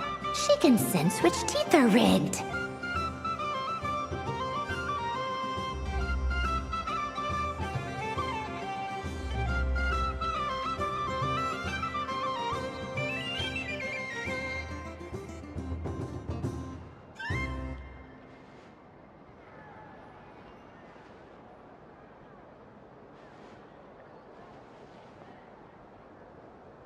So I just need to avoid the same ones that she does.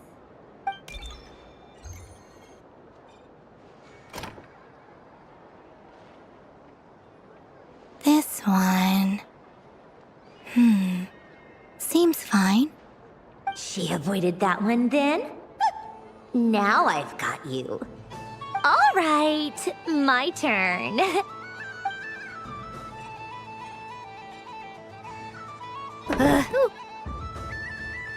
What? Looks like you lost again, Sandrone. Wait! There's more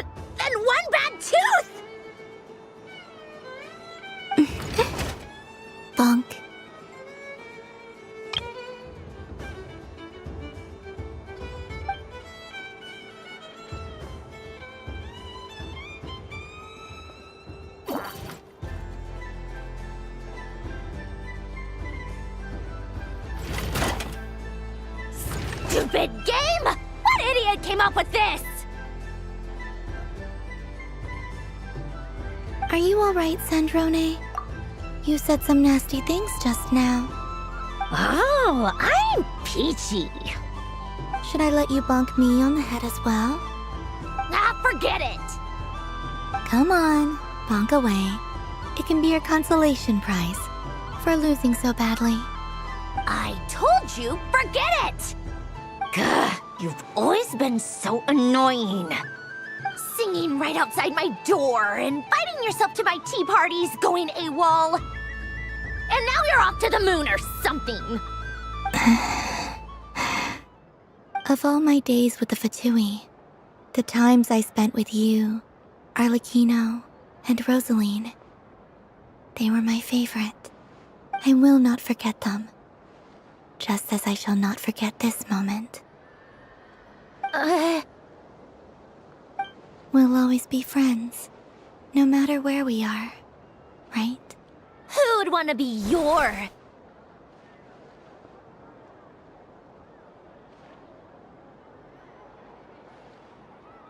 I'll miss you, Sandrone.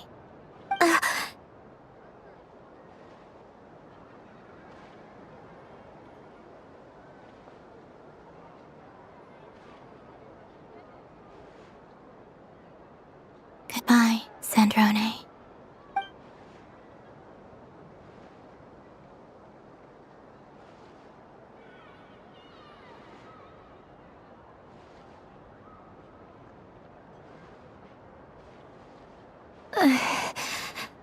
I'll miss you too, Columbina.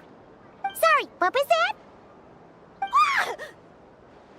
Ah! Yeesh! No need to freak out. What's wrong? We've been looking everywhere for you.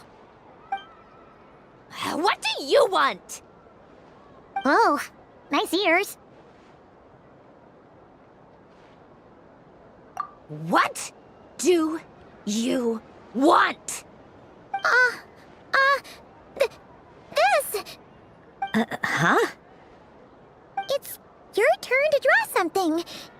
You're one of her friends too, aren't you?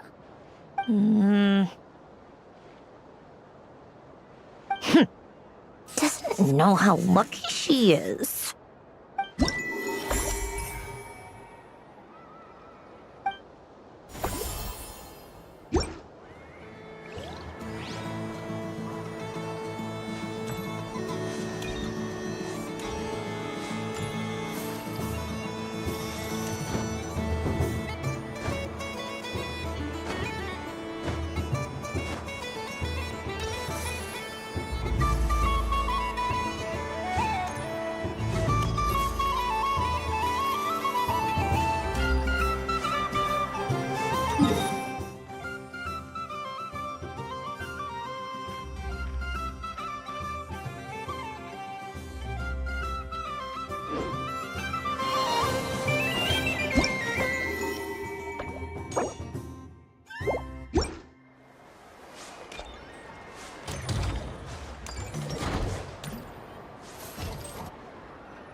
Doesn't make any sense. How am I losing every single time? Wait, Inefa, you're cheating, aren't you?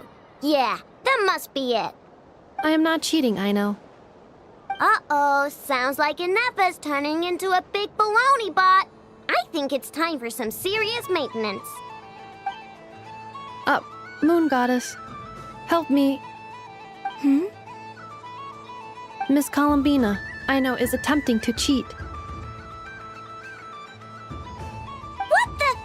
I'm not the cheater. You're the cheater. How dare you throw it back at me?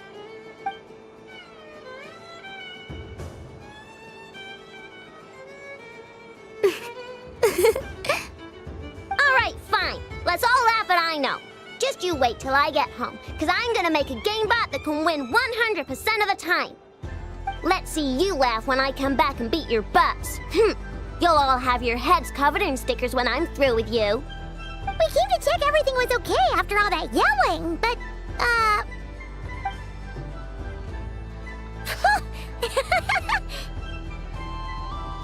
Whatever it is, it sounds like cheating is allowed.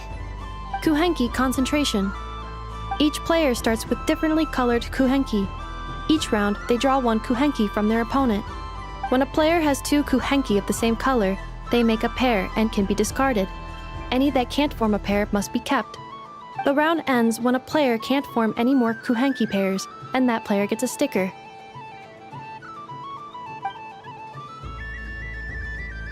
Ooh! Can 4 people play as well? That is fine, so long as the turn order is fixed beforehand. Alrighty then! In that case, the 2 of us will join as one team. Okay, but if you lose, you're both getting stickered. I don't want to hear any excuses. Sure! And if we win? If you win, only one of you gets to sticker someone else. I have taken to calling this. I know logic. Hey, lay off me, alright? Okay, so we're starting the game from scratch again, which means all my stickers so far don't count. Looks like Luonatar is the Kuhenki of honor for this game. Anyway, let's go clockwise, starting from Inefa.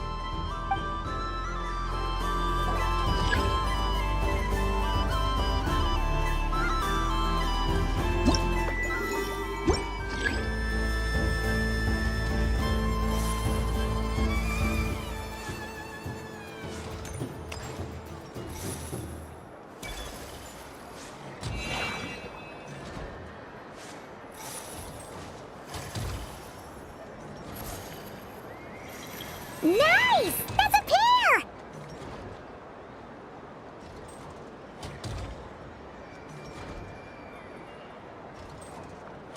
Go, go, fly!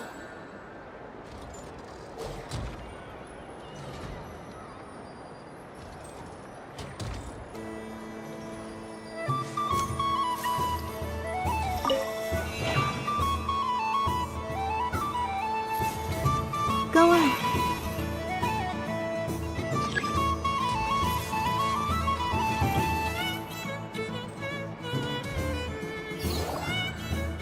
I have a pair.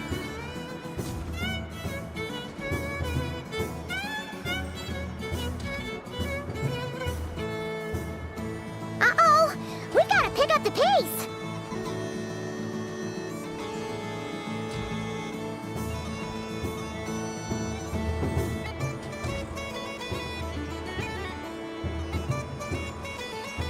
Phew, that was too close.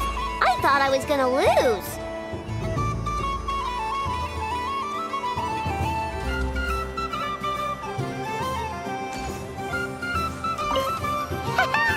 Let's see who's gonna be the unlucky one!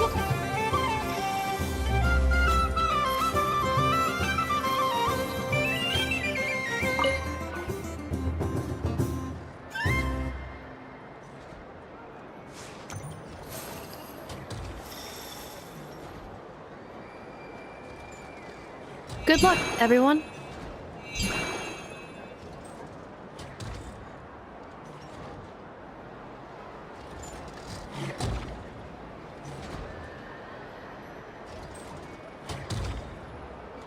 Let me pick a good one. What's it gonna be? You're looking very pleased with yourself there.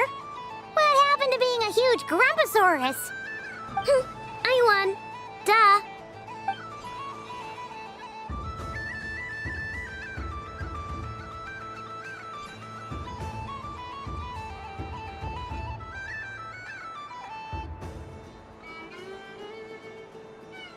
Oh, me again? Don't fidget too much, Aino, or the sticker's going to fall off. I don't care. If it falls off, it falls off. If a pair of Kuhenki get discarded, why not a pair of stickers? Huh? Huh?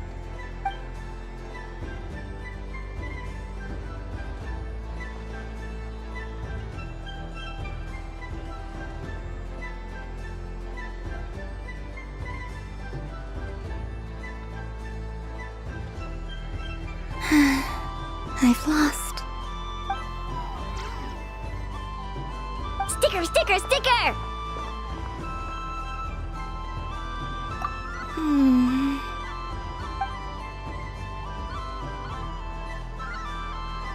cute! You think so? Shame. I can't see it for myself.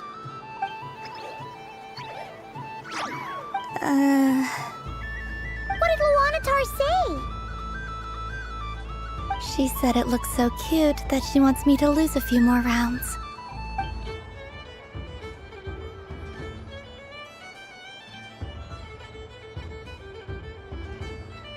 Who put these stickers on Paimon's eyebrows? Ugh, she can barely see! Alright, now, I think we got enough evidence to prove that there's a serious problem here.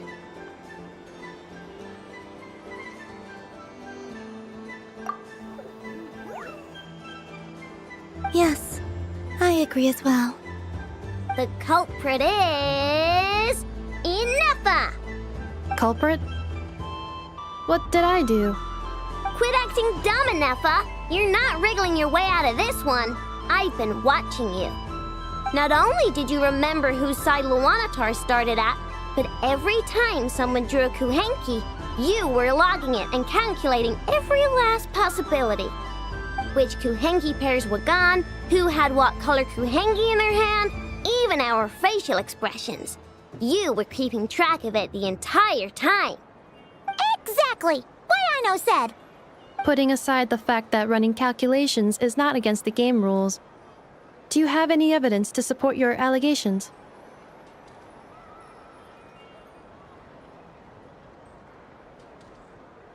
But that's not against the rules either. So she admits it. She certainly does. Alright, everyone grab a sticker. It's time to get Inefa back. But... Take that!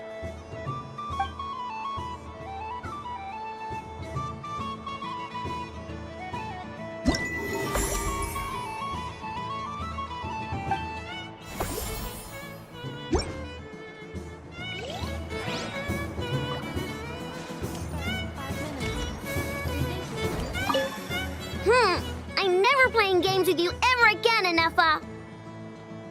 Ooh, moon prayer candy? Sweet! Is it okay if I grab a whole bunch? Psst, Columbina, turn around. Use your huge cloak to block Inefa's vision. Yum! Oh, this one's even yummier! Ugh! The flavors are blending in my mouth. Ew!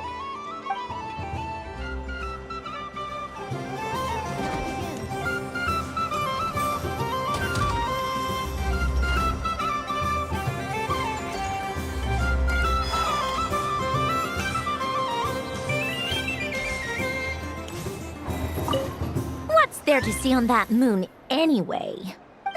Let her go up there and cry alone. See if I care. You're giving me candy? That isn't like you. This had better not be some weird prank. Coffee flavor? I thought you hated coffee. It's extra strong too. Huh. You didn't do all this just for me, did you? Hey! Don't take it away! I never said I didn't want it. I mean, you can't unmake the candy now.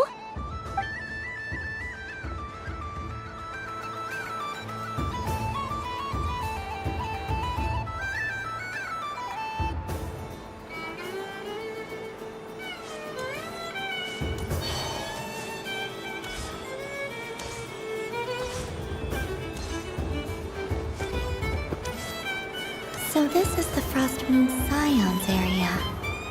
It feels very familiar.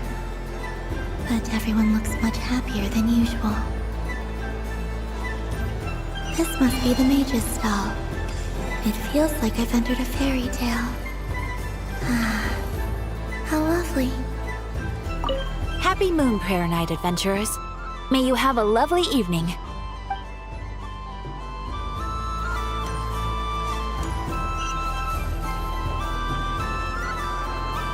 But I was aiming right at it! Aw, what a pity.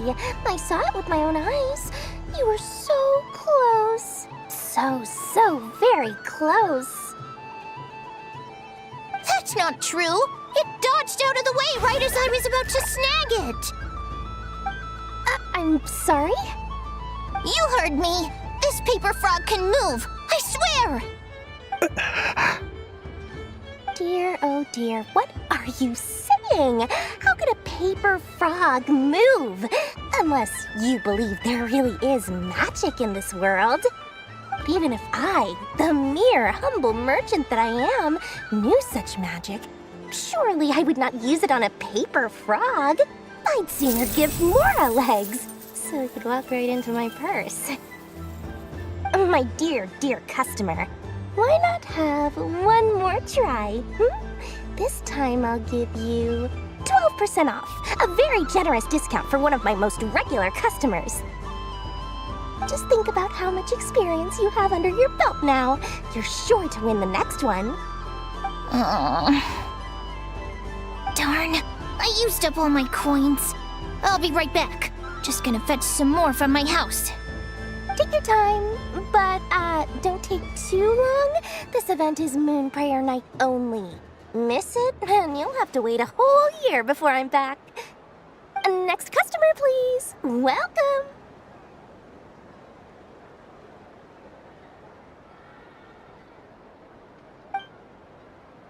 Hello. Whoa! What's this bigwig doing over here? How do I tell my employees not to go running around this time? Shooting them a glance won't work. I haven't known them long enough. Dory? Why, hello there, Miss Columbina.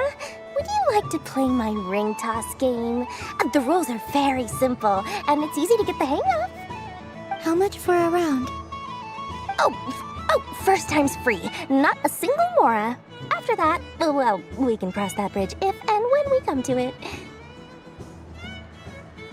But with your sharp skills, I'm sure you'll win all the prizes in one fell swoop. That was an obvious enough hint for them, right? Right?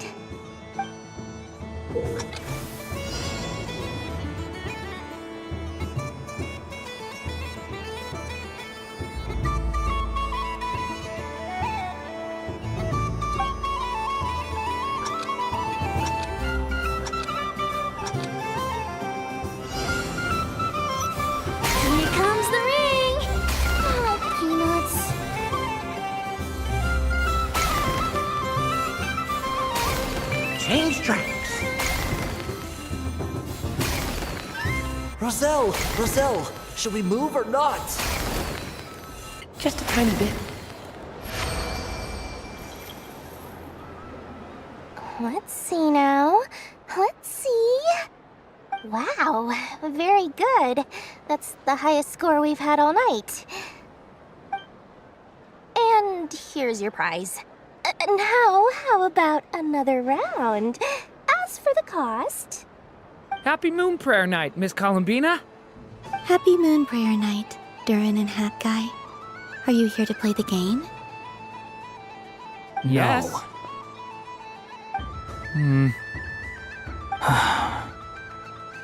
You said we were just coming here to say hello. I did, but then I recognized a few more people as I got closer. Do my eyes deceive me? Is that... It's our little dragon! He's all grown up! Someone's popular. Well now, since you came all this way, why don't you try out this lovely game we have going? First try is free! He'll have a go. I'll pass. It's only one free try per customer. You can't give your try to him. I'm aware. How has Elder Almond been lately? He's in great shape. He goes for a run in the forest every morning to stay fit and healthy. He tried to go boat racing with Firecracker a while back, but he couldn't even make it onto the Lotus Leaf. Firecracker was in fits of laughter. How about you, little dragon? Can you still fly? Yes, I can. But you've become less chatty. Has growing up been tough on you? We call that maturity. You know, the thing people sing about. The knight wields a sword of stone to defend those hearts that are made of gold. Stone is very heavy. That's what keeps him from talking too much. That's awesome! I want to be a knight when I grow up too. Ring, here I come!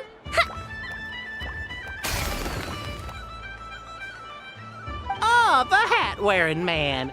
I never thought I'd see you again. You seem more determined than when I saw you last on the train. If you say so. Oh, I do say so. The people you once helped see it clearly. It's because you are once again on the right track. May the engine in our hearts propel us to the station of our dreams. I can move! I can move now, Roselle! What are you doing, running into the rings like that? You got them all so quickly! I've never seen anything like this in all my travels! Is this guy actually an old friend of theirs? But how? They're origami animals and clockwork people from a fairy tale! Getting to know them would be quite an arduous task, unless they share a hometown? I have to get to the bottom of this. Next time I see the Great Mage Alice, I shall demand answers! Thank you, Dory. I had a lot of fun. Now for your prize. Where did I put it? Give me a moment to dig it out. Oh, sweet grand prize. How I wish I didn't have to let you go. Good thing I've already turned a profit from the customers earlier in the night. Otherwise, I'd have wasted all my hard work. Okay, I'm back. What? I leave for 2 seconds and someone's already claimed the grand prize? Oh, well, these things happen, you know? Perhaps you'd be interested in one of the other prizes instead. We've got all kinds of wonderful goodies here. Is this the thing you wanted? Here, you can have it. Huh? But... Don't worry about it. It will be happier with you. Oh, thanks so much, miss. Moon Goddess. Oh, goodness gracious, Columbina. Give me strength. How am I supposed to make any more money from this child at this rate? Daddy, look! That's the game I was telling you about! Forget it. She is the Moon Goddess after all. I'll think of some other way to swing this. Maybe I can try to hook this new kid. Huh? Oh, someone already won the grand prize. You can take mine if you want. What? Why? Why are all these bleeding hearts coming here to ruin my business? Happy Moon Prayer Night, everyone. Happy Moon Prayer Night.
If all the prizes are gone, I might as well close up shop for the day. But you haven't had your fill of fun yet, right? So the next time a customer shows up, you're going to have to run faster, all right? And remember, run out of the rings, not into them. Oh, a gift for me? Lord Sangama-Bay really is going up in the world. Wow, candy from the moon goddess herself. If I back this up...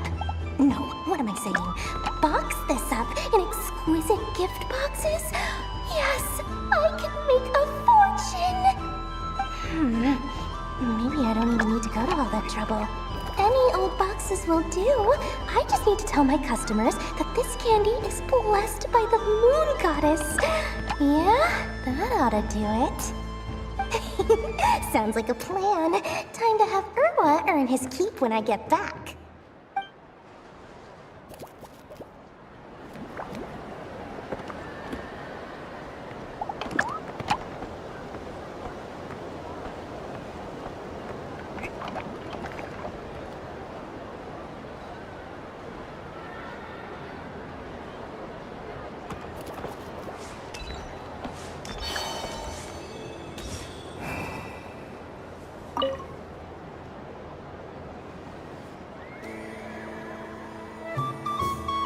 I wouldn't say it's unfair, exactly.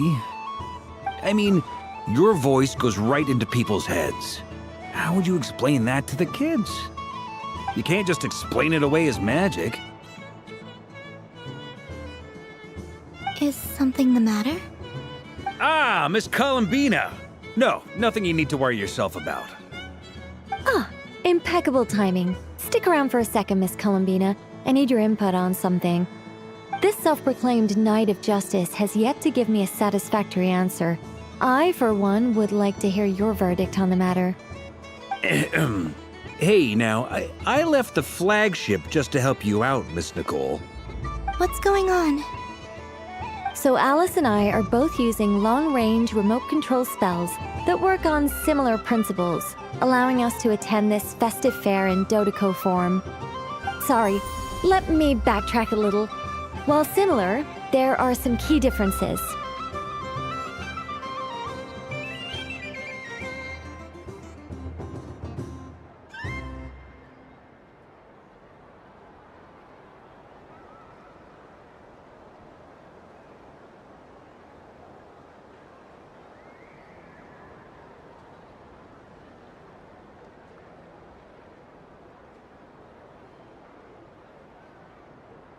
Alice, being a great mage, wanted her Dodeco to reflect something of her own charm and mystique. So she adjusted the way its tail moves when it spins around. An entirely gratuitous move, in my opinion. I hardly see how anyone is going to notice that. If anything, I'd say that anyone who stares intently enough at a Dodeco's tail to notice such a small detail is someone we ought to be highly concerned about. I only say this to emphasize that my question has nothing to do with tails. Now that we're clear on that, why is Alice's Dodeco permitted to interact directly with the children celebrating Moon Prayer Night, while mine is not?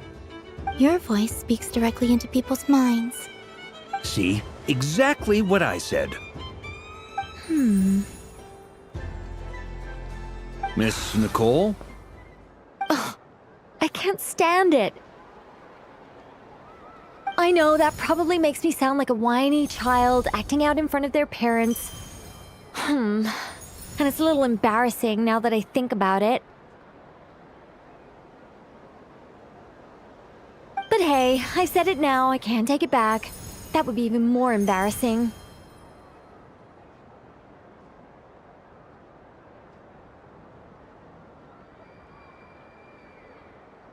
Also, don't go reading too much into that analogy. It was off the top of my head. I'm actually an awful lot older than either of you. Miss Nicole, are you saying that you'd like someone to play the game you've prepared? I'm not so invested in that. It's just something cobbled together using items I borrowed from Alice. She probably didn't even make them herself. The point is, I want to know everyone's thoughts after they receive their prizes. But as you've said, I can't just ask. I've been biting my lip for so long. and I've had no one to vent my frustrations on. I thought this was going to be a nice, straightforward festival where I'd get the chance to guide people to treasure. Well, can I play?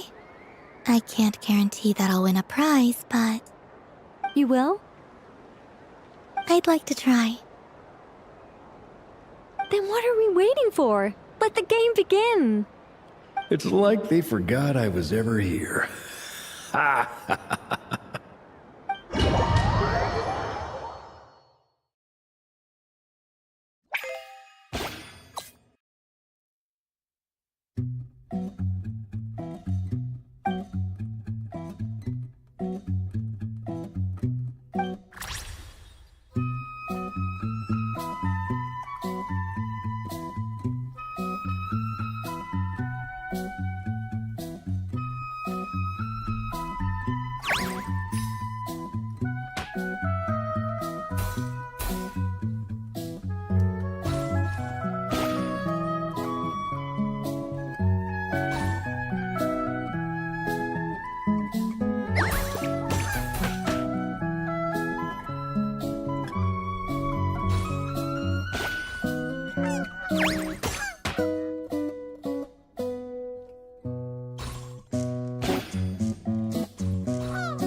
Congratulations, Miss Columbina! With your great wisdom, you have overcome every obstacle in your path and conquered the great challenge posed to you by fate. Fate? Well, something to that effect. If you'd prefer something more poetic, it could be the icy winds or the dawn. Anything you like, really. You could even go with the challenge posed to you by Dodeko, if that's what you're into. Anyway, you can take or leave my suggestions. Moving on. All my hopes are now resting on this. Can I open it now? Stop teasing me! Please, I'm begging you. No more talk. Just open it. Wow. What a lovely sculpture. Classic and cute at the same time. Thank you, Miss Nicole. I'll always treasure it. Ah, there we go. Music to my ears. You have my sincerest gratitude, Miss Columbina. Thank you for sharing your precious time with me and fulfilling my wish. Don't mention it. You've all done much to help me. And still, I'm the one receiving all these gifts.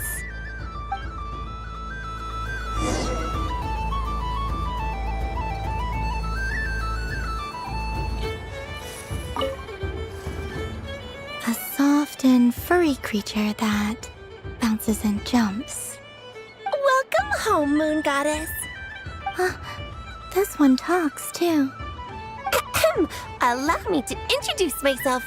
I am a Dodeko from a distant archipelago, the most mischievous of all my Dodo brothers and Dodo sisters. When the going got tough, I powered through, and when I met obstacles, I boomed them away. That sounds like a lot of fun. Doesn't it just? Oh, but then the trouble started. Recently, I found a lovely beach, the same beautiful jelly color as my hometown, and so I dove in to have a look, only to find it overgrown with seagrass and nasty little spiky fish everywhere, looking to turn me into a Dodoko kebab. I made it back to shore by the skin of my teeth, but my tail was sorely hurt. Couldn't you just boom them away? Oh, I wanted to, believe me. But I've heard that you, Moon Goddess, can understand animal speech. The last thing I wanted was to cause a gigantic fuss and get taken to court by a school of spiky fish. I'd be driven out of these waters for good, and my winter holiday would be ruined. And so, dear Moon Goddess, I was wondering if you might lend me your allegiance. Are you roping me into a crime? Oh, let's call it a once-in-a-lifetime carefree adventure. Does that sound better? All the festival goers tonight are dressed up as the Moon Goddess.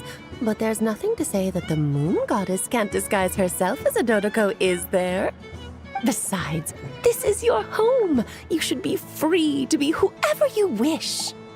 I'm afraid I'm not well acquainted with Dodokos, Madam Mage.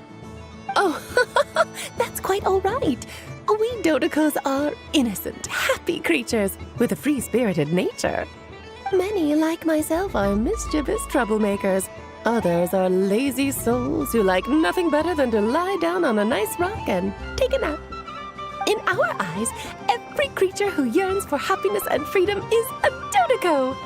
But perhaps in yours, we Dodoko are a fluffier and more mischievous breed of Kuhenki. Yes, that is a much easier image to follow. Oh, wonderful! Then let's play! Grab onto my tail and follow me into the sea.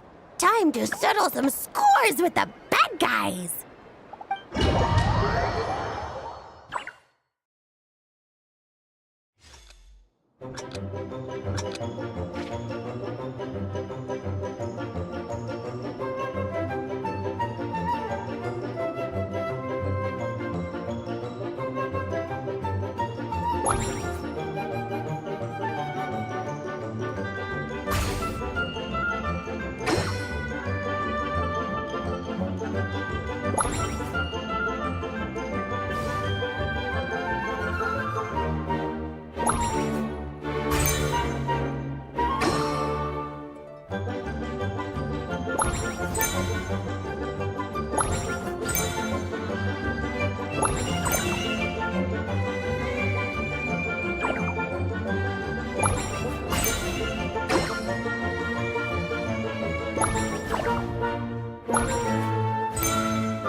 Remarkable talent! So, what do you make of it? The use of Jumpy Dumpties doesn't come as naturally to me as Kuvaki, but their unpredictability makes it fun. I think they call this novelty. Indeed! And how did it feel blowing those pesky nuisances away? Not bad. Any guilt? What do you mean? Oh, wonderful! Lovely answers to all 3 questions. You've passed the safety test. Now I can give this special bomb to you as a souvenir. Remember, if you find any meanies living on the moon, you can use this to boom them into oblivion. I will.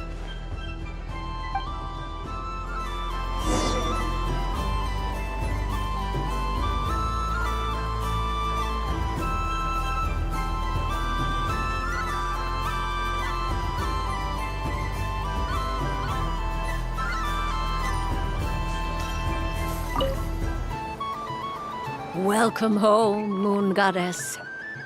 Oh, you're the genuine article. Alice was right. This moon prayer night was worth watching after all. Another one that talks. Greetings. Pleased to make your acquaintance. I am the Hexenzirkel member they call B. Barbeloth Trismegistus. Columbina Hyposelenia. Pleased to meet you too.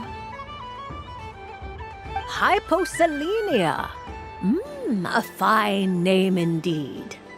Now then, Miss Columbina, do you wish to hear a mage's divination? Divination? The Frost Moon Scions used to ask me what would happen in the future. Is this like that? From the perspective of the one seeking answers, perhaps. As you look to your journey ahead, if you seek to understand the unknown, resolve your doubts, and soothe the confusion in your heart, divination could be for you. The unknowns on my journey. Of course, if one wishes to peer into fate, then hydromancy is the more precise option. But that is a complex affair, and to relegate that majestic art to the status of a festive amusement would seem somewhat uncouth. Besides, it is sometimes better to not know fate with great certainty. Hence, I shall use the suitably festive Luna Arcana to tell your fortune instead. It is more popular with the youth in any case. Lunar Arcana. Indeed. Unlike hydromancy, this will only display possibilities and trends. People like to think of themselves as creatures of agency and free will. Peering too far and too clearly into the future is detrimental to both body and soul. I'd like to give it a try. Of course you may.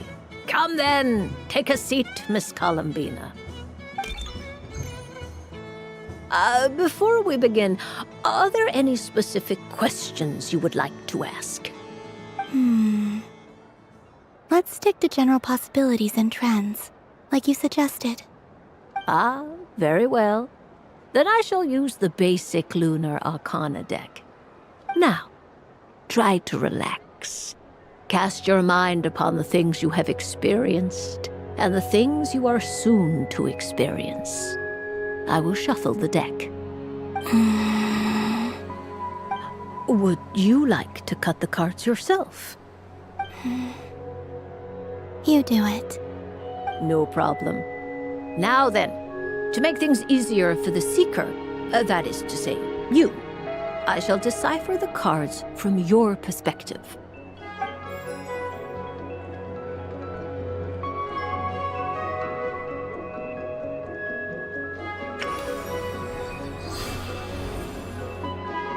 Please, draw the first Lunar Arcana.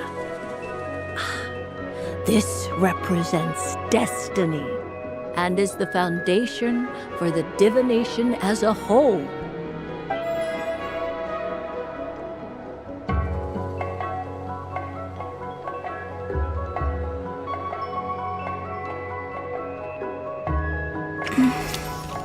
Now, draw your second card. This will stand for the past, the sum of all your experiences that have come before. And now the third Arcana. This is the present, your interpretation of the current moment.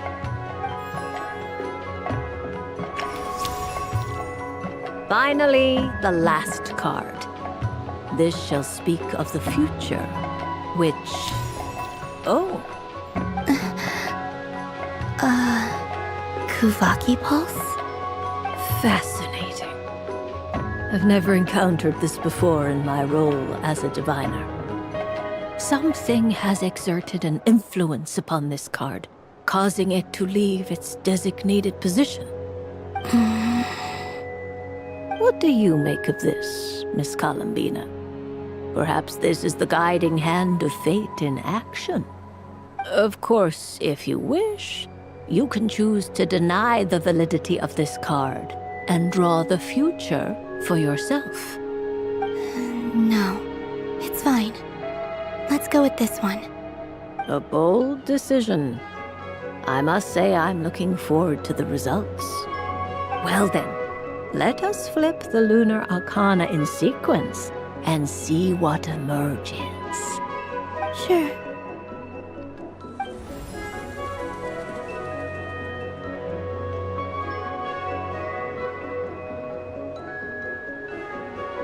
First, destiny.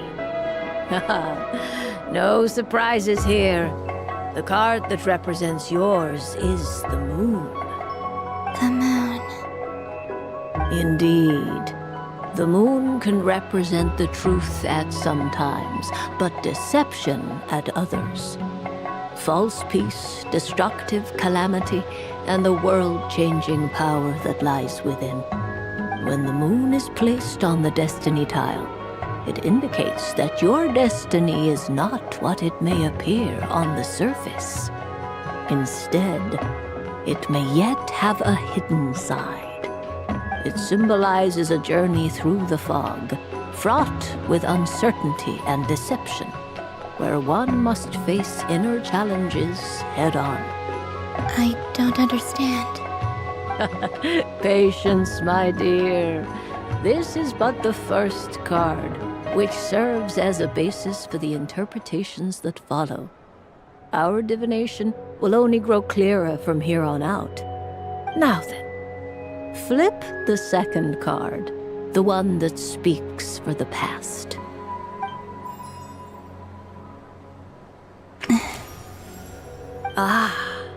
The Hermit, but inverted. Inverted? Yes. The Hermit symbolizes solitude, introspection, and the pursuit of truth. When inverted, it represents isolation, truth out of reach, and a path that leads one astray. Combined with the moon as one's destiny, the Hermit inverted represents a choice you made to stand alone in the past. It was a choice made not out of fear or arrogance, but for reasons that others could not perceive. You fumbled through the darkness without a guide, but you did not find your way. Rather, you went astray. More than once, it would seem. Is this about how I became Kutar despite not wishing to become a god? And how I joined the Fatui because I yearned for a place to belong? I suspect only you know the answer to this question. All is not lost. The past is in the past, and so it shall remain. Shall we look into the present now?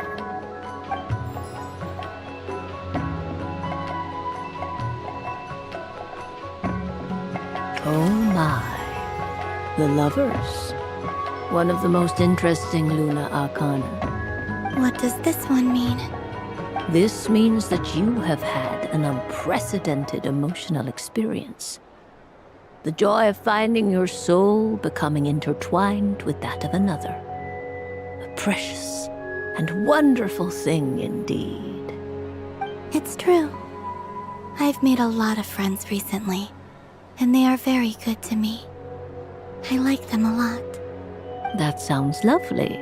I am most delighted for you. The Lovers can also represent important decisions, perhaps related to a parting of ways. Now, if I were to guess... Yes. My return to the moon. I understand. Parting with friends is never easy, Columbina. But rest assured, this is not the end of your journey. There is always another story waiting to be told. The future always lies ahead. The future. Well now, it's finally time to flip this most mysterious of cards. Why did it appear? And what does it wish to tell you? I'm ready. Very well. Flip this card and see what lies on the other side.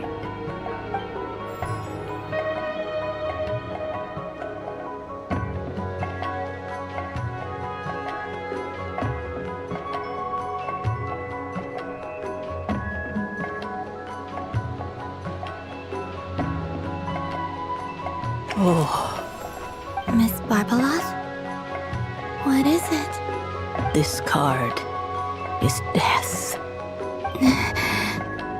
That doesn't sound very good. It depends on how we interpret it.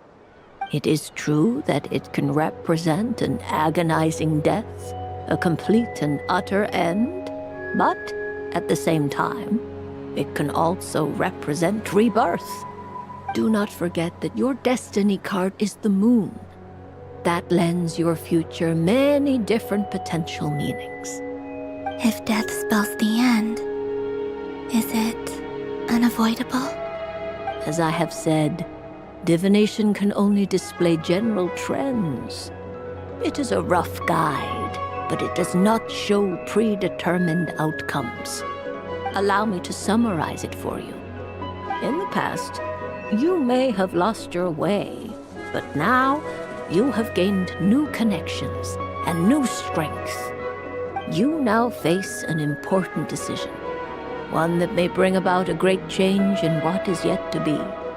This change might, in turn, be the end of all things, or their beginning.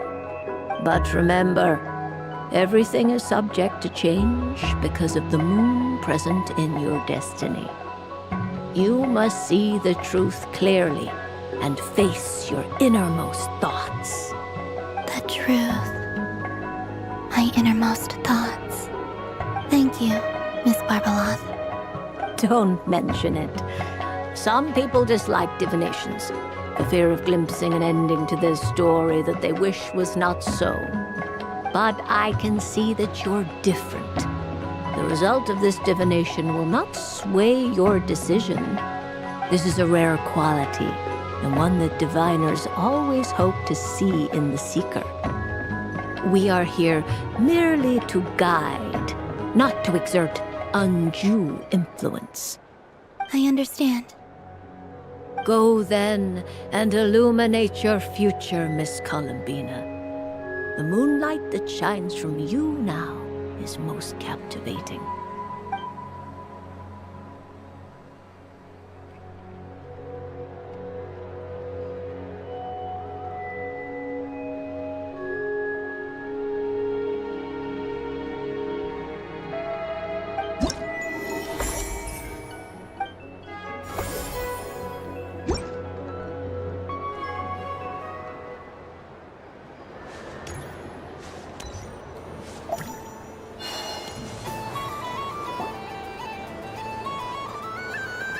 Dodoco's Whirligig! Come check out Dodoco's Whirligig! Ah, welcome home, Moon Goddess. Might I ask what this is? Ah, it's a very special amusement sponsored by the great mage herself. Ride on a soft and furry Dodoco and embark on an unforgettable adventure. I say that, but I'm just following a script here. Who is this mage, anyway? And what the heck is a Dodoco? I'd like to ride.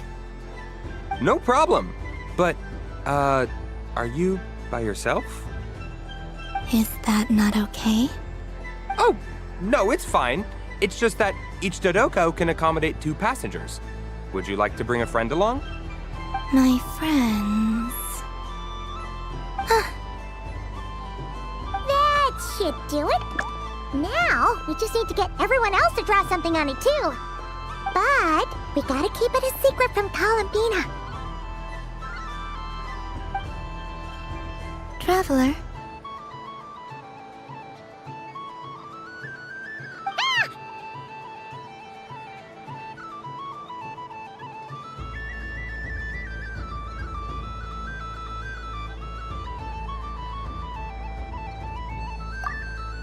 I want to go on that ride. Will you join me?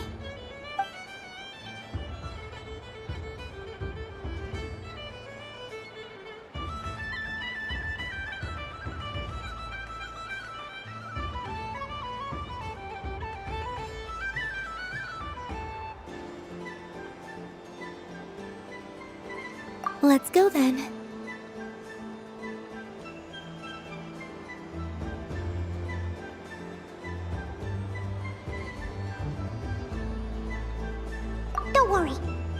do the rounds. You go have fun.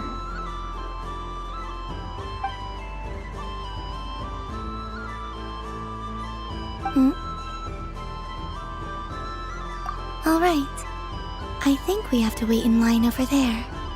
Please take your seats. For safety reasons, you mustn't try to leave the ride before it comes to a complete stop. All right, you're all set. I wish you both a wonderful journey.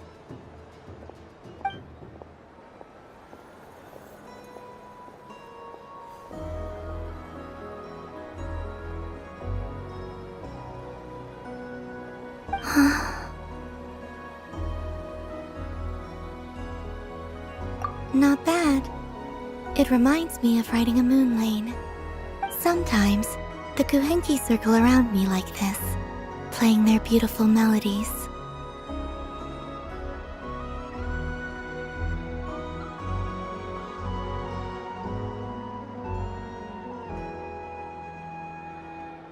Yeah, I'm going to miss them.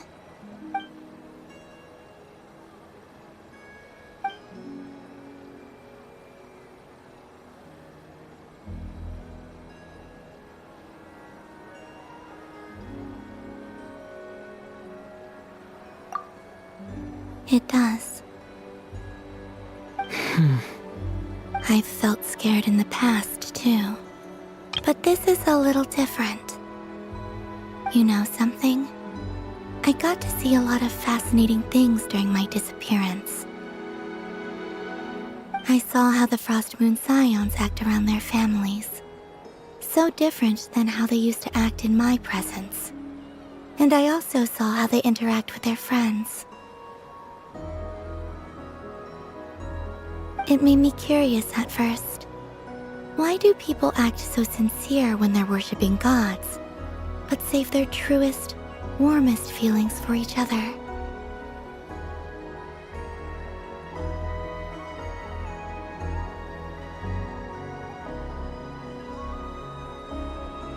Slowly, I came to realize that it's because they trust one another. They know, deep down, that they'll be accepted for who they are. All of it. The good and the bad. I know. I knew it the moment you started calling out my name. What I fear now is the end. I fear losing all this the very night I have gained it.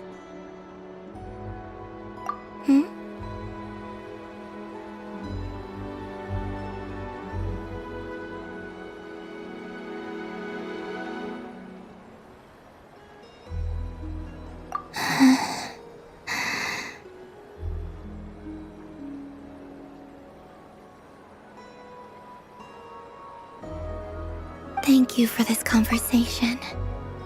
Thank you for listening to me. Don't worry. This fear I have, and the unknown that awaits me, they cannot hurt me. Not when I possess a treasure far greater. I just want you to remember this version of me, the real me, on this final night together. Dear passengers, Dodoko's awesome adventure has come to a close. Please leave in an orderly fashion, and we look forward to seeing you again in the future. Don't want the journey to end, huh? Don't worry, you two. There's always another adventure waiting just around the corner.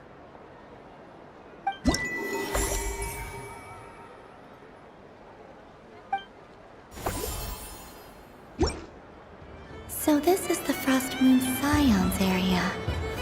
It feels very familiar. But everyone looks much happier than usual. Dodoko's Whirligig. Come ride on a soft and furry Dodoko and embark on an unforgettable adventure.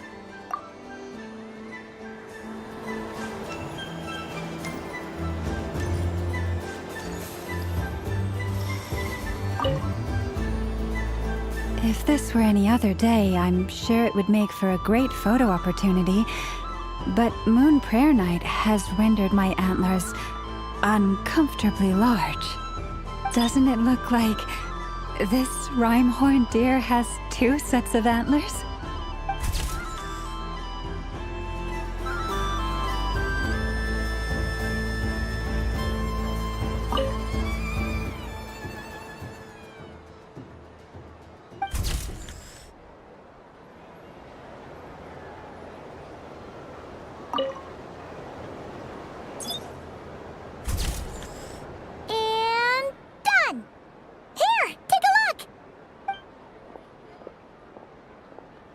I think it looks quite funny. Well, Paimon thinks it's super cute. It looks like a silly chic badger and a rhyme-horned deer that's about to fall asleep. Maybe I'll stand on the chic badger's side instead. It looks like we've attracted the attention of quite a few animals. Let's make room for them.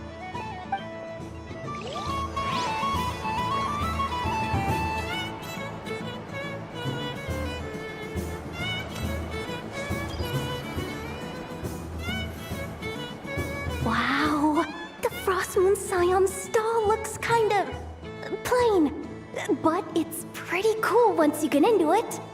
I don't go to Hisi Island much, but it's got that, like, oh, the world cultural feel. And if culture means we get more festivals, I'm all for it! Hello, Yahoda. Columbine? Hello, Moon Goddess? That was too close. I almost gave the game away in front of the staff. Oh, wait, what's the deal with her shoes? They don't make a sound when she walks. I could do with a pair of those. Do you like balloons too? Balloons? Oh, you mean those? What's so fun about balloons? I'm not a kid anymore. They're probably more up Aino's alley. Yes. The animals seem very curious about these strange flying objects. I was drawn here by their voices. I recently learned a fun new game you can play with balloons, so I decided to come and give it a try. A new game?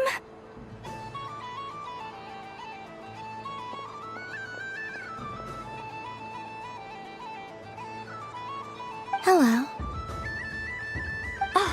Welcome home, Moon Goddess. Here to buy some balloons? Yes. Could you give me a few that haven't been inflated yet? Are you sure? I guess it's not a problem, but... Yes, please. Thank you. Uninflated balloons? But those are just little rubber pouches. What does she want with those? Would you like to play the balloon game, Yahoda? Huh? Sure. I guess. How do you play it? Wait here a moment.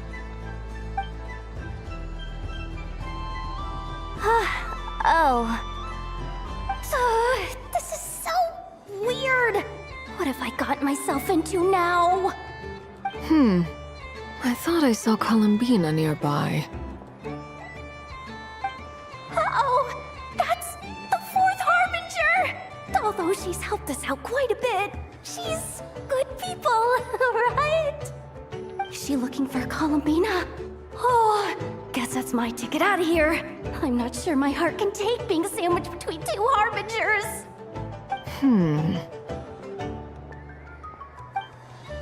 Which stall is she checking out? Oh, it's that other Frost Moon Scion's one. Try on the headgear, see what it's like having antlers or animal ears for a day. Oh, I wouldn't be caught dead wearing that stuff. So embarrassing. I have enough gear to carry as it is. Wait, what? She put it on? How peculiar. This would take some getting used to. I wonder if this is what it's like for Lynette. It really suits you, ma'am. What is this? She was so intimidating a moment ago, but now, dang, she's really rocking those ears. How does she make them look so cool? I suppose I may as well keep them on for now. All part of the festive experience. Hmm? She's coming this way. How do you do, Miss Yehoda? Oh, jeez. Don't talk to me while wearing that thing. Where am I supposed to look? Oh, hey there. I'm looking for Columbina. Have you seen her? She just... Huh?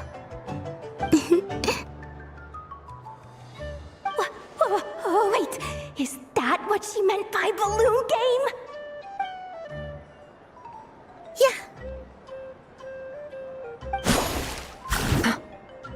Huh? No fair! How come I get caught in the crossfire? An ambush from the rear? Is this a declaration of war, Columbina? Would you like to play too, Arlecchino? Seriously? Are they gonna start some beef right here, right now? Gladly. That said, I believe there is another who would like to join. Boss Nev! Thank goodness! You've gotta get me out of here! Things are kicking off big time! Hello there. I'd like 10... no, make that 20 balloons, please. Uninflated. What? Miss Moon Goddess, I hope you're prepared to pay the price for assaulting my employee. Welcome to the game, Nefer.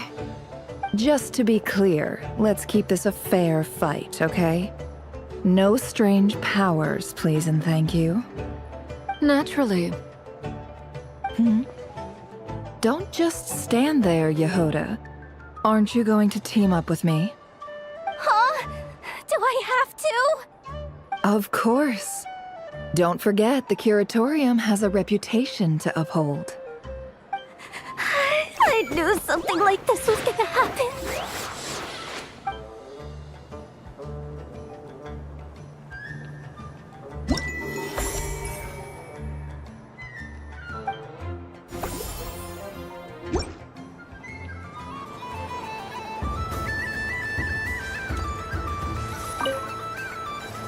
I've seen Lenny and the other children play this game before.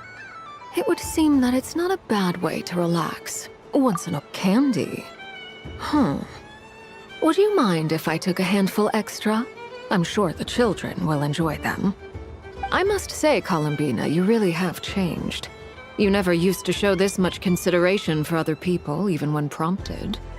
I'm sure Sandrone would agree when I say, I like the present version of you better.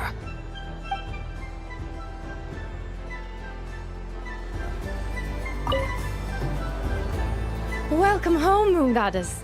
Would you like to try on some animal-themed headwear? I always hear Llama saying how heavy her antlers are. I wonder how it feels. Let me give it a try. Oh my! It really suits you.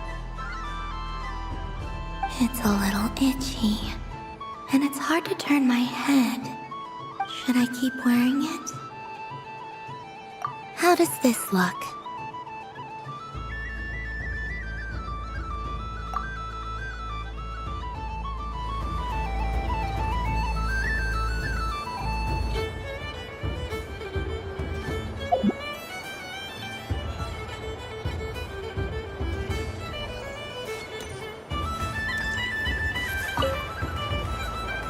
Fun ride, huh? You and Columbina looked pretty sad to leave. This isn't gonna make Paimon dizzy, is it? Oh, candy for us? Thanks a bunch, Columbina. Don't mind if we do. Whoa, this one's intense. But it's so tasty.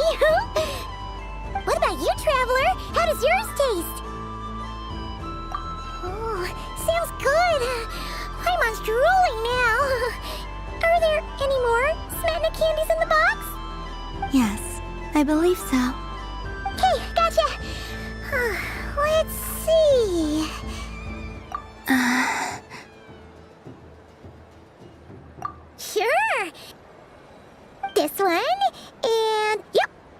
looks right too. Okay, that's 3.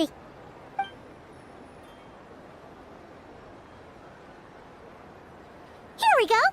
1 per person. It's so sweet.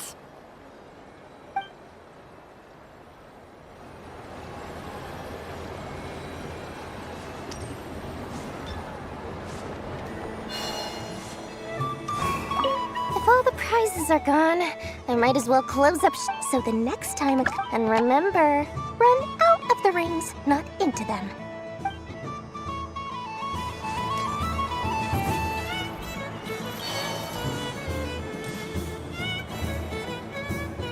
Sunny days! I prefer sunny days. Ah, well, you are as warm as the sun itself, Moon Goddess. Very well. I believe your spirit animal has to be this most adorable chic badger.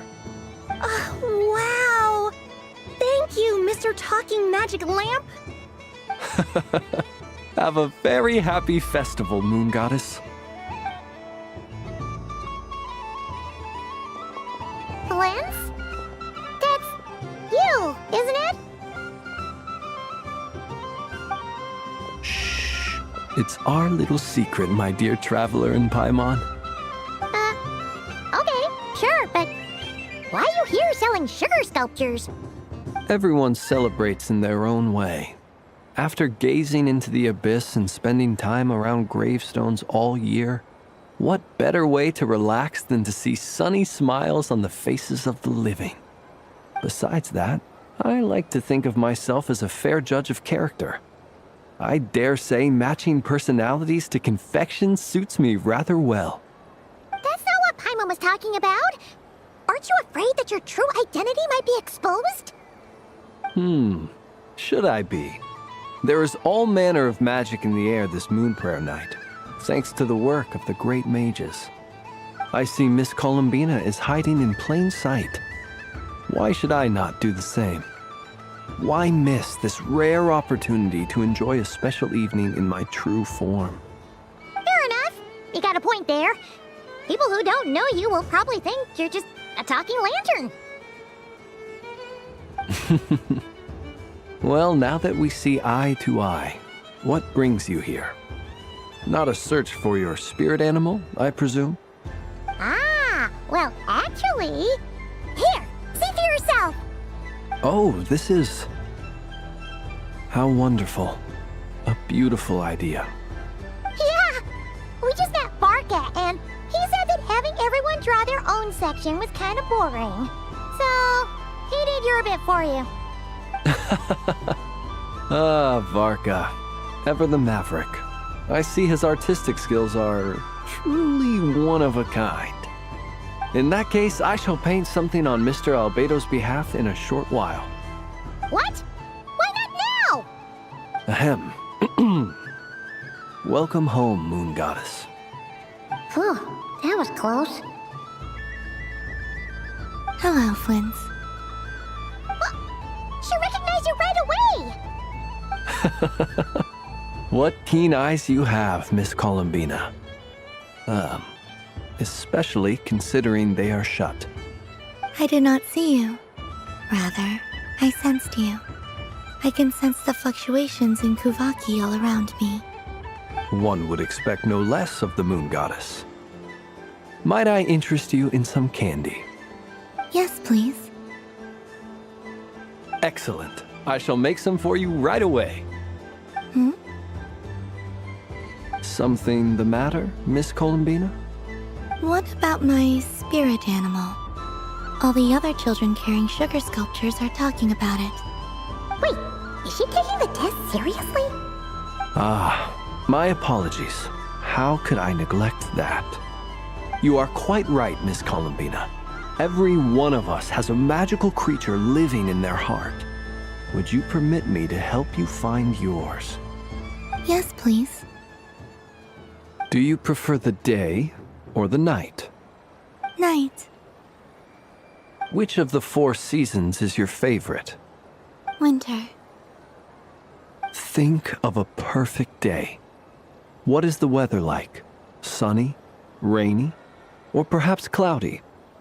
Rainy in the morning, sunny at night. What kind of answer is that? Forests, lakes, and open seas. Which do you prefer of these? I like them all. Imagine you opened your very own shop. What would you sell there? Moonlight, I think. Wow! Paimon would totally shop there.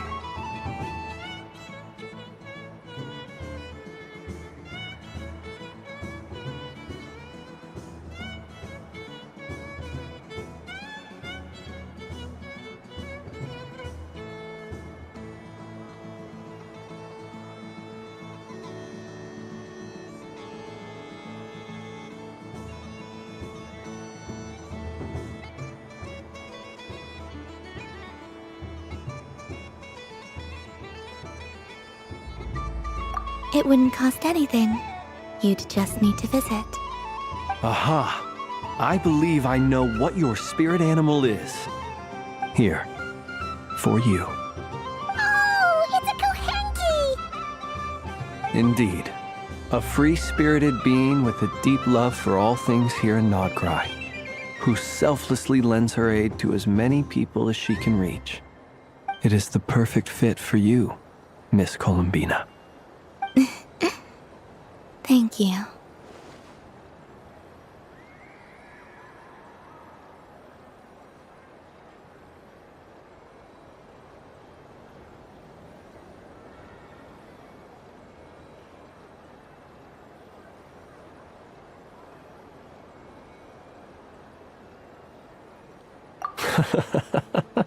It would be my honor. But you shall have to forgive me. We have known each other for quite some time. I doubt there is any answer I could give that would come as a surprise to you. So instead, would you accept this sugar sculpture as a token of our friendship? It's a lantern. Hey, why don't you two go enjoy your candy over there? Paimon wants to try out this spirit animal thing too. Right, Flint's? Come on, play ball. I got this drawing done. But I want to hear Paimon's answers. But it'll probably take ages. Paimon's a complex soul. And we don't want your candy to melt while you wait, huh?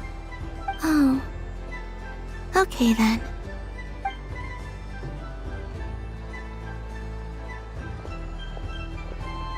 Phew. Nice excuse, Lady Paimon. That was some quick thinking. Yeah, no thanks to you. A little help next time.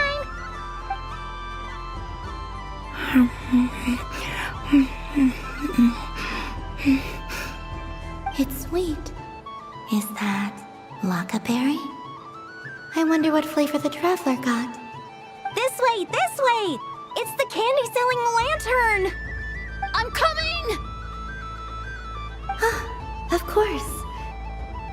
Traveler, maybe we can share?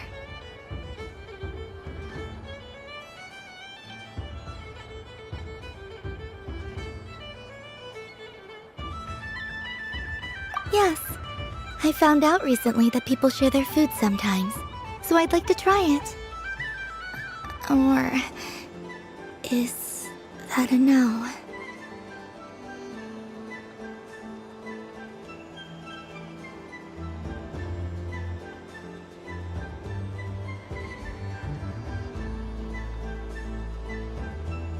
Thank you.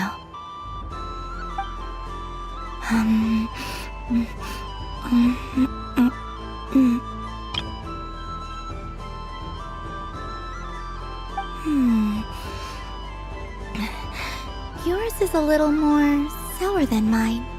Here, you try it. Amazing.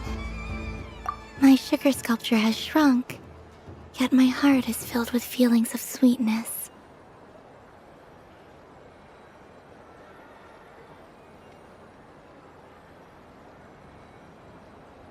I will remember this feeling. Sure.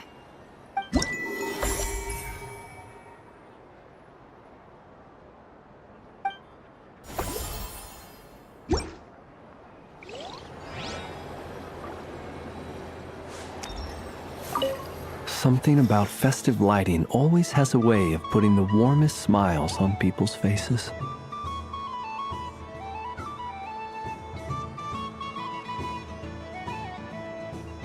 This is most thoughtful of you, Miss Columbina.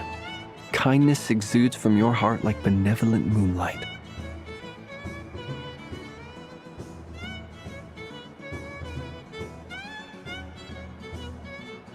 Forgive me, but I shall have to enjoy this gift a little later. I hope that the flavor I chose is not the only one of its kind. If others were denied the chance to sample such kindness as you have shown to me, it would be a great pity indeed.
Done being a do-gooder yet?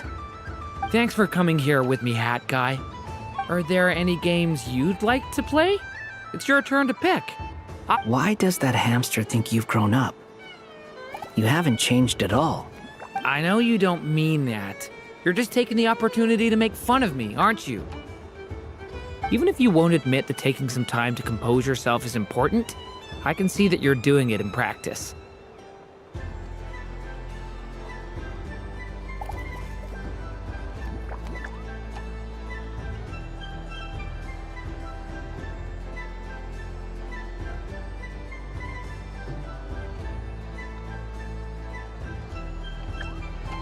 Otherwise, you'd have taken off your hat and flown away by now.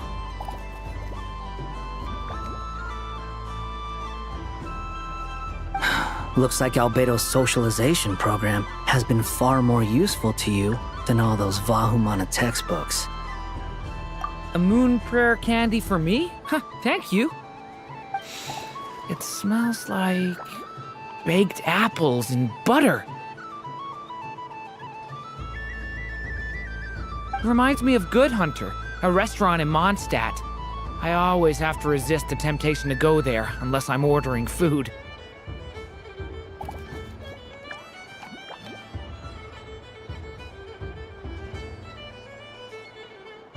I understand your homesickness, Miss Columbina. I have a double dose of it.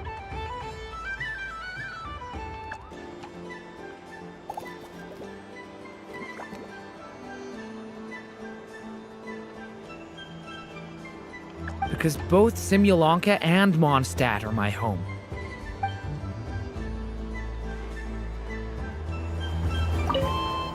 Done being a dude. Thanks for coming. Are there any... Why does that... I know you'd... Even if you won't... Otherwise... Looks like Albedo's socialization program. I thought you'd actually spend your precious time doing something more worthwhile. Everyone has to take one? Well, fine. I'll take mine.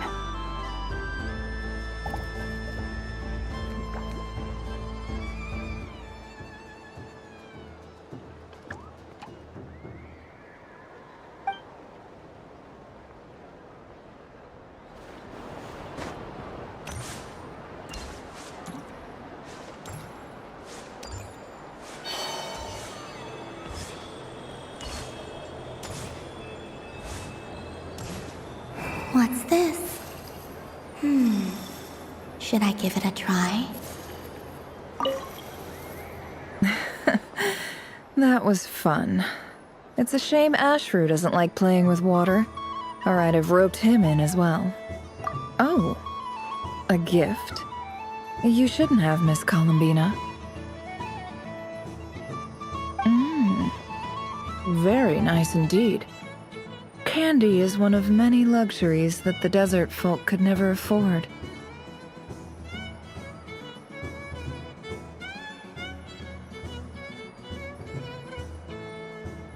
How I yearned for candy when I could not have it.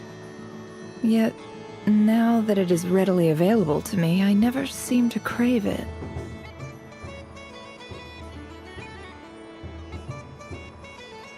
May your moon prayer night be one free from regrets.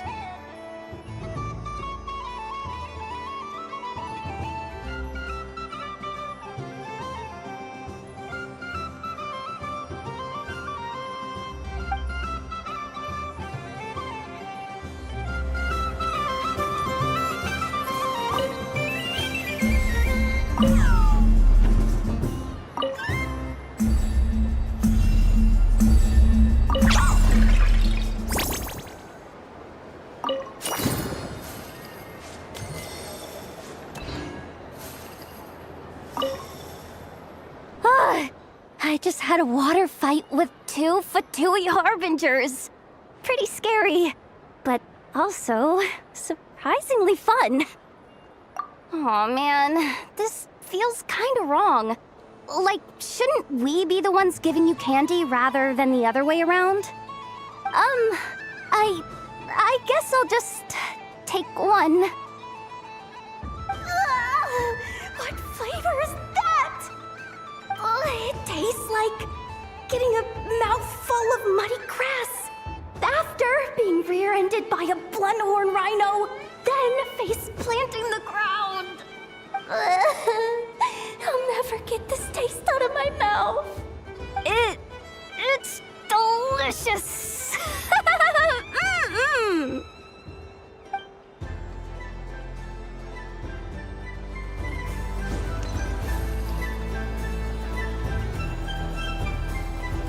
I wish for a never-ending supply of laka berries.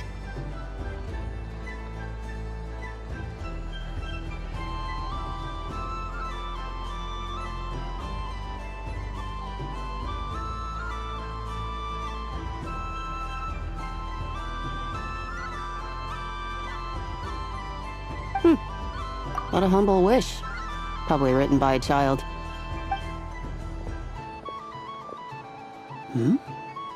Is that Llama the Moon Chanter?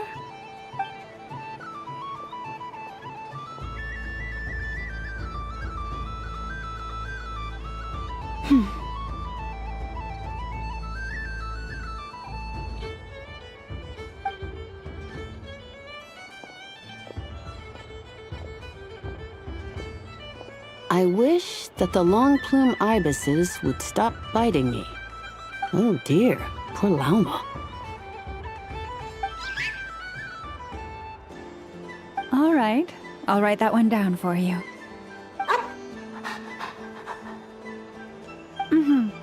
I got it. While everyone else is celebrating Moon Prayer Night, you're as busy as ever. I don't mind. It's rewarding work. A good kind of busy. My antlers are at their heaviest tonight, and the Kuvaki waves are especially strong. But as I help these dear friends hang their wishes up, I feel a great peace within myself that is hard to describe. You see, they are all such beautiful wishes, and they are ones that we can fulfill by our own strength. Do you blame me, Llama? I want to hear your honest answer. It is by the help of so many people that I can return to the moon. But I feel as though I've hardly done anything in return. You've done plenty, Columbina. I say this in earnest, both as someone who knows your history, and also as a friend who has seen what you've been through. What about as a moon chanter? I feel proud to honor our moon goddess's wish, and I'm sure any moon chanter in history would have felt the same way. Thank you for your kind words, Llama. But...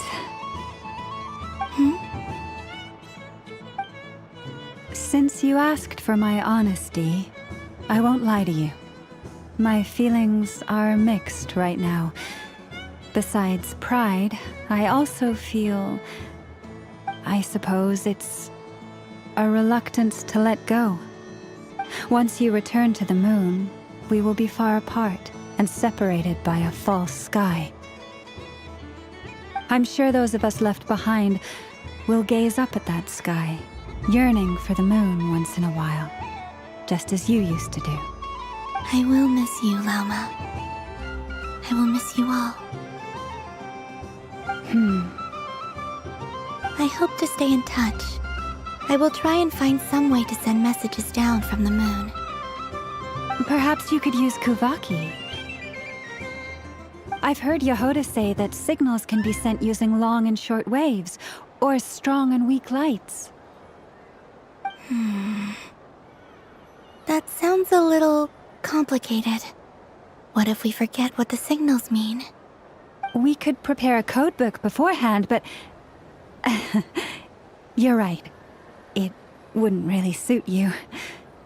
Still, whatever happens, I believe that you will find your own unique way of communicating with us. And now that I think about that, my heart feels lighter. Because you trust in me? Yes. I have faith in you, and in the power of truth. In my experience, the truth tends to be difficult, but that's what makes it stand out from what is false. So I'm confident that your thoughts and your love will shine through the curtain of lies. We will know it when we see it. Thank you. Now, could you help me hang up my wish? Is this? I wish that all who dwell in this moonlit world can find a place to belong. And I wish that I shall one day see my friends again. It's 2 wishes. I hope that's not too greedy of me. Not at all. And I think you speak for us all with the second one.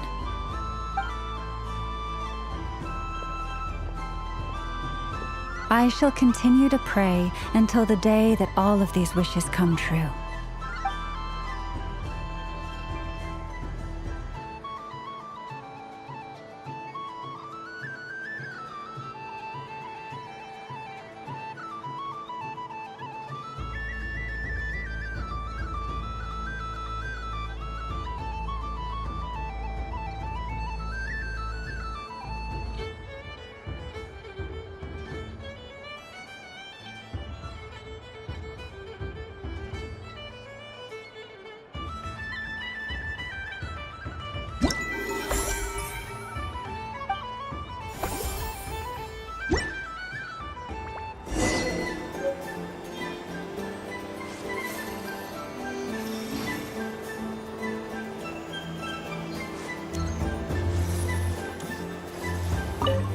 Yes. May everyone's wishes come true. Why, thank you. Don't mind if I do. Oh, my. It's so sweet. I'm so accustomed to plain, simple meals that this sweet treat is quite a shock to the senses. But I savor this moment in its entirety because it tastes like true friendship.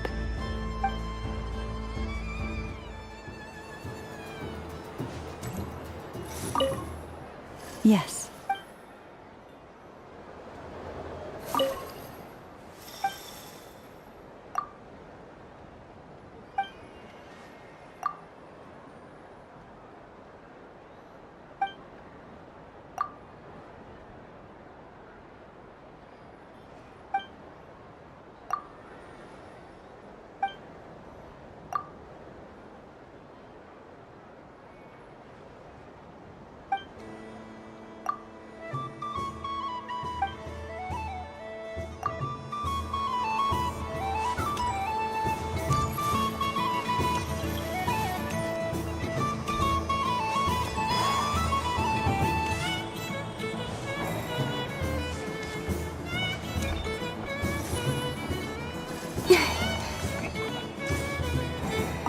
Up for another round of Fish Blast? Oh, fishies?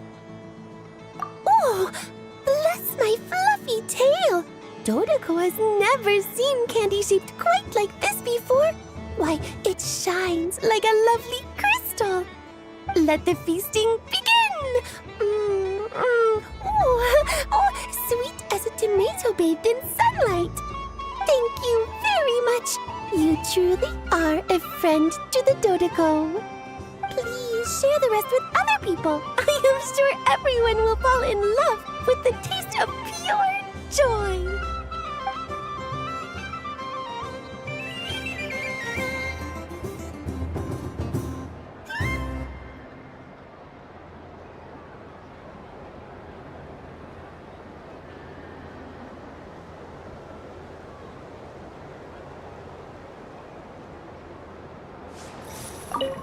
I don't suppose you...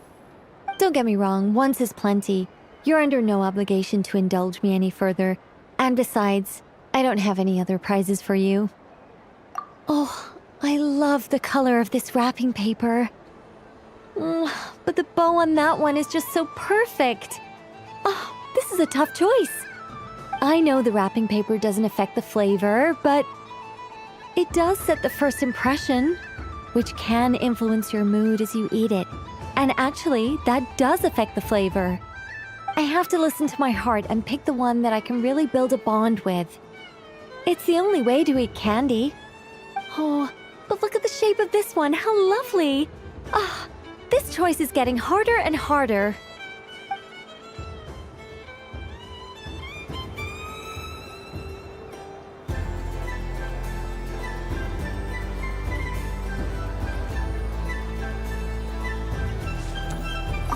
The death card made a most enigmatic appearance.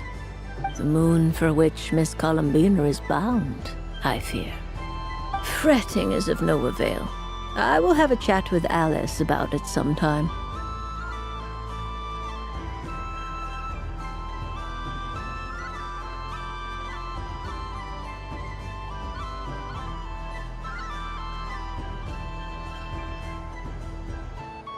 Ah, you're such a polite child, Miss Columbina. But we elders have already partaken of our fair share of stories in this world. Enjoying candy, keeping up with the hip and groovy trends of the day. These things should be left to youngsters like you. I hope you don't misunderstand me. I do not intend to lecture you or reject your kindness. It is simply that the mere sight of this candy is starting to give me a toothache.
traveler. Hey there, Columbina! Are you done checking out the festive amusements already?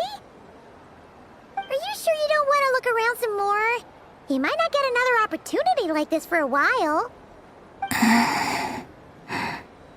Right now, what I'd like to do is...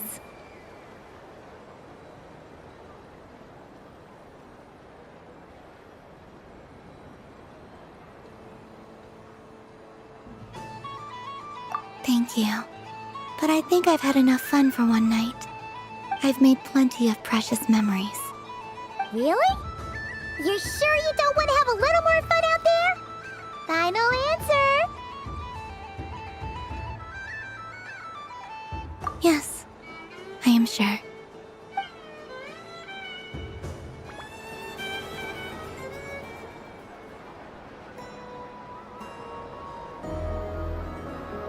This was the most fun I've ever had on a moon prayer night. Everywhere I went, people were saying, "Welcome home," and there were friends at every turn. I only wish it could last longer than one night. Oh.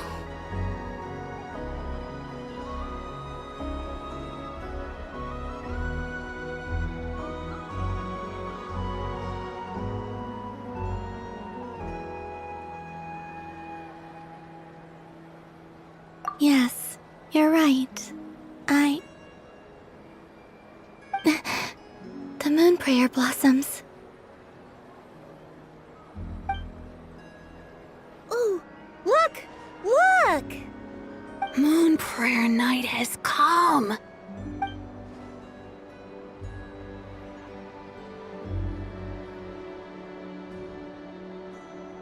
The moon. It's so beautiful. Happy Moon Prayer Night, dear. Happy Moon Prayer Night!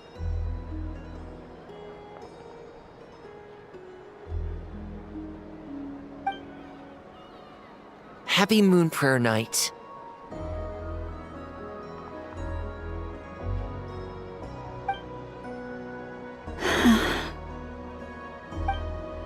Aww.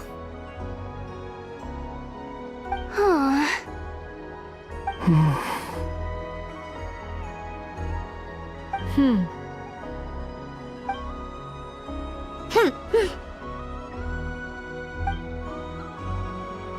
Time flies when you're having fun.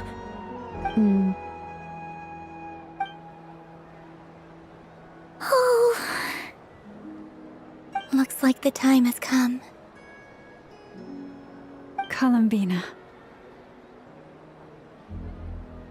You're heading off, then? Yes, to the ruins you mentioned, and from there, back home to the moon. Wait! I know? At least... Take one of our craft shop's crumb cookies up to the moon with you. You know, for a snack. Sure, why not? The Curatorium of Secrets believes in proper farewells. No story should be left without a satisfactory endnote. Never. Farewells are an important affair for the Ratniki, too. We never know when we might meet again. Haha! And here I thought grand farewells wouldn't suit tonight's mood. But I suppose friendly passion is not to be stopped, eh?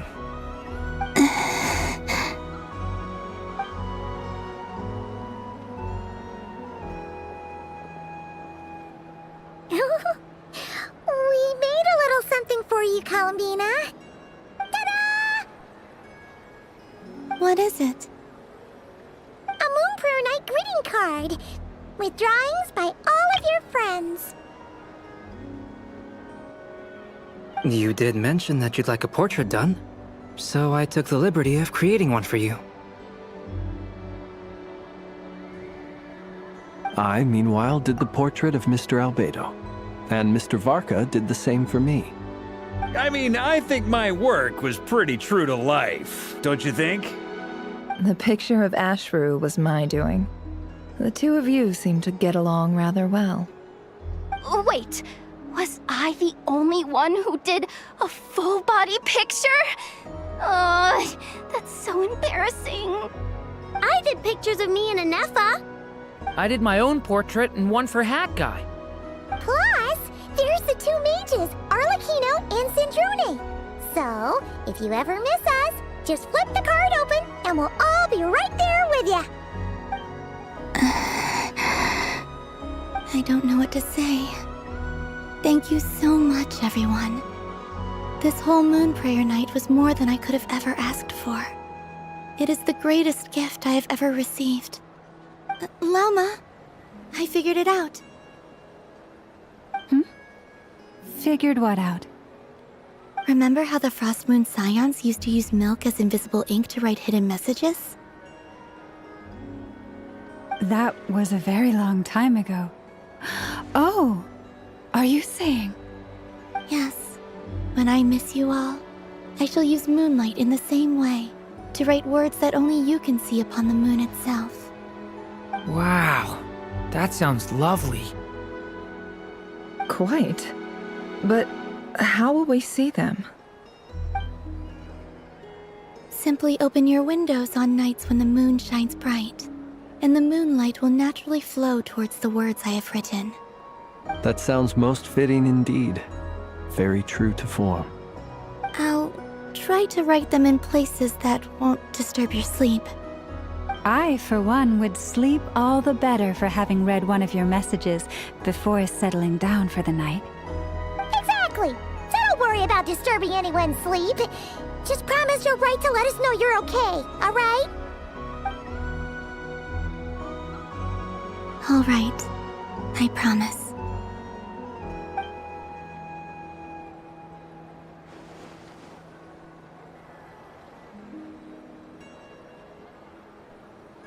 In that case, Columbina. I'm ready.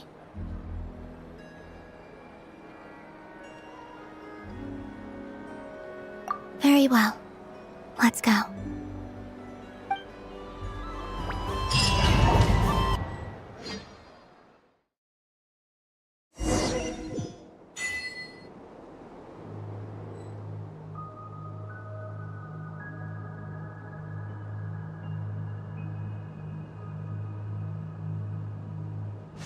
In just a few moments, I will be gone.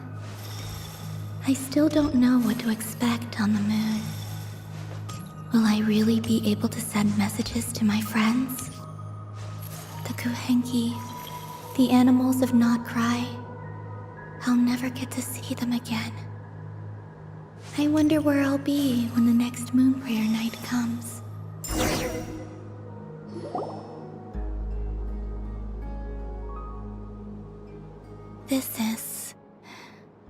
This is where the people of Hyperborea used to communicate with the moons.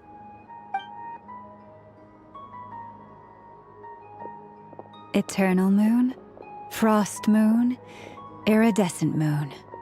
When the power of all three converge, the gate to the moons shall open. Moon marrow preparations are complete. Only the final step remains. I'm sure Nasha Town is livelier than ever at this moment. Yeah, it's a shame you couldn't be there for it, but it's now or never, right? It's fine. I'm more than happy with this. My last piece of luggage. My only piece of luggage.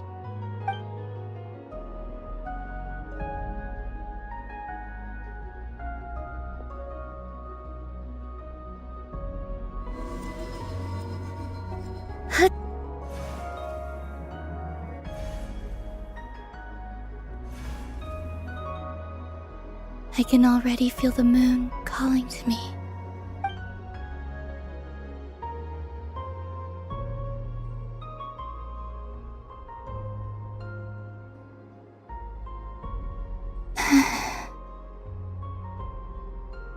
Your home lies on the far side of this light, Columbina. From now on, we will at last have a reason to pray to the true moon. Columbina. Yes? I'm listening. Be sure to come back and see us when you get the chance.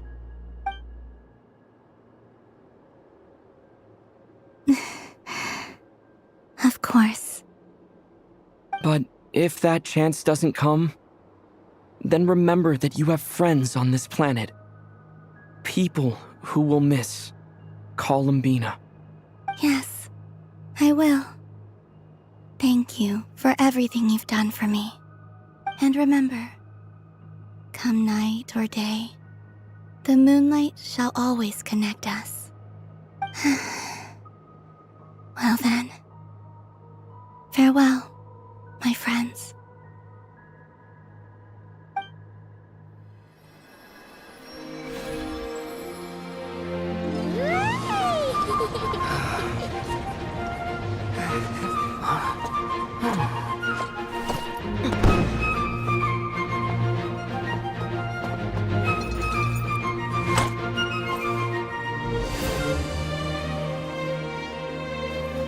Thank you. This was my happiest night in Tevat. Farewell, Columbina.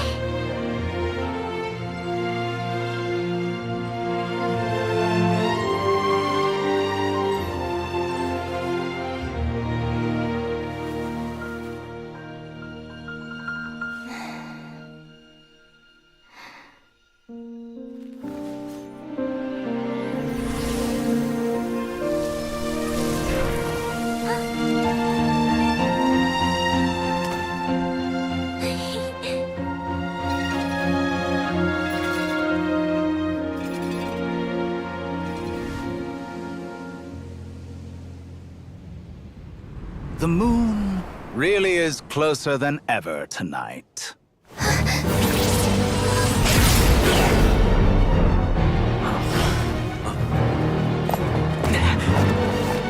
Columbina. All 3 moons in one place. Time for one final experiment. Reason, life, death, time and space. They all believed I would fail.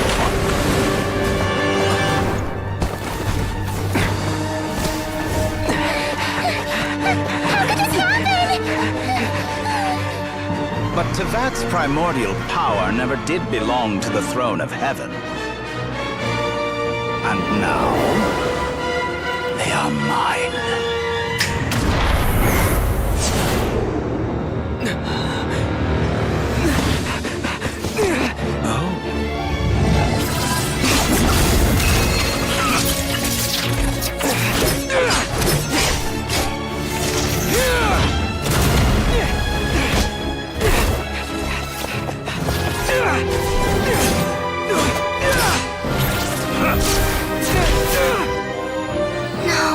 As long as I'm here, the Doctor is free to wield the 3 moons' power.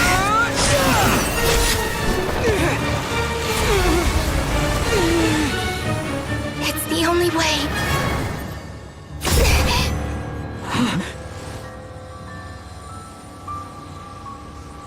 I guess I won't be going home today. Columbina! No!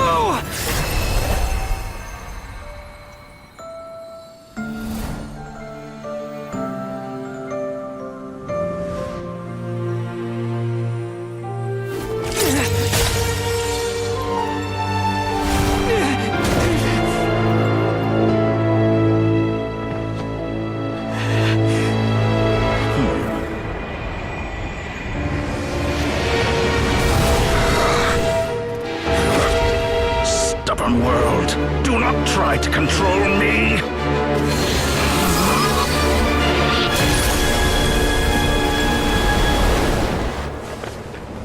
Columbina.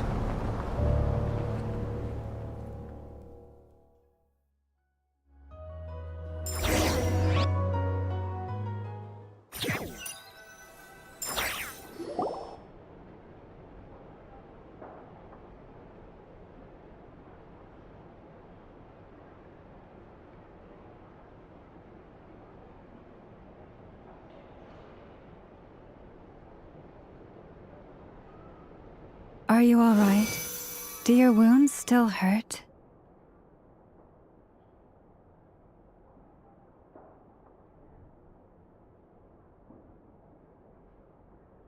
I had someone prepare a little medicine that could prove effective. Take it if you need to. In that case, let me relate the contents of the call we made to Alice after the incident occurred. That Dottore is a crafty one. He distracted the Hexenzirkel by creating a huge fuss at Tevat's borders. I'd assumed that the cause was an abyssal intrusion from the outside world, which in fairness is a rather common occurrence. But after learning that you managed to influence the phantoms in Nod-Krае, I realized that perhaps this interference could have come from within Tevat instead. But we weren't able to change their fates. True, you couldn't change how their stories ended, but you did build some variables around yourself. Variables? Yes, things you heard that you could not otherwise have learned, ideas that would otherwise have never crossed your mind. All these things are variables. Of course, most variables usually pale into insignificance with the myriad of possibilities floating around. But the moment you start treating them as building blocks and intentionally stacking them, that changes things. That's what Dottore did, and it's how he created the necessary conditions so that when you activated the portal tonight, it played right into his plan. However, we have no way of knowing exactly what he did. Yeah, we also need to ascertain Columbina's status. And that about sums it up. As I suspected, Dottore has disappeared completely. If it's any consolation, he wasn't able to control Columbina as he might have wished to.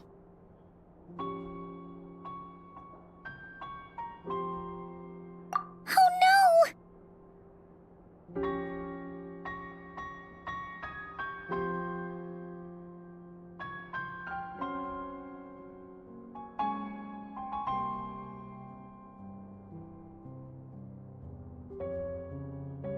What? She did what? All we saw was Dottore appeared and used some kind of power. The next thing we knew, he and Columbina were gone and you were falling into the sea.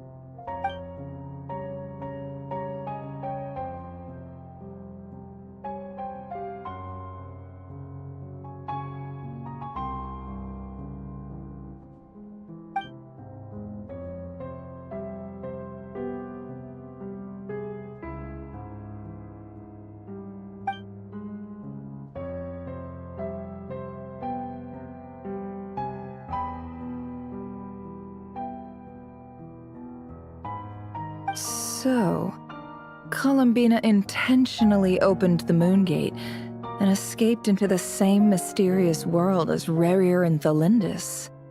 Sounds like bad news.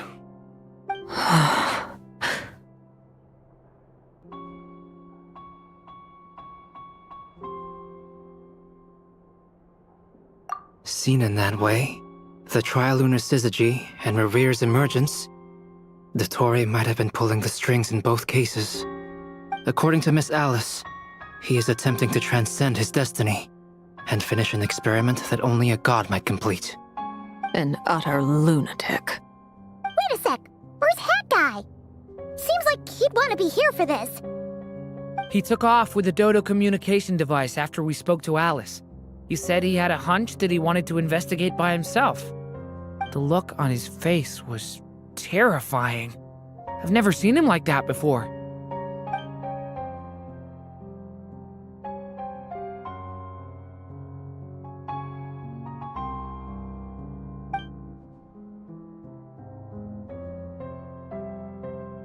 I'm back.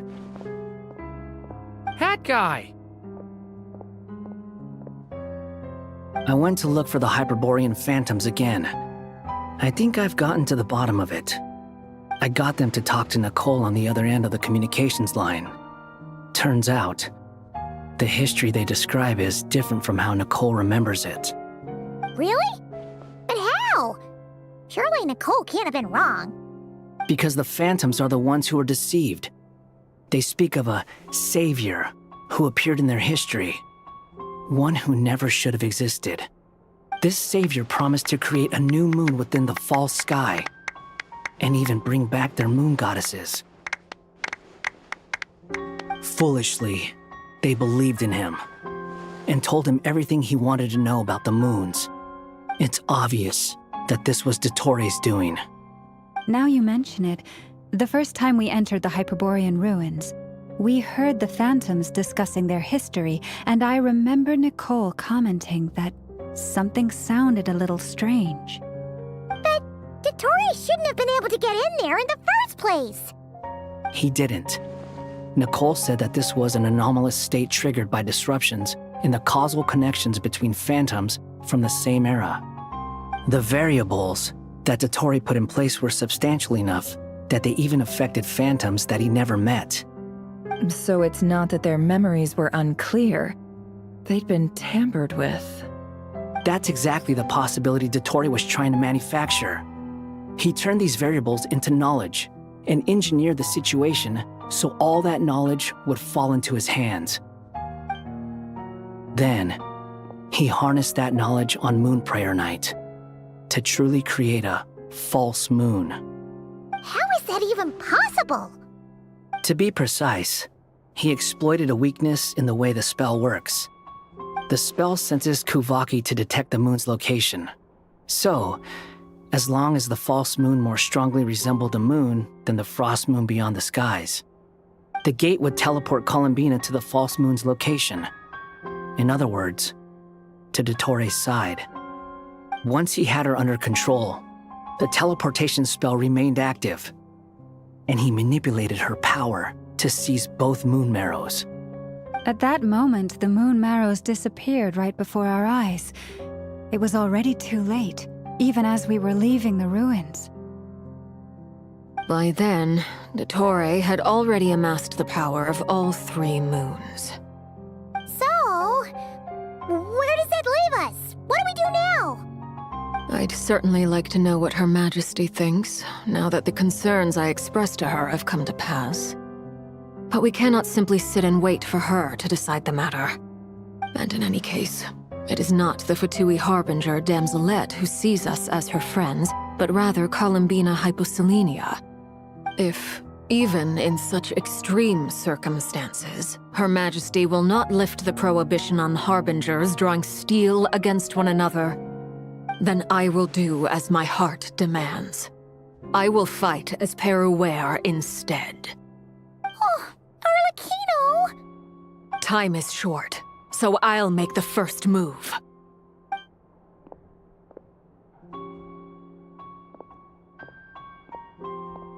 Whew. Even Arlecchino seems to be losing her cool now.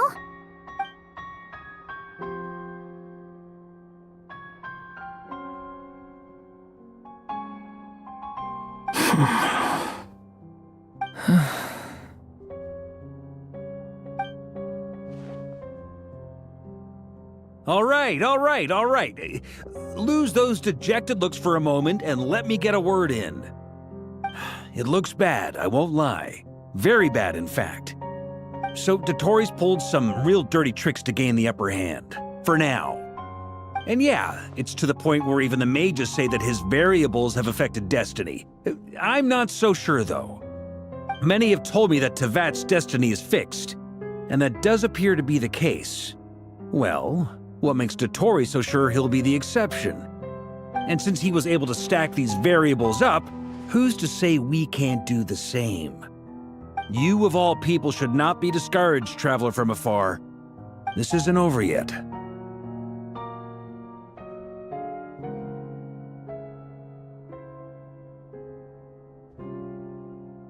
And you're not alone in that. Everyone here does, whether they've spoken thus far or not. But none of us are the type to sit back and wait for the sun to shine again. That's exactly how a knight should roll. If they knock you down, you get back up and get back in it. Don't forget, honorary knight, you're a legitimate member of Mondstadt too.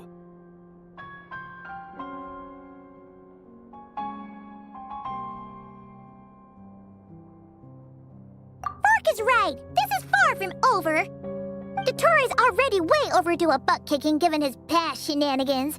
And after this, he's earned himself a double dose. That's what I'm talking about! How's everyone else feeling? I'll use Kuvaki to investigate Columbina's whereabouts. I am not ready to give up either. Leave the intel gathering to me. Whatever happens within Nod-Krae's borders, when the Curatorium of Secrets wants to be in the know, we always find a way. Anno and I will do all we can to support you. We will attempt to reverse engineer Dotori's actions and seek a breakthrough that way. Alice and Nicole are busy dealing with an emergency at Tevat's borders, so they can't return just yet. But they're both very angry about this. They've asked Albedo and me to act on the Hex and Circle's behalf and do everything in our power to fight back against Dotori. Are you ready then? We're going to have to conduct a lot of research, even in the early stages. I'll do my best. As for me, I'm pretty familiar with Dotori's way of doing things, so I can try to predict his next move. I'll help with your investigation. Nice! Looks like we have our basic division of labor. I'll get in touch with Flints and Itlua, get them to have a chat with their Starshiner. It couldn't hurt to bring the Lightkeepers on board as well.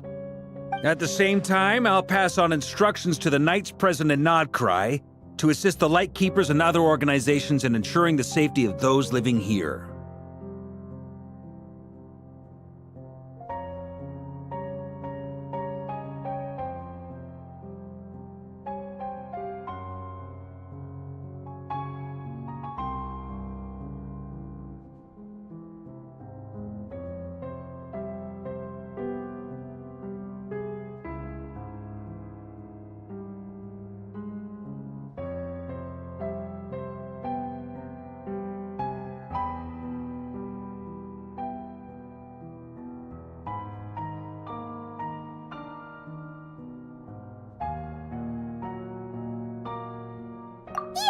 We'll show him!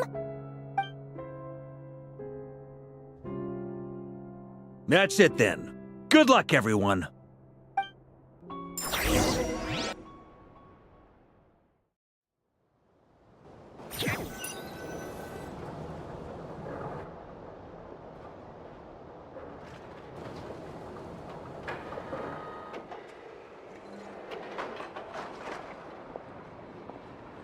I never thought that Columbina would become my real name. It went from being a Fatui code name to something my friends call me. And remember, come night or day, the moonlight shall always connect us.